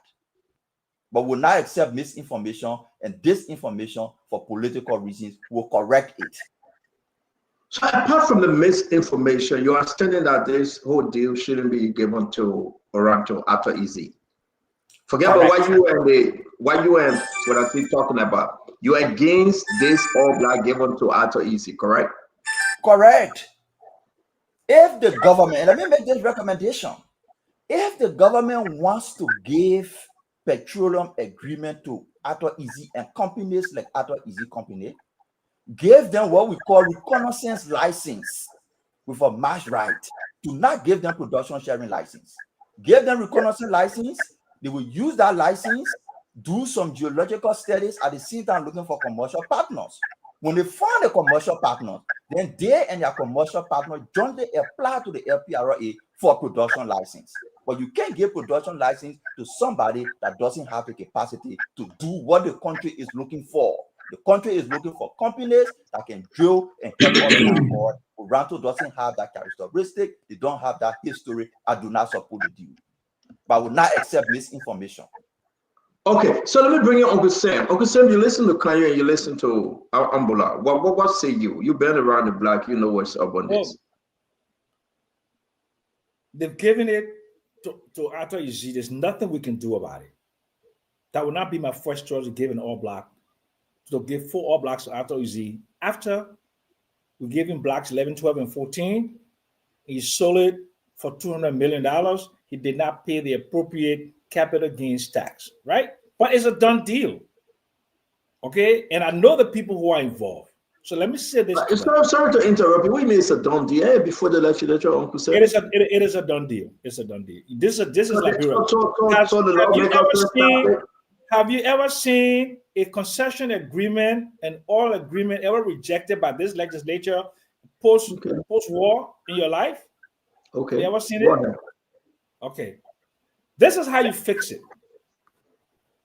The people who are involved in it, I ask them pointedly, what are the guardrails you put it in there so this man does not flip this thing? You know, like the man is coming back to the scene of a fire, right?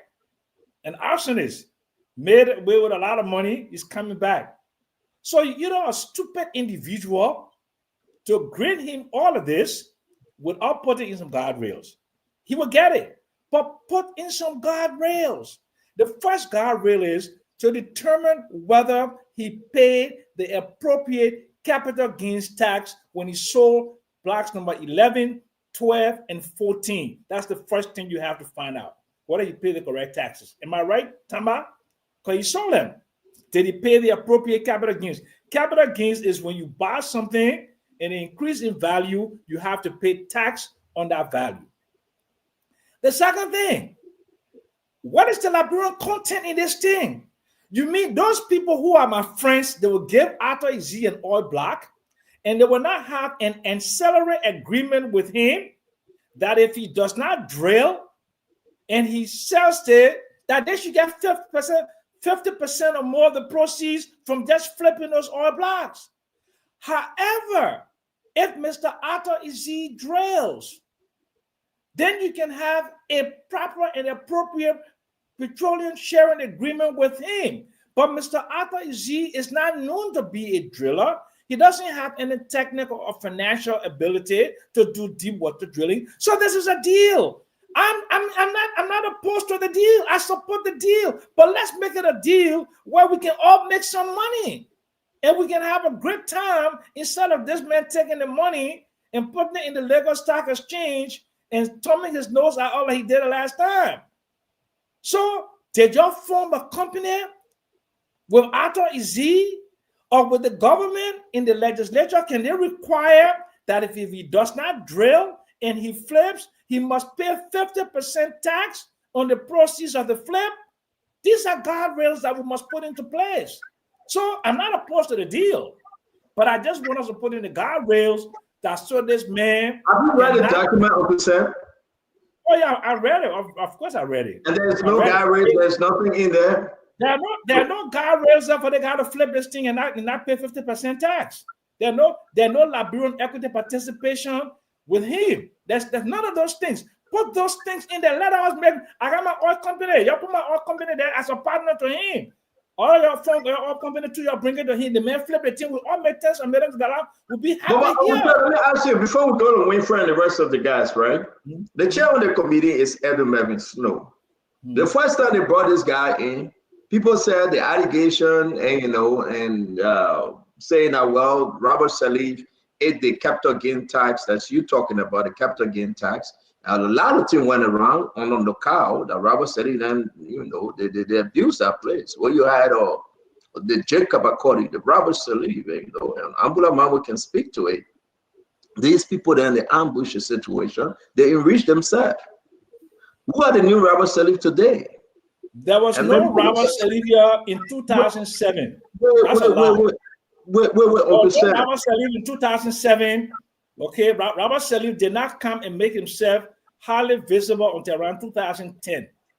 Okay, but you said highly visible, but then you said the man was not there. So which one? No, I'm saying this is. I'm talking about the timeline. There were 2007. But you said highly visible, but then you said the man not there. So which one you want to bet? Let me talk. Don't interrupt me. Then you say you want to talk again. I'm saying Robert Salif was not involved in the Oriental deal in 2007. Okay. It was Foda Kroma and Clementia Ure who were chairman and president of NOCAL in 2007. That's what I'm saying to you. So Robert Salif had nothing to do with it. So this deal, the first deal of 2007, lasted till when? When the deal got consummated?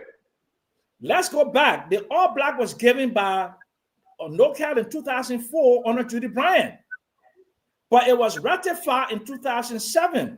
And there were big controversies about it. If you can go to the when Uncle Sam, come to the year. You will come to Robert Salif till when? From 2007 to when? But I'm saying it was 2007 when they was ratified, and it was almost immediately flipped to Chevron for the $200 million. It was a whole stop protecting Robert Salif. It was done concomitantly in 2007. Robert Salif was involved, even though he wasn't a local.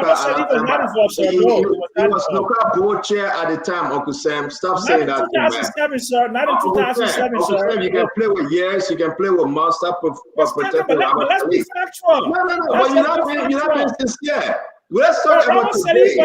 Uncle Sam.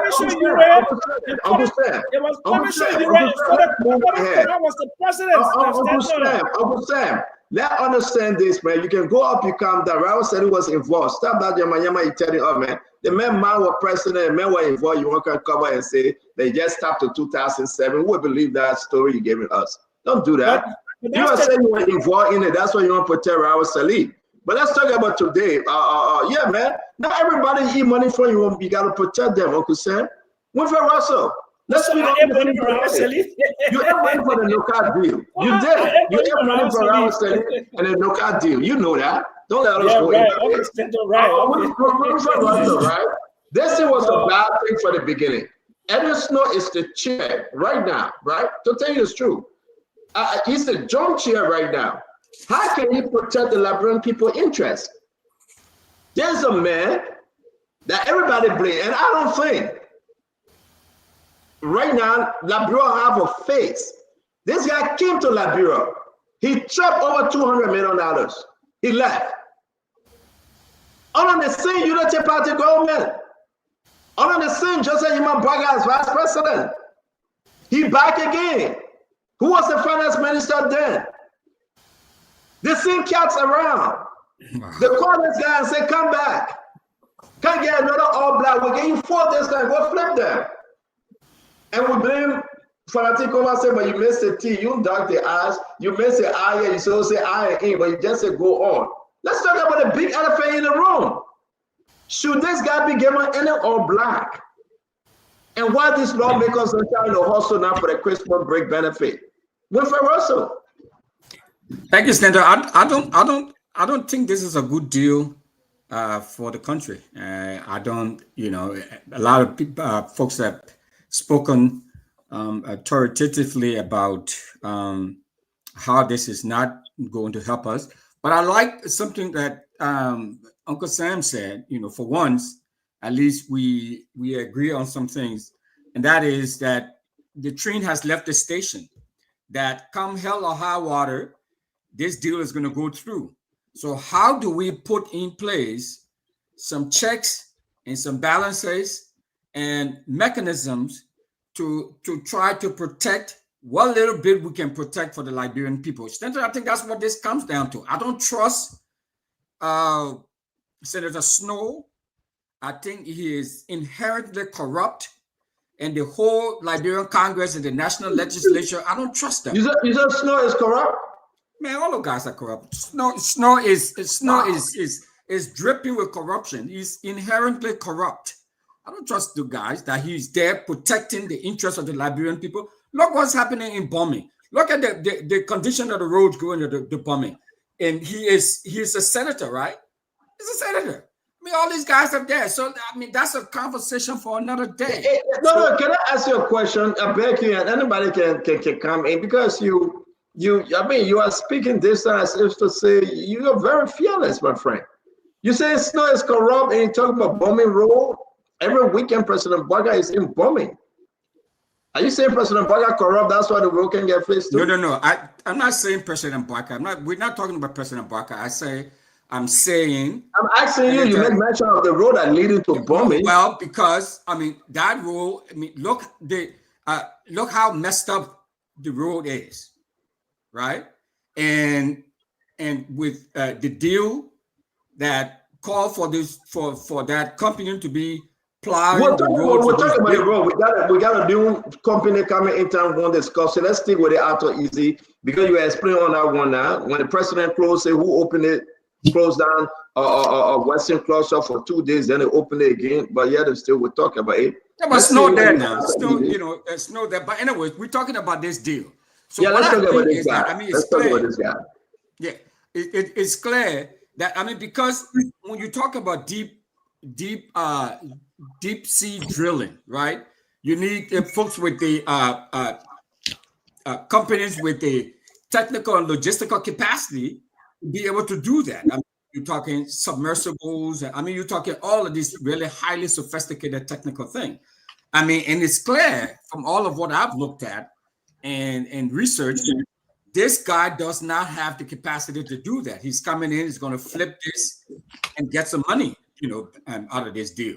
So what I'm saying, and what others have said earlier, I didn't, this thought didn't originate from me, but others have said it before, that this deal will happen come hell or high water. Senator Snow is going to get his palms greased, and many of the other legislators, they're going to get their palms greased. That's a given, right? So what can we do to put in place some structures to ensure that all is not lost? In essence, Uncle Sam, said this, best. I think, that's part of what we need to be looking at now. But bottom line is that I don't like this deal. I don't think this deal is good for the country. I don't think Senator Snow is going to do right by the people by ensuring that some way, somehow, that this deal doesn't go through. It's going to happen. It's going to happen. So we shouldn't kid ourselves. Let me be careful of 1 minute. Let me ask Uncle Sam, you don't think Senator Snow will fight for the people and make this deal a better deal? Do you think so? Well, I put it to you this way. Senator Snow reached out to me and wanted me to give them some information, right? And I think Senator Snow is honest on this particular deal. I think he wants to do what's best for the country.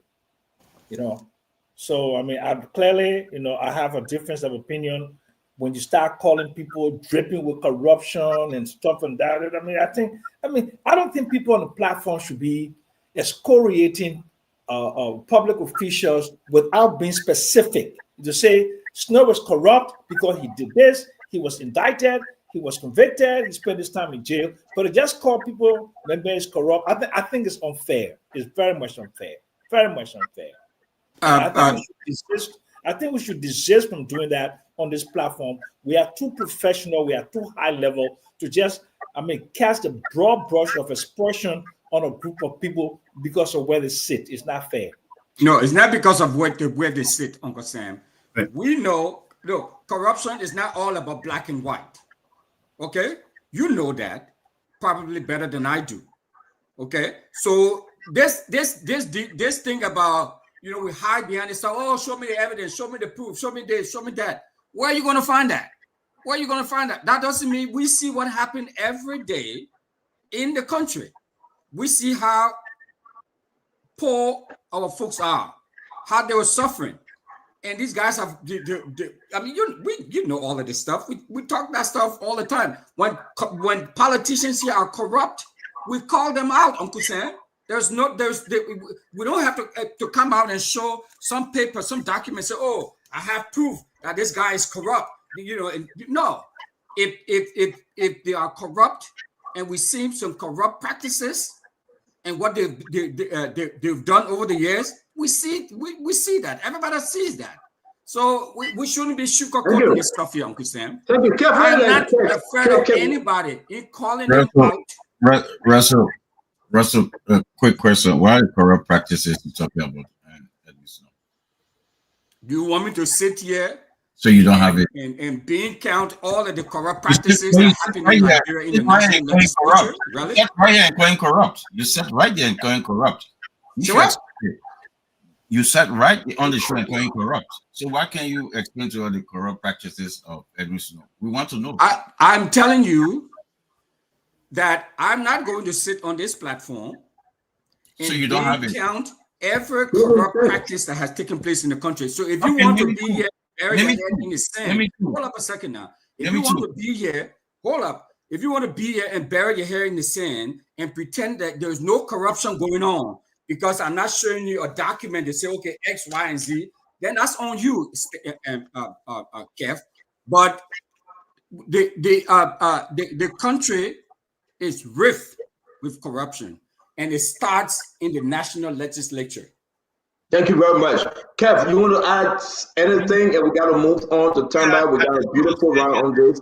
Should do the due diligence on the Oranto deal. But I want Mami to speak on this quick. You think that you disclose the 5% to the citizen that they will be giving the 5%? You think the government should disclose that? The names of who they will be giving?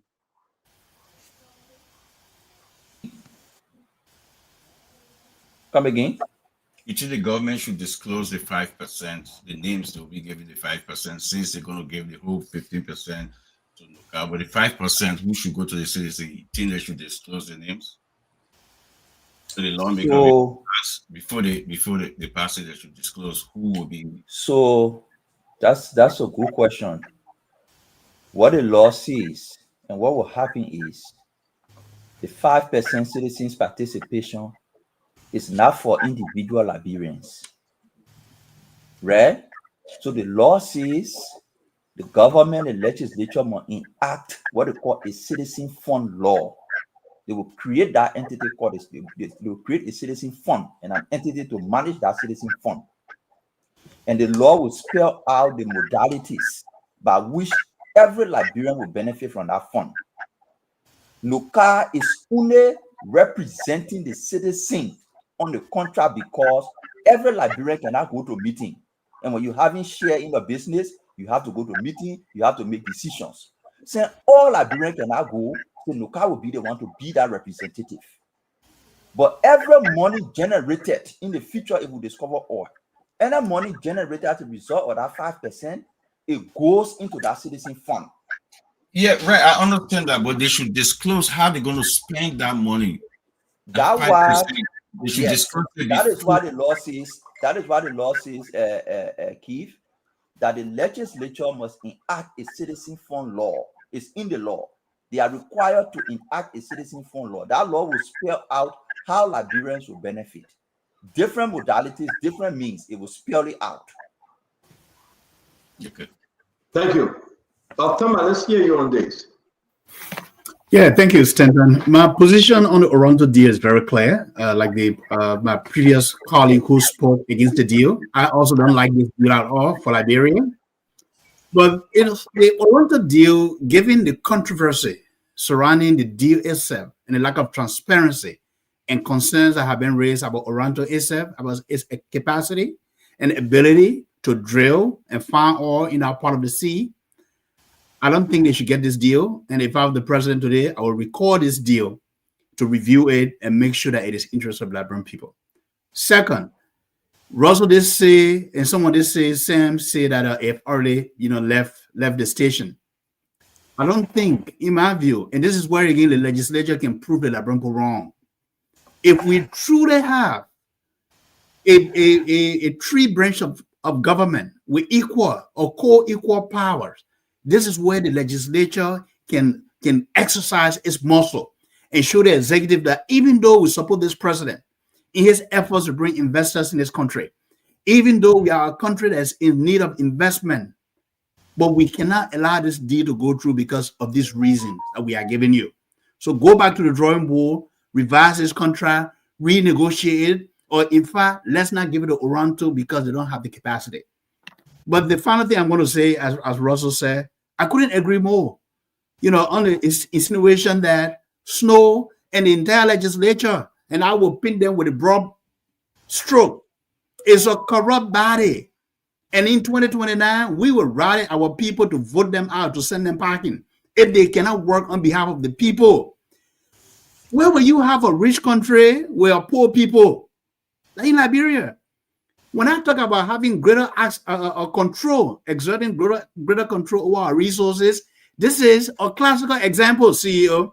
This is where we as a people and the government is for the people and by the people, need to come in and say, this deal, does not give us the level of control that we want as Liberia and as Liberian, and reject it. And we have to start now. The time is always right to do the right thing, Stanton. Yeah, so something is confusing me, and please, guys, allow me to ask. I'm not going to take a position here yet. I want to hear from the lawmakers their own argument. People are taking their own position.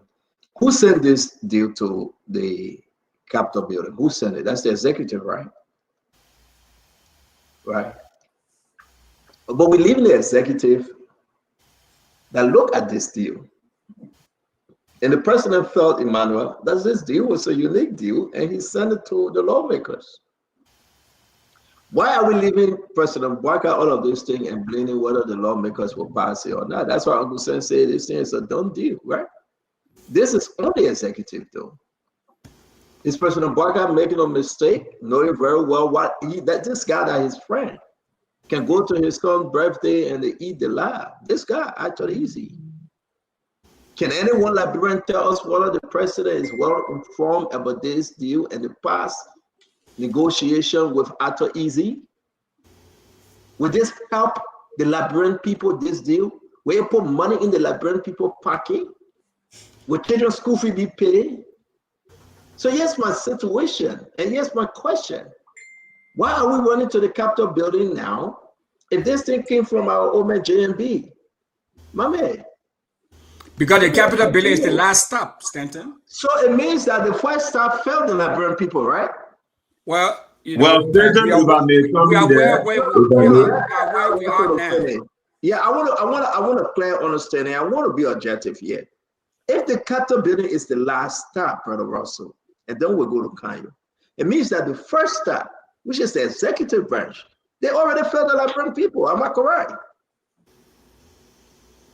Brother Russell, I'm asking you. Oh, you're asking me? Oh, I thought you were asking a rhetorical question. Well, I mean, as we are looking at the deal now, this deal does not seem to be in the interest of the Liberian people. So obviously, it failed the people then. So I think we still have an opportunity to arrest the situation at the last stop. No, my question here is that I understand what you're saying, Brother Russell, but you got to admit to this. You cannot have the halfway. And all Liberians listen to you, brother, right? So you call Snow a criminal, he's a rogue, he's corrupt. You call him. Yeah, I didn't call him a criminal, though. No. But if the man is corrupt, you say you're a criminal. You cannot use it now. I didn't call him a criminal. I have an issue. You beat on the lawmaker, and I can beat on them. But this thing came through and by the executive branch. If this is so bad of a deal, but Joseph Yima Boyka is shoving it down in the Liberian people's throat. Why couldn't he say no to this and not even carry it to the executive branch? If he could have. Stop. You are backing those lawmakers. 73 of them and 30 of them, 103. So you'll stop this mess.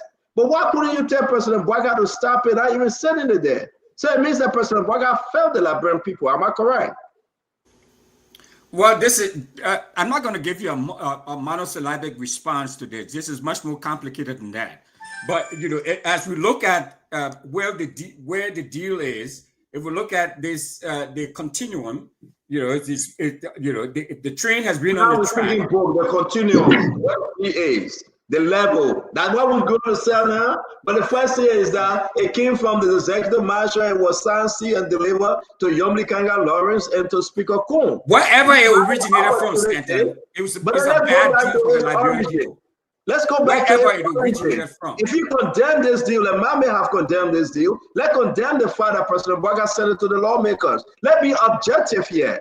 But no, anyway, I'm being objective. I'm saying. We have the John Chairman, Honorable Evan Levis, still on the phone. Where's my mouth now? Bring him in. No, I'm not putting one in your mouth. What I'm saying, Stanton, the deal was bad from the start. But Stanton, I think it's important because I had this point to make before you bring Senator Snow, because he will be good. Let me bring Senator Snow on. But he's going to give his legislative position. You asked that question about the executive, and I think it's important to respond to that. Councilor Bala will on the show. I will bring Senator Snow, who is just calling in for a meeting, please. The Honorable Senator Edwin Mervyn Snow from Bowman County. Welcome to Spoon Talk, sir. Stanton, good evening. Good evening to all your panelists. How are you, sir? Yes, sir. Thank you. Thanks for joining us. So, Stanton, like you rightly said, I'm the joint chairman in the Senate for this committee, the joint committee. So I wouldn't speak to the substance of the agreement because I have to conduct hearings, and that's why I'm happy that Mr. Sam Jackson, the full disclosure, I've contacted him. I've contacted other people that know about this sector, that know about this deal, so that we will be able to do our due diligence. I'm really trying to reach out to Mami and others. But the reason I'm calling, I'm disappointed in Mr. Russell, who is here hustling with the Liberian police, trapped in corruption. And he think we don't know what he's doing here with the police. He was defeated in Minnesota because of corruption of the council. He's here doing hustling into corruption with the police. And we're going to export you. If you're talking about people tripping into corruption, are you looking for revenants to come and go in the air and indict people that you don't know the corruption deal doing private company with the police? You are a criminal, a common criminal, and you calling someone corrupt? If anything will come after you, we know what you are doing and we'll expose you. You are a hustler. You come here to hustle, you want to indict the legislature because you're hustling here? You think we don't know what you're doing in Liberia? You better don't try it. Thank you, Stanton. Oh, wow. Wow. So we got to bring in Kyle. Finish up, Russell. We got to bring in Kyle. So for all of those who are listening, the beauty about where I work and where I served, all the documents are there. I was elected to the city council of the 6th largest city in the state of Minnesota. I became the first Black person ever elected here, right? I did not run for re-election. I instead ran for mayor. So Senator Snow, I'm sorry, you want to come and you get all up in your feelings and stuff like that. You are flat out wrong and lying to the people, right? If I were into corruption, like what you all are into there and been doing there, I would not be sitting on this show now. And everybody on this show here knows that. So all of that blustering and yelling and all of that stuff you're talking about, you are flat out lying to the people. You all need to do right by the people, number one. Number two, not a dime. What I do for the Liberian National Police, and I've said this over and over and over again, from Mark Ambler time to now, I've been supporting law enforcement in the country. That's both fire and police. I had no idea and was never part of the conversation that had to do with what the fire consultants were paid when they went there. As part of my quota towards the development of the country, I made the bridging and the connection, and that was it. The police giving supplies and all of that to the Liberian National Police. There's no money involved. There's no exchange of funds. Instead, for the sake of this platform and our credibility, I'll send you the resolution that was given to the city council and passed. So that stuff that Senator Snow just gave, all up in his feelings, he is flat out lying and doesn't even know what he's talking about. Thank you, Russell. Thank you. Let me bring in Brother Kanyo Baba, our counselor here. We'll go back to Mami and Emmanuel George. This is a big thing, guys, but also remember, after this, we're going to talk about the Ministry of Public Work signing project, $300-something million from Douala or St. Paul Bridge all the way down to Norway Camp. Let's talk about it. It will be up for discussion tomorrow. And what about the TIA? The suspension, folks are saying the president was totally off with this suspension. But who is coming in? It's a GVG. I have a lady name I want to announce tonight to see who is she, what she is of interest into this TIA. So we hope we have time to cover both of them. But it's interesting for you to know this is Spoon Talk, folks. We speak our mind, we'll be respectful, but when it comes to the country, we speak exactly what we know. The counselor, Kanyo Bagbala. Well, I mean, lest we drift away from the point you made before Brother Russell and Senator Snow were engaged in their back and forth trading of corruption allegations between the both of them. Quite interesting times. But I wanted to come back to your point, Stanton, when you asked the question about who do we blame? Is it that President Boyka knowingly submitted a bad deal to the legislature? And if he did, why are we blaming or folks blaming the legislature? You see, that is exactly the reason why I have publicly criticized Funati's conduct. Senator Snow is chair of the Joint Committee. They are reviewing this deal. They have not reached a conclusion as to the goodness or badness of the deal as yet. However, what we see from Funati and others has already created a picture in the minds of the Liberian people that this deal is bad.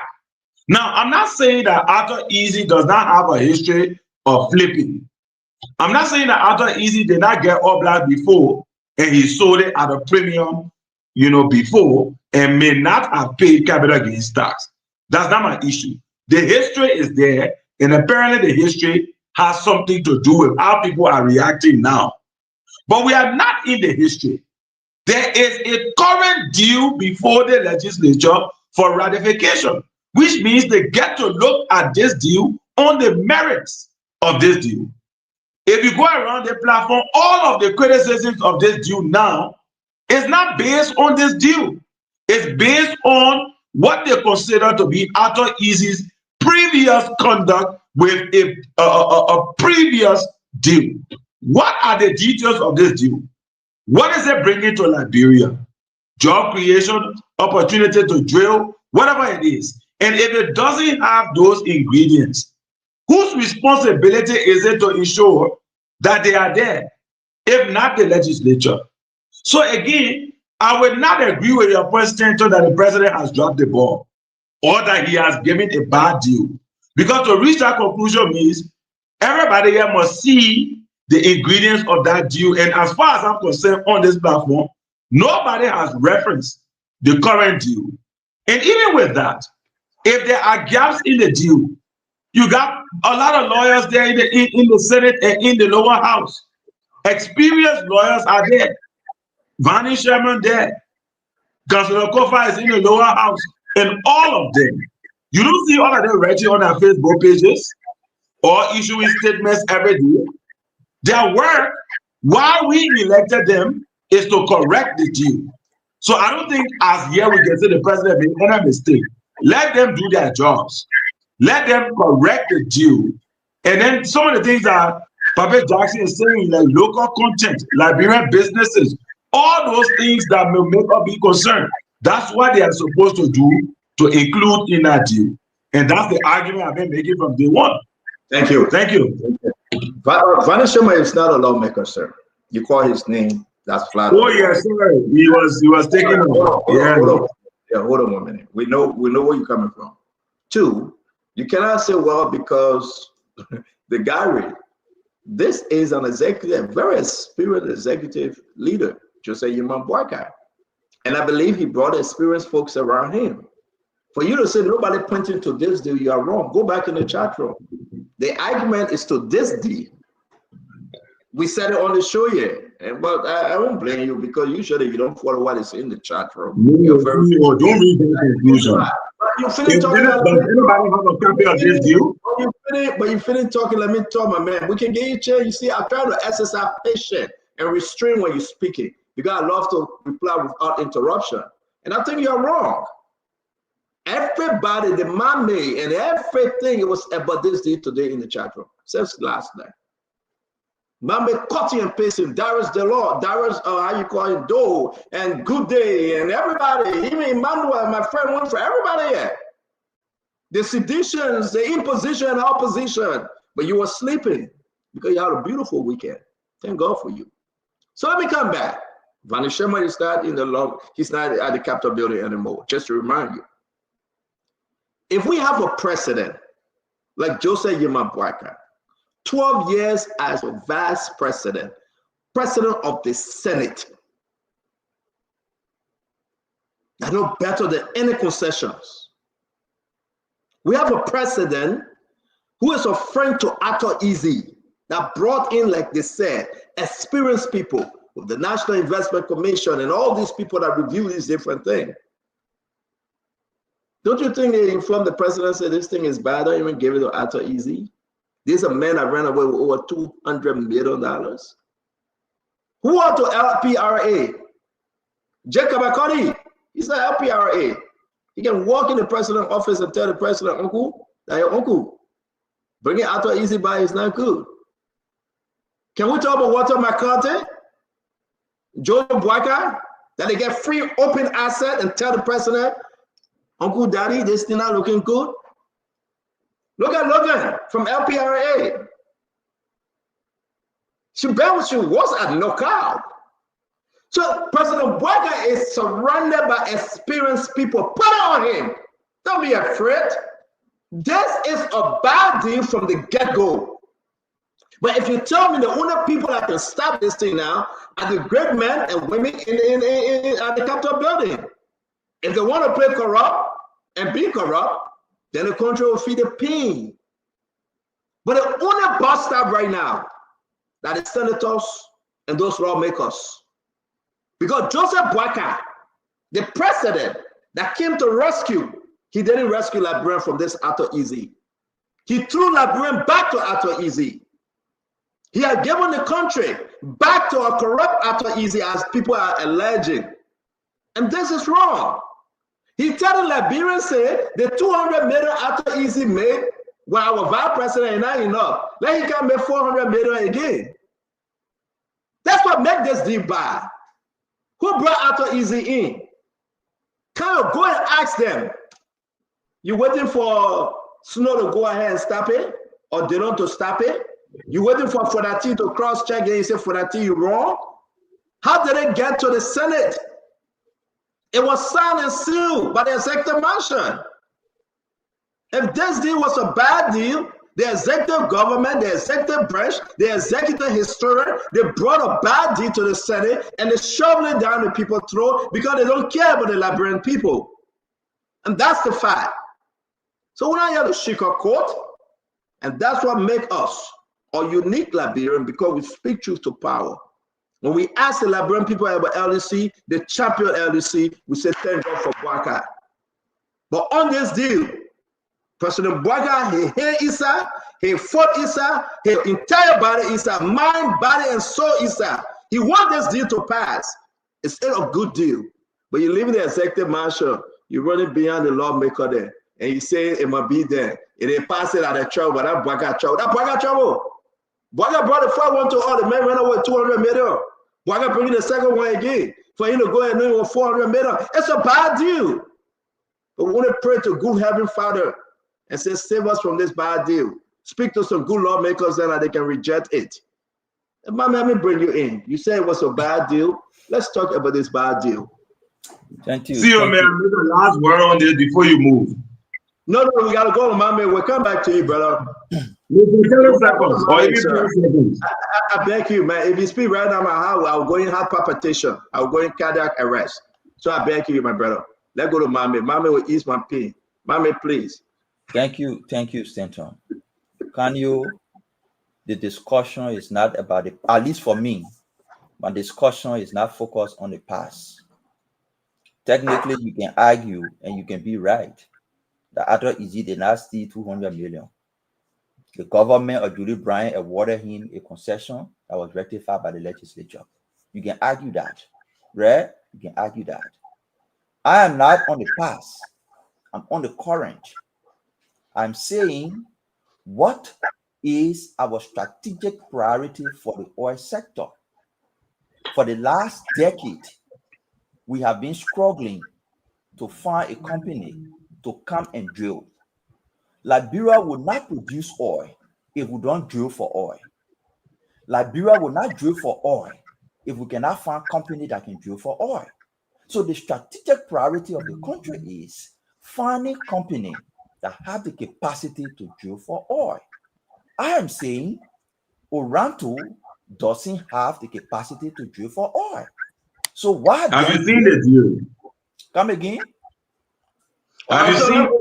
Let Mama finish, Carrie. I know you have money you will talk. Let Mama finish begging you. I posted a deal in the chat room. Yes, you did. The structure of the deal, the different features of the deal, and that's why maybe I can go against Fonanti, right, when he tried to spin it. The features of the deal, the different structure of the deal, to a large extent, consistent with what I know is happening in other places and even in the other deal. Because Liberia have a model PSC that they just use to just change number and figures based on negotiation. So nothing significantly you will see different. There will be small differences. My fundamental problem is we are giving $4 blocks to a company that doesn't have the capacity to do the work that the country is in desperate need of. That's my argument. So why then do you give it? You giving it knowing that at the end of the day, they will farm out. So since you know that at the end of the day, they will farm out, why don't you just give them reconnaissance license? So that they can go find this particular partner that they say they have. And when they get the partner, they come jointly and apply to the LPRA. And they assess them based on their joint capabilities and award them the block. Well, you awarding them the block knowing fully well that they don't have the capacity to drill. But you only awarding it to them so that they can go find a partner and bring the partner back to you. In that process, they make money. We are saying no, don't do that. We've been engaged with folks in the executive from the time this whole process started. We'll come to the legislature later, whether they corrupt, whether they part of the deal, whether they will do it, whether they will take. That one is a whole different story. At this point, we are saying Oranto doesn't have the capacity to do what the country is desperately in need of. What are we in need of? We are in need of a company that can drill. If we don't drill, we will not find. If we don't find, the whole OS story will just be a story. So we need company that can drill. Oranto is not one of them. Oh, thank you very much. Emmanuel, let's hear you, my friend. Look, it's time for us to be serious in Liberia. And yes, I do blame the government, because I'm still struggling to understand how will a company that will run to surpass ExxonMobil when ExxonMobil were pre-qualified for the Seminole oil blocks. Again, we awarded him this oil block. We awarded him 3 before. And this time we had dashed him by adding another one by making it 4. This deal should not pass. So let me speak to Senator Amara Conan, Senator Creighton Duncan, Senator Boto Kane. You all have raised your voice in opposition against this deal. Kindly vote against it and lobby your colleagues to vote against it. Look, Stanton, in the Texas House of Representatives at the back, there is a picture of almost all the legislature and their grandchildren. The reason that picture is in the Texas House of Representatives is to remind the representatives that the law that you are making today is going to affect your grandchildren. It's a constant reminder to them that this law today is going to affect your grandchildren. If you check Liberian history, our wealthy people by the 4th generation, there is no wealth, because we do not create wealth. We do not create generational wealth, but we create wealth to satisfy ourselves here and now. This deal is bad for Liberia. Senator Snow, this deal is bad for Liberia. Please do not pass it. Send it back. Ask them why didn't they accept the pre-qualification agreement they had with ExxonMobil to move forward. This gentleman have no history from Equatorial Guinea to Uganda to Senegal. He has no history of doing the kind of drilling that we need in Liberia. This deal is bad and it should not be passed. Look, this is why we keep pointing out that in order for us to move forward, we need serious leaders.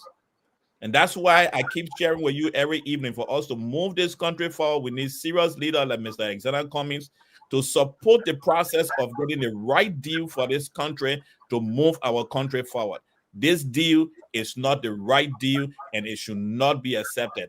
I know Uncle Sam has said the boat have sailed, but I want to respect our members of the legislature, Senator Honorable Musa Bedete and Honorable Fonati Kofa. You have spoken against this. Please rally your friends to stand against this deal. This deal should not be passed. Let us have a company that have the equipment and the ability to do deep sea drilling to discuss these blocks with them. But this company is not good for Liberia and it should not be supported. Thank you very much. Tamba? Yeah, thank you, CEO. Look, my hope is that all of the noise that Kofa has made, Representative Kofa has made over the last couple of weeks, is not sex-seeking. It's not because now he's looking for an attention because he's no longer Speaker of the House. He's no longer in that influential role where he will control the agenda, he will control the deal-making process. It is my hope, and I know he comes from the CDC opposition bloc, because sincerely, if we are championing Liberia, if our legislature are working on behalf of the people who represented them, who they are there to represent, rather, they will be making deals and cutting deals on behalf of the people. This Oranto deal doesn't give us enough control that we are looking for. And Mame, I will go further. I think the entire petroleum law of Liberia needs to be brought back to, under the scrutiny and revised and give us, the Liberian people, greater control over our natural resources. 15%. You imagine 15% out of 100% is coming to Liberia.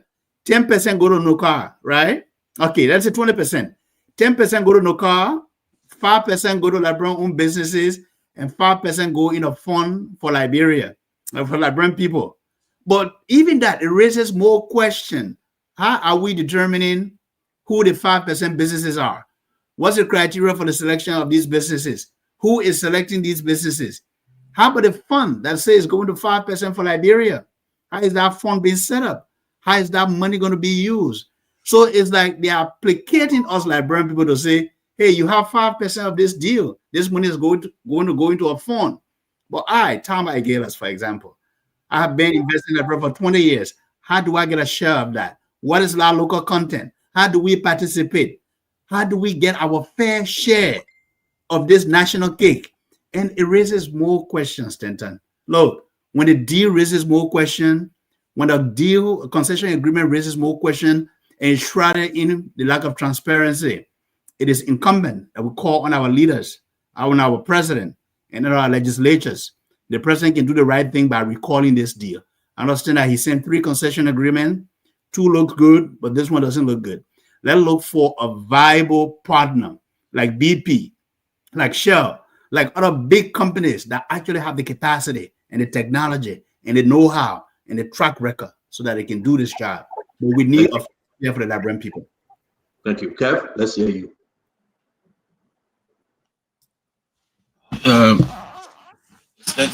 You know, sometimes what can baffles me is that when people decide to just play politics and don't realize that anything you say, you're going to educate the people. Fanati Kofa is the complete representation of his people. The man is coming out speaking to his people. They say it's wrong for speaking, which he is saying the deal is bad. Mame is in agreement, the deal is bad. Everybody is in agreement, the deal is bad. Can you say he should go in the back? And they're stuck in the back. Remember, one of the things that Dara Zilon said to the people, that everybody rushed to him and voted for him. He said, anything they say in the room, I can't talk it. The people celebrated that. Fanati Kofa is doing that. You're saying, no, you're playing politics because you're from CDC. That's what the lawmakers should do. Explain to the people. Come out. Go on the radio. Speak to the people. Tell them your disagreement. Then you can go in the house and debate that disagreement. That's what it's supposed to be. It happens in every developed country. So why, you know, sometimes it just baffles me to see people play politics and then fool the people mind. Just remind me that when the Unity Party say getting 3-year visa when you come to America, you can live freely with 3 years. You can live freely. They forget to know that you get 3-year visa, there's something called entry visa. You can get 3 years, they give you 1 month, they give you 1 week, they give you 2 days to stay in America. They're not educating the people, but they're telling them that, and the people are dancing. So I believe we all believe that the deal is bad. The lawmaker will do the due diligence, and I believe we should go from there. Thank you. We cannot continue with the rest of the story, guys. We'll just close on this one because we have this story that I want to also talk about the TIA, whether the suspension was an illegal suspension. The folks from the Aswatoi law firm that representing the Leska brother, right, who have a big share in TIA, this brother. When President Boakai came to America, the father passed away, but the brother met President Boakai. These have ownership into TIA. They have ownership, but why the president suspended the deal? We have the documentation to say that yes, they want under PPCC. What's the main reason? We have some juice of a story that you want to know, but we'll bring it to you tomorrow.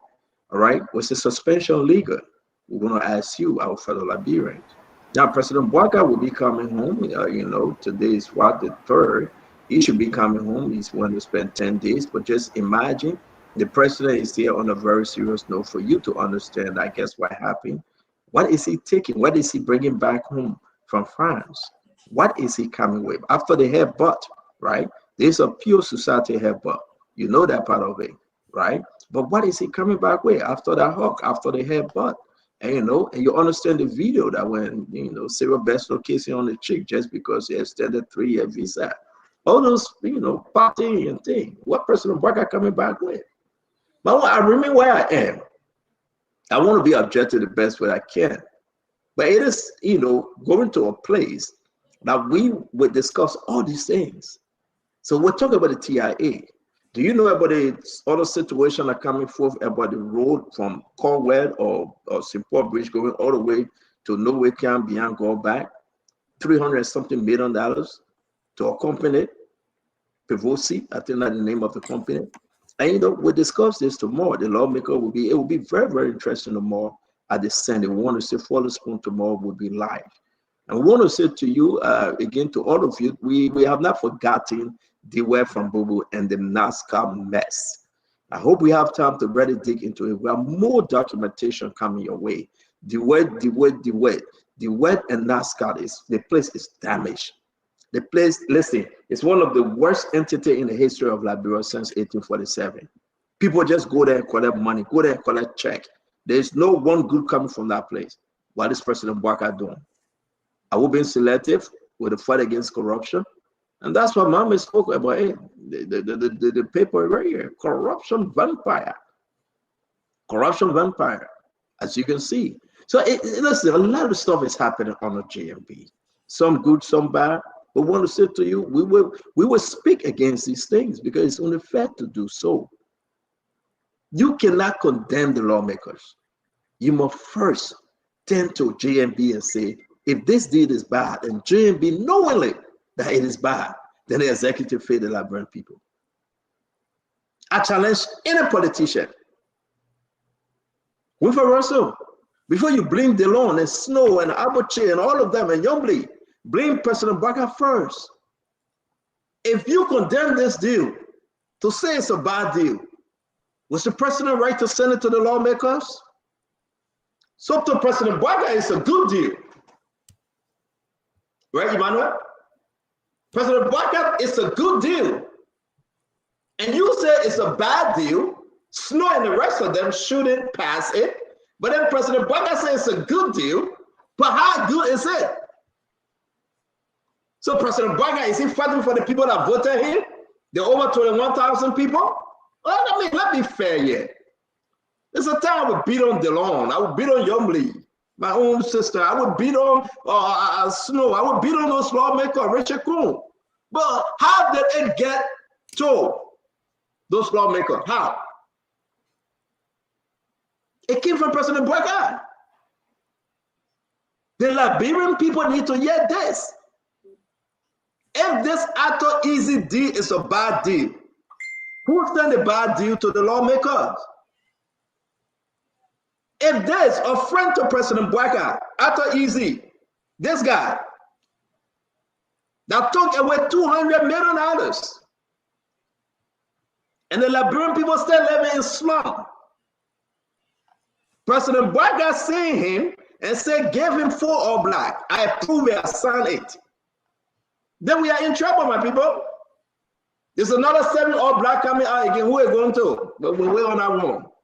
I'm saying, you know, that another 7 All Black coming up again. Who are going to? Wait. Who President Bwaka going to get that one too? So guys, let's dig deeper. We want it, man. We the Liberian professionals. We want it. We shouldn't run for the. Let me try to close that big lady, man.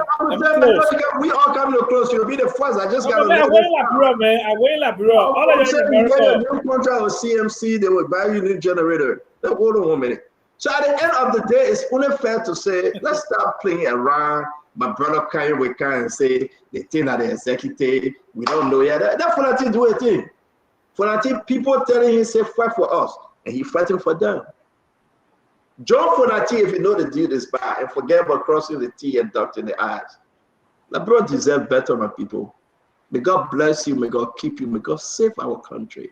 We should never be afraid to tell you when it's wrong or say when it's good. This deal is a bad deal. And this deal, the Liberian people will pay for it. We should speak to it. Uncle Sam? Yeah, look. My Liberian people, look, man. We have to love ourselves. I'm not saying forget about loving the country, right? But love yourself first. I cannot say I'll post this deal or I this, but what does it do for the country, for the people of Liberia? If you structure this deal as it is, And I'm not opposing it for one reason, he's our West African brother, right? But the thing is, you have to fix this thing. The man came and got $200 million before he blocks 11, 12, and 14 and still retained 30% in the deal. The people who are involved in it, I ask him, how are you guys going to benefit if this man just flip this thing again? You have a Liberian company that have equity with his company, Atlas Oriental, or the man will just take another $300 million. The first tax, did the man pay the adequate tax? But let me just leave that one alone. Let me just speak about my association with Musa for like 30 seconds. Look, my brother, I've grown to love Musa ability because he's a man of nerve, a steel of nerve. What I saw Musa ability do with all of his business interests at stake and supported the rule of law block, and he did that consistently to the detriment of his business. This is a guy I want to be fighting with. This is a fighter. This is a fighter. And this is a man that is willing to put his money where his mouth is. Musa called me consistently. He made people to seek me out. When people give you that kind of respect, he said, I value you, and the other people don't value me. They don't think I'm worthy of consideration for an engagement, and he does this for me. I have to show him loyalty. It doesn't mean that I don't like or hate George Weah, but Musa has shown me something that I've not seen for a long time. Except Ellen Johnson. Musa trading a real dollar bill. No, listen to me. Ellen Salif. Uncle Sam, I'm happy for you. Thank God you joined CMC. Let me tell you about people. Don't go too far. Let me finish I'm that. happy for you, Uncle Sam. Thank God Mohammed told you to join CMC and you did. You are looking for a political home. You got one. Be proud of yourself. Uncle Sam, you are looking for a political home and you got one. You will get your wife pickup truck. You will do the job Musa wants you to do. Musa is my friend. Musa is my brother. Musa and myself texting right now, and I can tell you I'm happy for you, Uncle Sam. Thank God for you and help Musa. Musa made an effort. You have abandoned because they give money. You abandon him. You abandon Cummins because Cummins gave you $100. But it's a good spiritual move for you. It's a good political move. Stanton, you're not going to diminish my ties with Musa by talking about $100 business. You can't make it with me. What do you mean $100? Musa not giving you $100. My mouth bigger than your mouth, Stanton. Just listen to me, my people. My mouth bigger than you, way Yana. Okay? And I can yell more than you. My Liberian people, Musa recruited me, he showed me respect, and Musa showed me his vision. Okay? And for that, I'm willing to take a chance on a man that has taken a chance on me. That is where I am. Nothing against George Weah, nothing against CDC. But for now, for this moment, and in this era, I have chosen to place my lot with Musa Hassan Bility because he's demonstrated that he can build a big tent for professional Liberians to come together. Winfrey, you're welcome. Mame, you're welcome. Tama, you're welcome. You're welcome. Let's build a team together. Well, thank you for the invitation, but I'm coming with an independent outfit. Okay, but God bless you all and God bless Liberia. See you guys tomorrow. Uncle Sammy, see you later, Papa. Thank you very much. We love you. Yeah, Mame, let's go ahead. Yeah, so I wanted to just make few corrections. One, in as much as we oppose these deals, we want to be clear with the facts so that we don't just make statements that put the public against the government. It will come back to haunt us. In the oil agreement, there are two stakes: the state stakes and the contractor stake. The state benefit and the contractor benefit. in the contractor benefit, in the contractor operation, is where the state has 15%. So that 15% is not the only benefit to the state. We need to correct that. So you say, oh, you sign a contract, we only get 15%. No. That 15% is what the government has in the contractor own a business. To the state side, the state has what we call profit oil. The contractor doesn't have that, that is state owned profit oil. The state has royalties. The state has taxes. Mame, the deal to Arthur Easy is still a good deal, Mame. No, I don't. You see, Stanton, if we made a thing about Arthur Easy, then it will not be correct. Why? Because there are two deals on the table. We're not talking about Total. We're talking about Arthur Easy deal. But the statement he's making is about the petroleum law. He said we need to change the No, petroleum I don't law. want you and Fonati Fwati. I'm talking about the Arthur Easy deal, my man. I feel what Arthur Easy did, Stanton. Yeah, but what we're talking about. Forget what Fonati. Two of them Fwati about the 5% and 2%. The panelists on the show said we need to change the law because Liberia only getting 15%. What are Arthur Easy? What are Total? What are Future? Instead of good thing that Liberia get 20 or 15%, my man, is it better to you? Come again? Is it a right thing that Liberia should get 15 or 20%? So what I'm saying to you is Liberia is not only get 15%. That's the What's the total benefit to Liberia? What's the total benefit to Liberia? At the end of the day, the total value of the entire contract, when it start and end, based on the model, Liberia will be getting up to 55 to 60% of the total value of the contract. That's how it works. But the one that is always highlighted is Liberia as a country has 15% in the operator's share, right? So the operator has his own stake, Liberia has 15% there. Then as a country, we have our own stake. When you take our 15% plus our stake on royalty, our stake on taxes, our stake on profit share, profit oil, you add all together, it takes up to 55 to 60% of the entire operation. So we wanted to make that clarification. On the Arthur Easy deal, we consistent, Stanton. Arthur Easy doesn't have the capacity to drill oil in Liberia. Do not give him 4 oil blocks. If you want to give him anything, give him a reconnaissance license.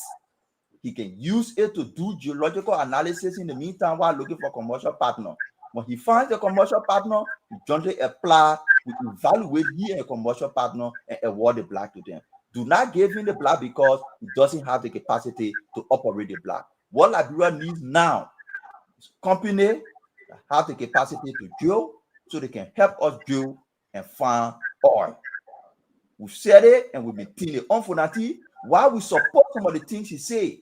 But it is important, Stanton, that we don't just have leaders putting out misinformation in the public. It hurts the country. It hurts himself.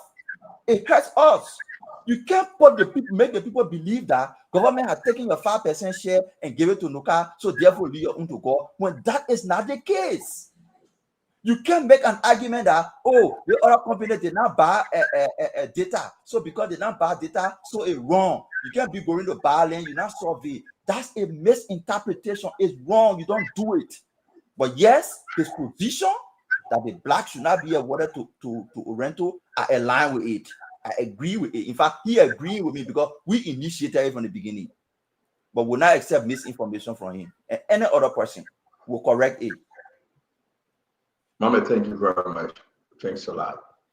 Let me bring our brother in. Ross, you want to close, brother? Yeah. You know, like I said before, and I say again, I think this deal is a bad deal. I think we all have talked about this, and we all have offered our views as to why we believe it's a bad deal for the people. And I agree with you, Stanton. I think, you know, the source of the deal, if the source of the deal was bad, then where it ends up is also bad. So we cannot say, I mean, those who created it, who put this together, it had some bad parts of it and it's flawed, and then so now where it is now, we can say that if it was flawed from the beginning, it is flawed to the end. And so we're looking at the national legislature to try to rectify it, to fix this. But like I said earlier, I mean, the train has already left the station. This deal is going to go through. I have zero confidence in the chair, Senator Snowe, and like I said, and I repeat, I mean, the evidence is there. You all know him. I mean, his track record, you'll follow his track record. If you want me to stand here and be being counting, okay, there's corruption, check here, check there. But we talk about the corruption in the Congress here. We talk about the corruption in our state legislature and all of that. Corruption. It don't mean that you went into the coffers and took $50 out of whatever the situation is. It's a very comprehensive term. You see what the policies that they were putting forth or lack thereof. You see the policies from the House of Representatives to now the Senate. You've seen the policy that the likes of Snowe and them have put forward to support the people, advance their well-being, and take care of them. Zero, zip. Okay, that's corruption. He's dripping with corruption. Now, let me, I just shared some information in the group chat, and I hope you all will have some time, especially not the listeners and the viewers, but the information is there. Full transparency. Everything we do, even at this, at this level, I'm a local legislator, right? Everything we do, it is cataloged and it's transparent. You can go to, you can go online and go to our city council and look at my voting record and look at all of what the policies and all of that I've supported. So when Senator Snowe comes on here and get all emotional and all up in his feelings and animated about, oh, you this, you that, that, he doesn't know what he's talking about because the system does not work like that here. I put a resolution in the group chat for you all to read it and follow what I have done relative to the police and my support for the police. Okay, it's strictly based on my support for you all, for the Liberian people, for the country. I have a full-time regular job. I work for the government. I don't rely on or on contract or consultancy and all this sort of nonsense that he's talking about. So you can go out there and look at it in our system here. I'm not allowed to even accept Tamba $5. The threshold for us is $5. Anything above $5 is a problem. Before you say anything else, there's no donation, no contribution, or anything anybody can make to us above $5. So you can go in there and check all of the records. It's very open, it's very transparent. It will tell you everything. There's no secrets. So that's the system we work in. That's what we have. Stanton, thanks for the opportunity. Why you share your stuff in the chat room?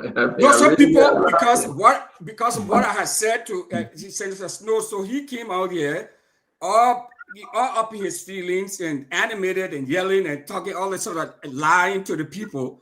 So I put it there so you can see it, to see how we do things. Already, I'm impressed. What we do. I'm impressed. It's right there, huh? I say already, I'm impressed. Yeah, thank you. I'm reading it and I say, you full of every item, every dime is calculated.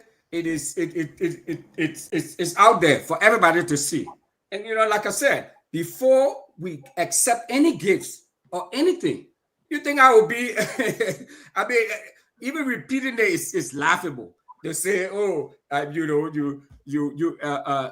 you left because of corruption." Are you crazy? Are you kidding me? It doesn't work like that here, brother. Let me bring in Emmanuel George. Emmanuel, let's get you close and turn by and Kev. Good evening, listener. Thank you so much for keeping us in your house for over 4 hours and 30 minutes. We highly appreciate it. Thank you, Mame, Tamba, Kev, Wayfred, Nelson, and Stanton for the robust conversation we have had with Uncle Sam, Vandela, and Councilor Bada that have left. Look, we started this conversation this evening by, first of all, congratulating and appreciating the government of President Joseph Boakai. We were extremely, extremely excited and grateful, and we praised this government for the increase in electricity, the constant supply of electricity in Liberia. So being in opposition doesn't mean we criticize everything, but we also have to tell you the truth. You see the World Bank 2025 report, and that was written, articulated very well, profoundly by Senator Amara Konem, points to the decline of our economy. In fact, it tells us that GDP growth rate have gone from 4.7 in 2023 to 4.0 in 2025. There's a sharp decline in our mining sector from 11.9% in 2023 to 1.8% in 2025. There's a sharp decline in our manufacturing sector from 32.4% in 2023 to 7.1% in 2025. So yes, we can hail and praise that we have electricity, but we also realize that our country is in a deep, deep, deep hole. Unemployment is high. There's a massive corruption and making investors not to come to our country. And that's why we need to start thinking seriously of where we want to go in the future. We need to start thinking seriously who actually can take us from where we are to where we want to be and where we ought to be as a country. And that's the reason I'm presenting Mr. Alexander B. Cummings and the Alternative National Congress as the alternative that you need in order for us to move this country from where it is to where it should be and where it ought to be. Again, thank you for having me in your home this evening, and do have a wonderful evening. I look forward to this conversation tomorrow. Emmanuel, thank you very much for giving us your time and your family time. We do appreciate you and the rest of the guys. Tamba? Yeah, thank you, CEO. It's always an honor to be here to deliberate on social economic issues across Liberia. When it comes to Liberia, my loyalty is unquestionable. I will always put my loyalty first for country above party lines. So when I hear people saying, "Oh, I'm loyal to CMC Musa Belete," because that right there, it compromises your integrity as a citizen of Liberia. You should show your political leader professional courtesy and respect, and you can believe in their vision, but your loyalty shouldn't be above the loyalty that you have for your country. And that brings me to, and Dr. George, this is not to ding you tonight, but that brings me when you guys quote Machiavelli. Machiavelli philosophy possesses that political rulers, you see, I'm not calling them leaders, should abandon ethical consideration when necessary to achieve their political goal. I don't believe that philosophy. I believe in the philosophy of Mandela, Nelson Mandela, who believed that moral leadership, justice, and reconciliation are the bedrock of legitimate and stable societies. That's the philosophy we should believe in as Liberian, given our history as the first Black republic in Africa. That's what we need. So when I look at Liberia today, are we where we want to be? No, I'm not even going to talk about all issues. I've already made my point on that. Are we making some progress? We have seen trends towards positive improvements, but we are still challenged as a nation. When you look at the Afrobarometer report of 2025, 61% of Liberians believe and have expressed optimism about the future, which means Liberia and Liberians are hopeful. And we want our leaders to give Liberians that hope. We want them to work by creating the environment, the opportunities needed for the tens of thousands of young people, graduates who can find jobs. That's the kind of Liberia we want. We want a Liberia where Omer Foko in Foya district can say, you know what, I can cut my plenty, I have the road there, I can either carry to Guinea or carry to Vanjama with a paved road without having to spend too much on transport. That's the liberal we want. Look, Stanton, we are too passionate about this country.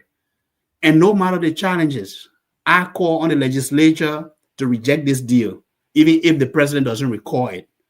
We send it back, and we should rethink. We should bring in the big guns. We should bring in investors with the capacity, with the technical know-how, who can take over this block with a fair share to the Liberian people. That's what we should be yearning for. That's what we should be advocating for. It doesn't matter whether my uncle is president. It doesn't matter who is in that house. You see, power is transient. It doesn't matter who is in state, who is at finance today. You should always think about the people, and you should always serve with excellence and integrity. And that's the kind of nation we are looking for. Stanton, it's always a pleasure to be here, man. Thank you so much for your time. Thank you very much, Brother Tamba. Kev, take us home. Stanton, good show. Thank you to everybody. Stanton, you keep flagging this thing, the executive. And I'm hearing and some of my brothers on the show not focusing. They're focusing on Kofa, who bringing it out to the public. Who should be thankful that Kofa is flagging this thing, because this thing was going. The executive sent this thing to the lawmaker by night. They smuggled this thing by night. It just went boom. And Kofa spotted it. Edwin Snow saw it, and they decided to put a brake on it. The executive look at this deal. Joseph Ibn Boka know this deal. He know this guy. Stephen keep going over it. And people leave it aside. That Joseph Ibn Boka know exactly what he was doing by sending it. He wanted for that deal. He wanted that deal to pass. The reason I asked Mami about disclosing folks, because we are hearing Joseph Ibn Boka's son Jojo. Jojo is the main guy behind this deal. He getting his cut. This is a family deal by some of his friends around. We know that.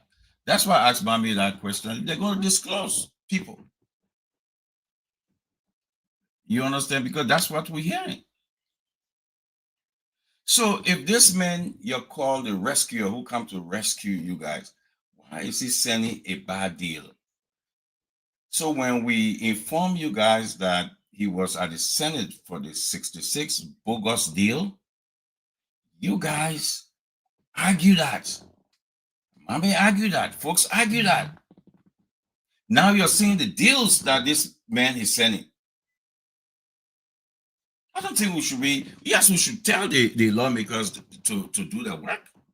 We should tell them, yeah, you don't allow that deal. But the audacity of the executive branch of sending it there should tell you guys something about this president. We'll tell you something about this president. B Mountain Plain. He flew to his hometown. He said, Asalamita is doing well, where our people are living in containers. He said it. He said, Asalamita is the best thing ever happened to the people of Liberia. Can we take our cameras there and see our people suffering in Nimba? What say you about this president? What say you his intention? By even bringing a Nigerian man to flip that All Black, to flip it and get millions of dollars, over 200, 300 millions of dollars, while they're giving 12 million to Liberian people. And in that 12 million, they do their thing and they go in the back and they get the real money. Thank you, Captain. You about this president. So we'll call on the lawmakers to step on this deal and send it back, because we don't need Ato Easy. But the executive headed by this president Jesus Christ. You're Thank watching. you very much. I want to say thanks to all of you. Nelson, thanks for being patient with us. Thanks for holding it down. We do appreciate you, Emmanuel George. Let's come tomorrow and talk about the LTA. You got to understand that it's very, the TIA/LTA, that deal is troubling. We're receiving a lot of information I will share with you guys. We want to say there's a big program, meet and greet membership drive fundraising coming up. Yes, indeed. We'll talk about the Monrovia Demonstration Elementary School System. They are having this meet and greet event. Is 2025 this year. They're inviting every one of you, the time, the date, everything. I want to say, don't forget, it's a big program for the association and ambassadors. Yes, indeed. The time will be 7 p.m. to 1 a.m. That will be on 503 South 4th Street. That will be in Pennsylvania 19023. November 15th. November 15th, that will be on Saturday. We'll say more to you about this event coming up. If you ever attended the Monrovia Demonstration Elementary School, again, this is for you. We will talk more about this, and we'll call the individual that sent us this flyer to expand on it tomorrow. I want to say it's been a wonderful show, a beautiful show. The Abdullah Mohammed, thank you very much for your clarity on this deal. Again, we'll talk about Total. Now we're talking about Ato Easy. I totally disagree with that. Make no mistake. But it's the Total deal, a better deal to join us tomorrow. Let's discuss. There should be no way Ato Easy getting any deal in Liberia. And what was done by the executive is troubling. It's troubling. If you listen to us, it is troubling. No serious president will ever bring Ato Easy back in the country to offer him full or black. May God bless you. May God keep you. May God save our state, guys. Have a good night. Yeah. Thank you, see you. You're welcome. All right. So let's go ahead and bring my friend. Nelson, you took yourself, or I took you off? I took you all right. You're muted, Nelson. Thank you very much. This is a big day for you tomorrow. I hope you have some rest, Nelson. It's after 12 a.m. going to 1. You'll be at the center, and I think a lot of people waiting to see what will be happening at the center. We appreciate you, Nelson. Have a good night. Thank you very, very much for today. Good night. Yes, sir. Have a good night as well. Well, thanks to everyone for being here. We appreciate you. We look forward to seeing you here tomorrow. I want to say thanks to our partner radio stations for relaying the show. Nathaniel K. Hill, thank you for being here. Freeman, my dear sister, thanks for being here. Neil says, Leon, man, where you coming from with ANC, Benny? I'm not ANC, man. Thank you. I appreciate you for being here. Arena Sawa, thank you. And thanks to everyone who listened across Liberia. We look forward to a great show tomorrow. Charles Delan, Telvin Payne. We appreciate every single person for coming on tonight. The invitation is just to join us tomorrow. Until then, I'm Nelson Collet. Have a good night and bye-bye for now.